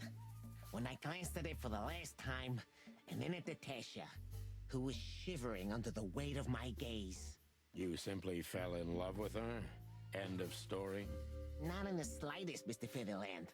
Love is, just chemistry. What I felt was more than that. Everybody thinks that, Albert. But we all feel the same. We're just fools. No, Mr. Featherland. Not at all. At that moment, I knew what I was gonna do. I knew that the world was coming to an end if I didn't do it. It implodes on itself and ceases to exist. I couldn't let that happen. I couldn't. Let him have her, right? You simply wanted her for yourself. I wanted her for ourselves, Sonny. I was him by then. He just didn't know it yet.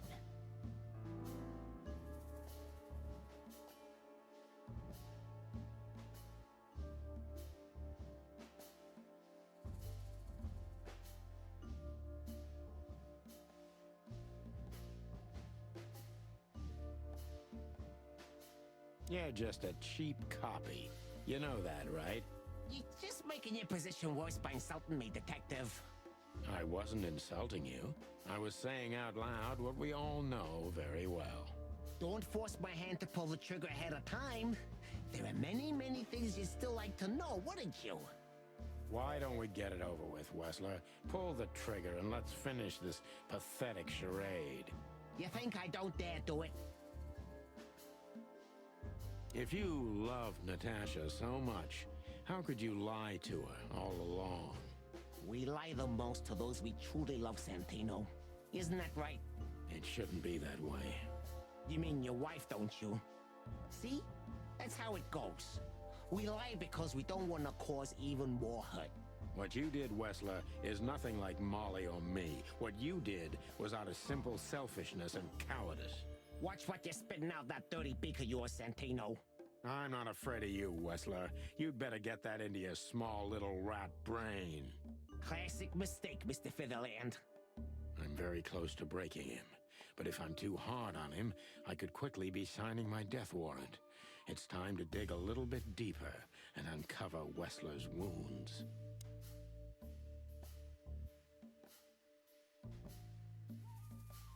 Natasha was kind to you, right?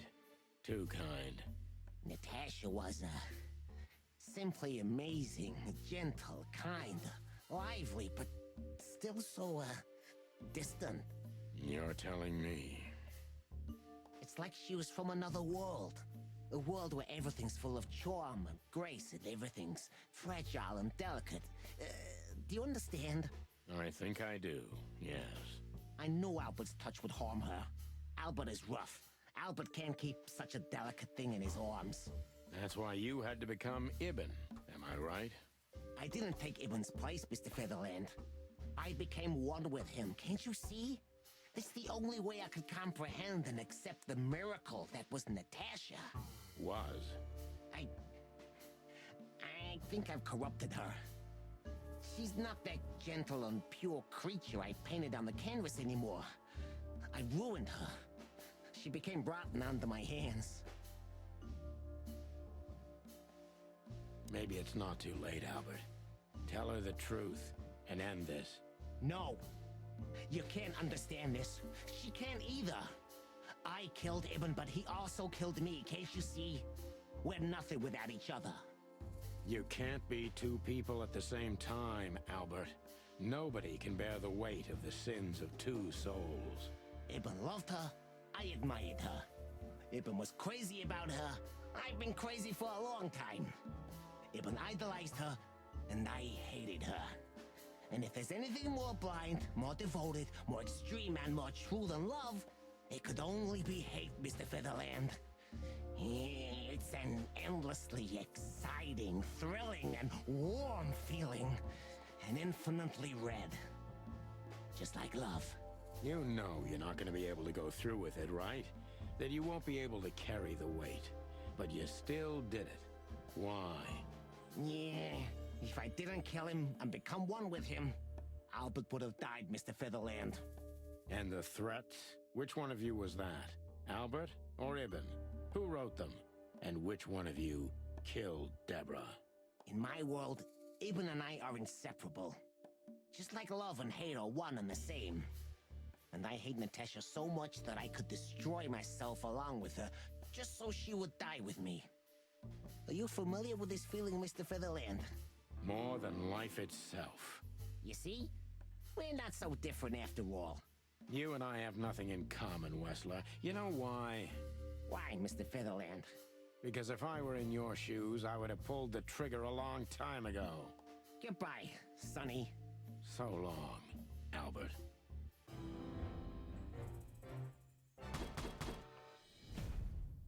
Oh dear. 3-star. Albert is Ibn Wessler himself. The madman took his brother's place and is trying to tie up loose ends. If we don't catch him now, maybe too late.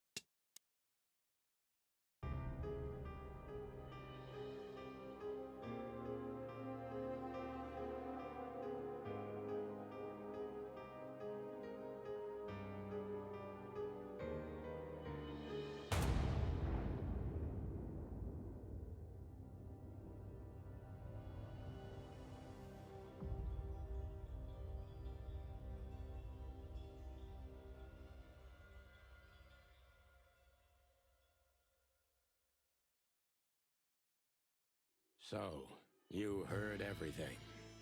I heard everything. I'm sorry you had to find out like this. And thank you. If it weren't for you... Yes, both of you would be dead, I know. But believe me, I still thought carefully before firing. About who to target? You know, I truly loved Ibn. But this man wasn't him. You felt it, didn't you? Maybe I even knew it. I don't know. But I still can't believe it. It won't be easy to process for any of us. I'm sorry I dragged you into this. And regarding Molly...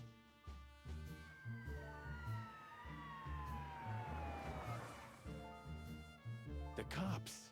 But how? How do they know? I have no idea, Marty. Do not look at me. I did not call them. Olivia? Don't worry, Natasha. They won't lay a finger on you. I promise. Please, Sonny. You don't need to worry about me. I don't want to be rude, Sonny, but I'm more worried about us than her. Hello, boss. Hello, boys. Before you say anything, we can explain. No need for that, Santino. Monica already told me everything. Monica? Hey, boys. What were you thinking? That I would just let you get killed without saying goodbye? Thanks, Mon. Should we say we owe you one? You know already, boys. Shoes are my weakness. Hey, mine too. Of all that's furry, we don't want to hear that. And boys... Yes, boss? Don't believe you'll get away with it so easily. I want a report on my desk from both of you with all the details. Am I clear? Yes, sir. Thank you, sir. It'll all make sense, believe us. Right after I figure out myself what the hell just happened. What Marty's trying to tell you is that we had good reason to investigate outside the law. But we're sorry. What happened to you, Sonny? You're sorry? Did you hit your head? Why does everybody keep asking that? Why indeed. So can we go now, boss? Without getting handcuffed? Don't give me ideas, Santino. Thanks, boss. Yippee! Achievement unlocked. I think that's every single codex. Nope. Just complete chapter 4.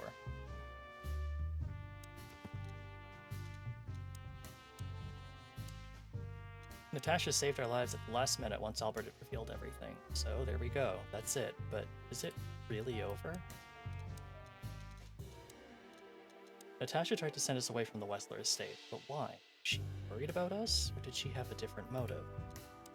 What a surprise. In the end, she was the one who pulled the trigger and saved us. But of course, if it wasn't for her, we wouldn't have been in this situation in the first place. Monica knew what we were up to and informed the boys just in time. Not for her, Wessler's goon would have most likely riddled us with bullets. The old man's small, hairy heart softened in the end, huh? And all it took was the downfall of a gangster empire, nothing more. Olivia tried to shoo us out of the Wessler mansion. Strange, but she seemed quite worried about our lives.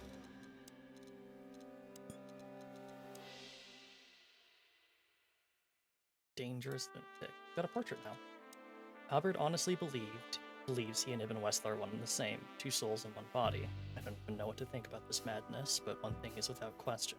Albert is a vicious beast and he has to go down no matter what. Albert would have done anything to prevent his secret from emerging, but it was too late. Natasha felt something wasn't right with him, and Albert knew he couldn't get away with it. It's simple. Deadly simple.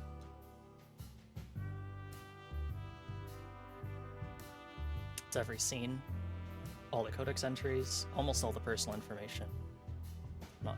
Not even close to all the galleries.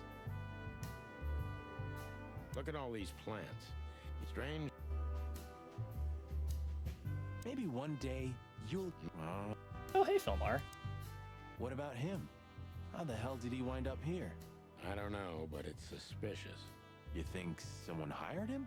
Could be. What about him? Could be. You. What are you doing here? I was just driving around. You know. Trying to feed your grandpa? So? Was it a case? Were you, maybe investigating us? What can I say, Sonny? Am I busted? Did someone hire you to follow us? I just had to keep an eye on you and not get involved. That's all. I admit there were a couple of crazy situations when it was hard not to. But you managed somehow, right?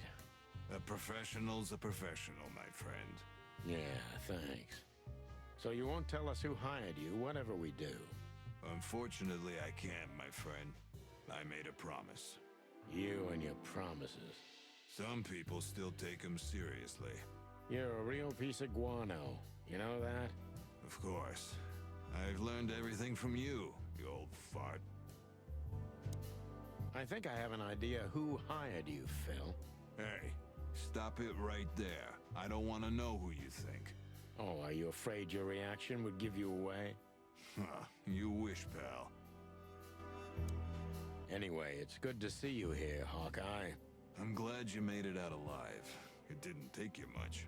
Yeah, not much. Anyway, it's... Yeah.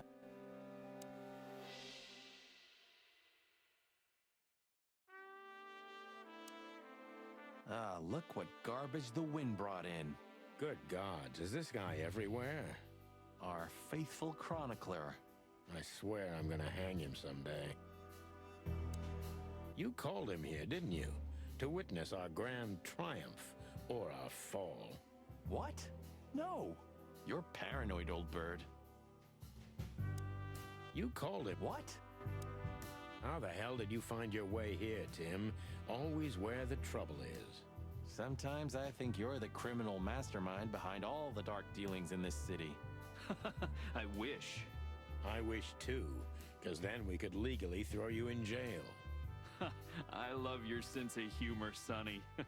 I wasn't joking. So, where did you get the scoop? Are you kidding me? The whole city's talking about you.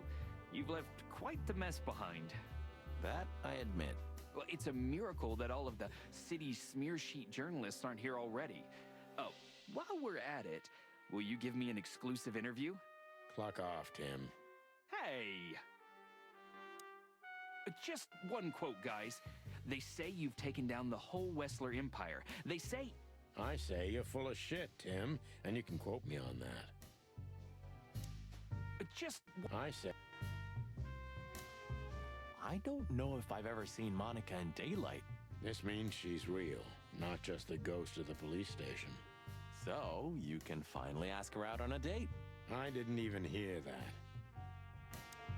Our little savior. How could we ever repay her? Thanks again, Mon. If not for you, those furheads would have put holes in us. No wonder, since you put holes in their boss. Well, actually, that wasn't us. Then who was it? Natasha. Really? I wouldn't have thought it of her. It's a pleasant surprise. It was for us too, believe me. How did you know we were here? I always pay attention, Sonny. And because I know you like you are my own nestlings. No, I love it when you say pretty little things like that. Don't get used to it, Marty. So, what's your shoe size again, Mon? 35, Sonny. I like high heels. And because there's 2 of you, 2 pairs will do for a start. Anything for you, darling. I don't want just anything, Marty. I want shoes. Yes, ma'am. See you at the PD? At the PD, Mon. Damn, I wouldn't have thought it, but I'm glad the old hound's here. What?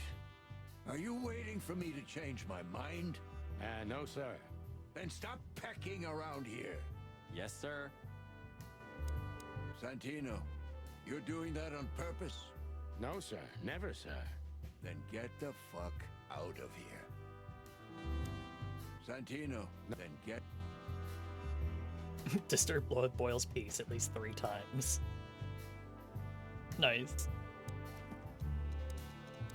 Filmar. Filmar was following us all along, but at whose command?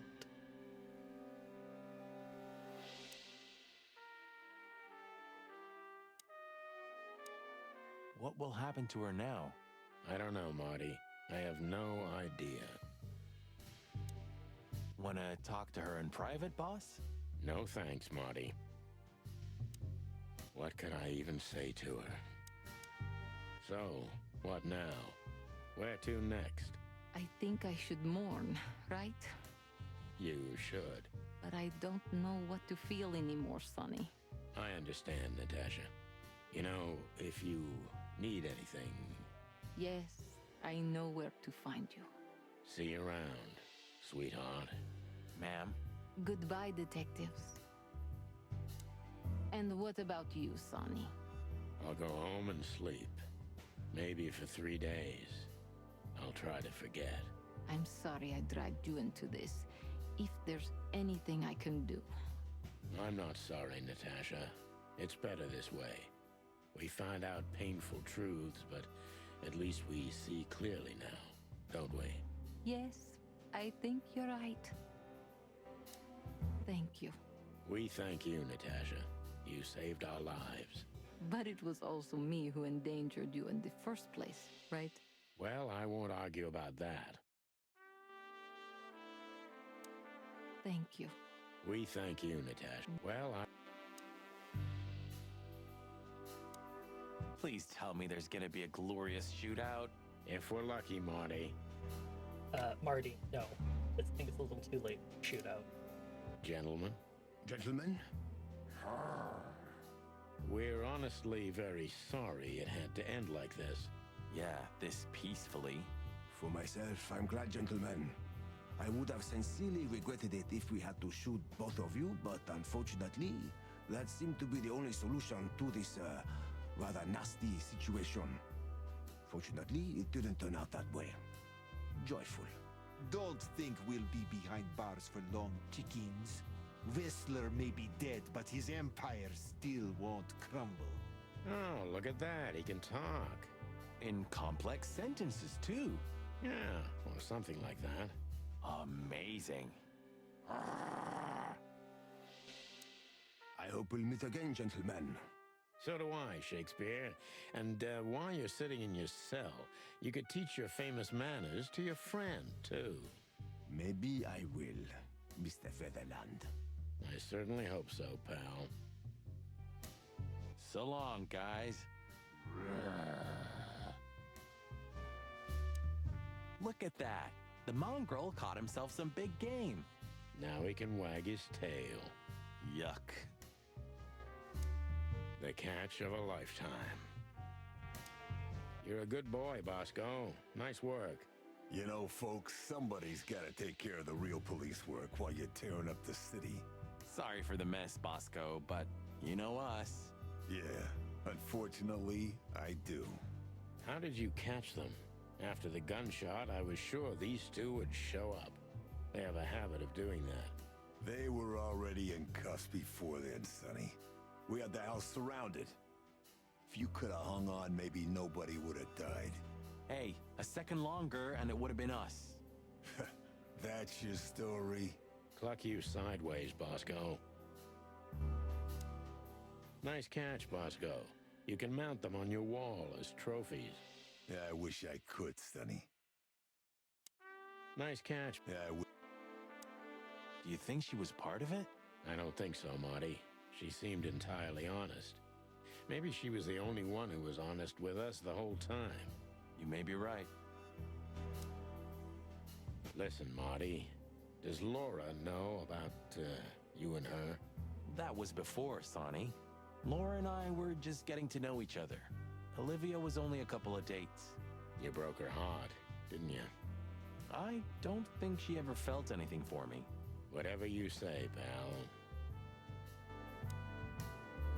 Marty should talk to her. Hey, Olivia. Marty? I just, wanted to thank you. For what exactly? For trying to save us. I didn't do it only for you, believe me. I loved my job while I had it. Now my employee is dead, so I don't have a job anymore. I didn't even think of that. Of course you didn't. Can I do anything to help? I think I'll manage. I always do. If there's anything at all. Thank you, Martin. There's no need for that. If there's... Thank you. So, here they are, ladies and gentlemen. The Chicken Police, in the flesh. Damn it, Tim. Drop it and cluck off. Oh, no, boys. This time, you deserve it. What the cluck did you say, boss? Stand up straight and try to look like someone who's glad to be alive. Yes, sir. We'll try. Ooh, attention Chicken Police. Say cheese.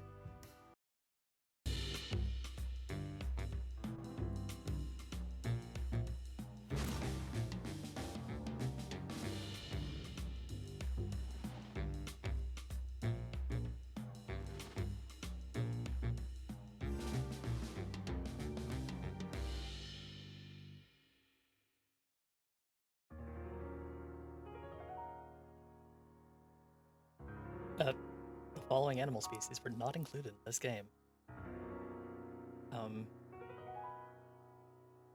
Yeah, that's the... I was going to develop a game, 2018 to 2020. All these species were declared extinct. Oh. 202,000 extinction occur every year. That is 1,000 times higher than the natural extinction rate. Damn. Marty and his gun, though, that was great.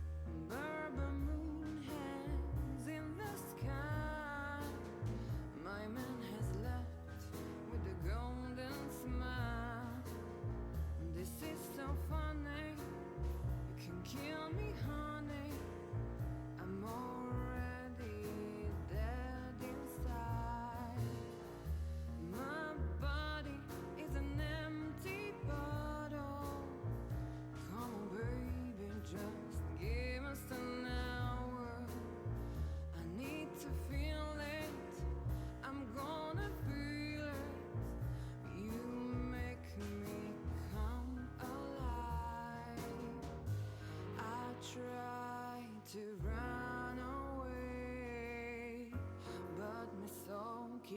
turning back.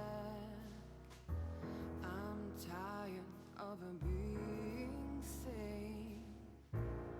Alone, we're still lying in my bed.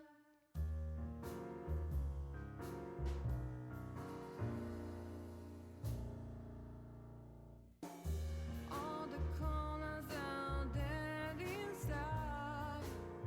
The whole world goes to black and white. The moon is falling, I hear you calling. My city is on fire. I hear a bang and my heart beats skips. Rock hard knuckles and easy checks. Where are you, baby? I'm still your lady. I'm gonna burn you down. I try to run away, but my soul keeps me turning back. I'm tired of being sane. Clone, we're still lying in my bed. And it's dead.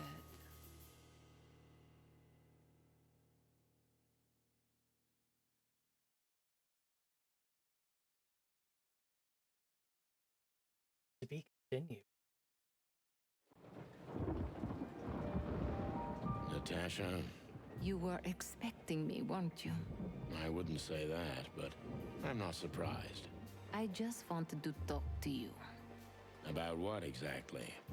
You know very well. What do you think, Natasha? Why didn't she tell me? Because she loved you. Yeah. If it wasn't for you, she may have never left the place. Perhaps she'd still be there. Ah, sheep shit. We used to dream about falling in love with a nice man who comes and saves us someday. A knight in shining armor. You know, like in the fairy tales. And how did that work out for you? She fell in love with a good guy. I didn't. I envy her. I'm not that good guy, Natasha. But if it's any consolation, she could have found him. Maybe she's living with him right now, somewhere on the other side of the world. Well, goodbye, Sonny. So long, sweetheart. Hey, Natasha, you have a light? I've been trying to smoke this sorry-ass cig all day. It's driving me crazy. Maybe you don't really need it. Maybe you're right. Maybe.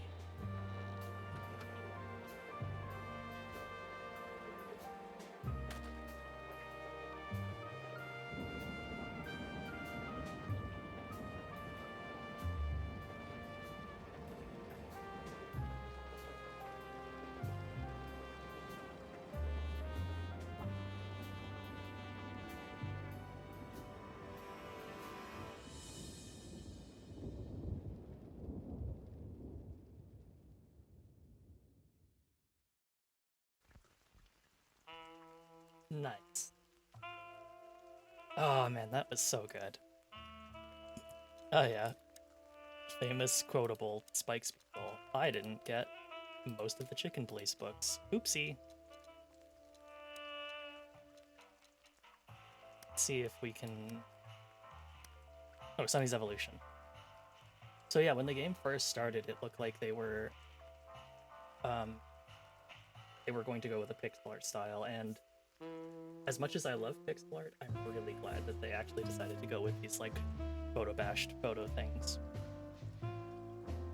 And it looks like they just kind of changed its design since about 2014. But, yeah. Really, really cool style. Model shooting. Oh, pretty.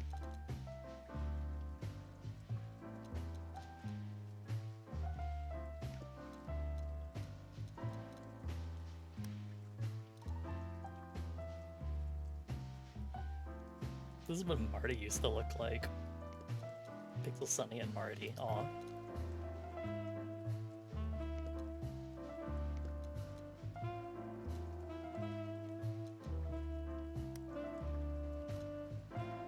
Oh, they also did zoo shooting. I guess that makes sense.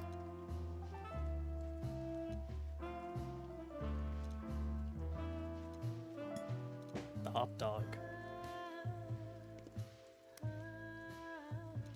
Kitchen police.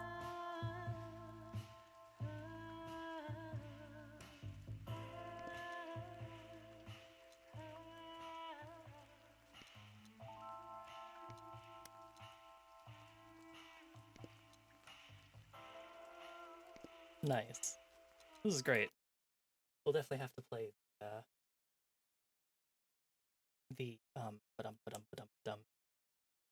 the sequel, but we'll save that. Oh my god! Now with the game complete, finally color can. The different poses look so weird without the face. They do. Like you could just get so used to it. But that's that. What did we not get for achievement? There's 3 hidden achievements we didn't get. Collectible extras, personal information, novel, complete all the questions with living legend results, all 58 gallery pictures, get a Frank Drebin set on a questioning. Oh, 0, you get like 1 star, and then living legend on a question. Nice. What good. Highly, highly, highly happy. I finished that one. I don't think I own the second one yet. No. Okay, I'll have to pick it up on sale sometime. Yeah. Very cool. Very, very fun. I can go ahead and uninstall it. All right. Well, thank you all very much for tuning in this week. I don't have a stream scheduled tomorrow, but I don't have my usual thing on tomorrow either. So maybe we'll do something.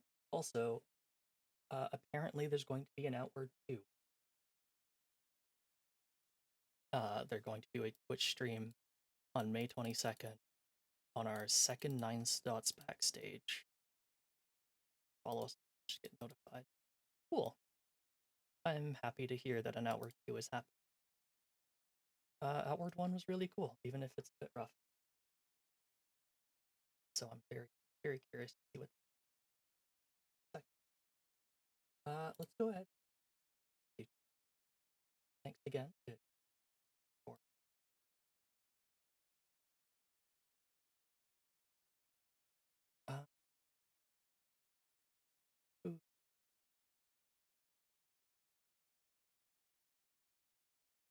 Send you off to Porcelain Doll. Some Digimon. We all love.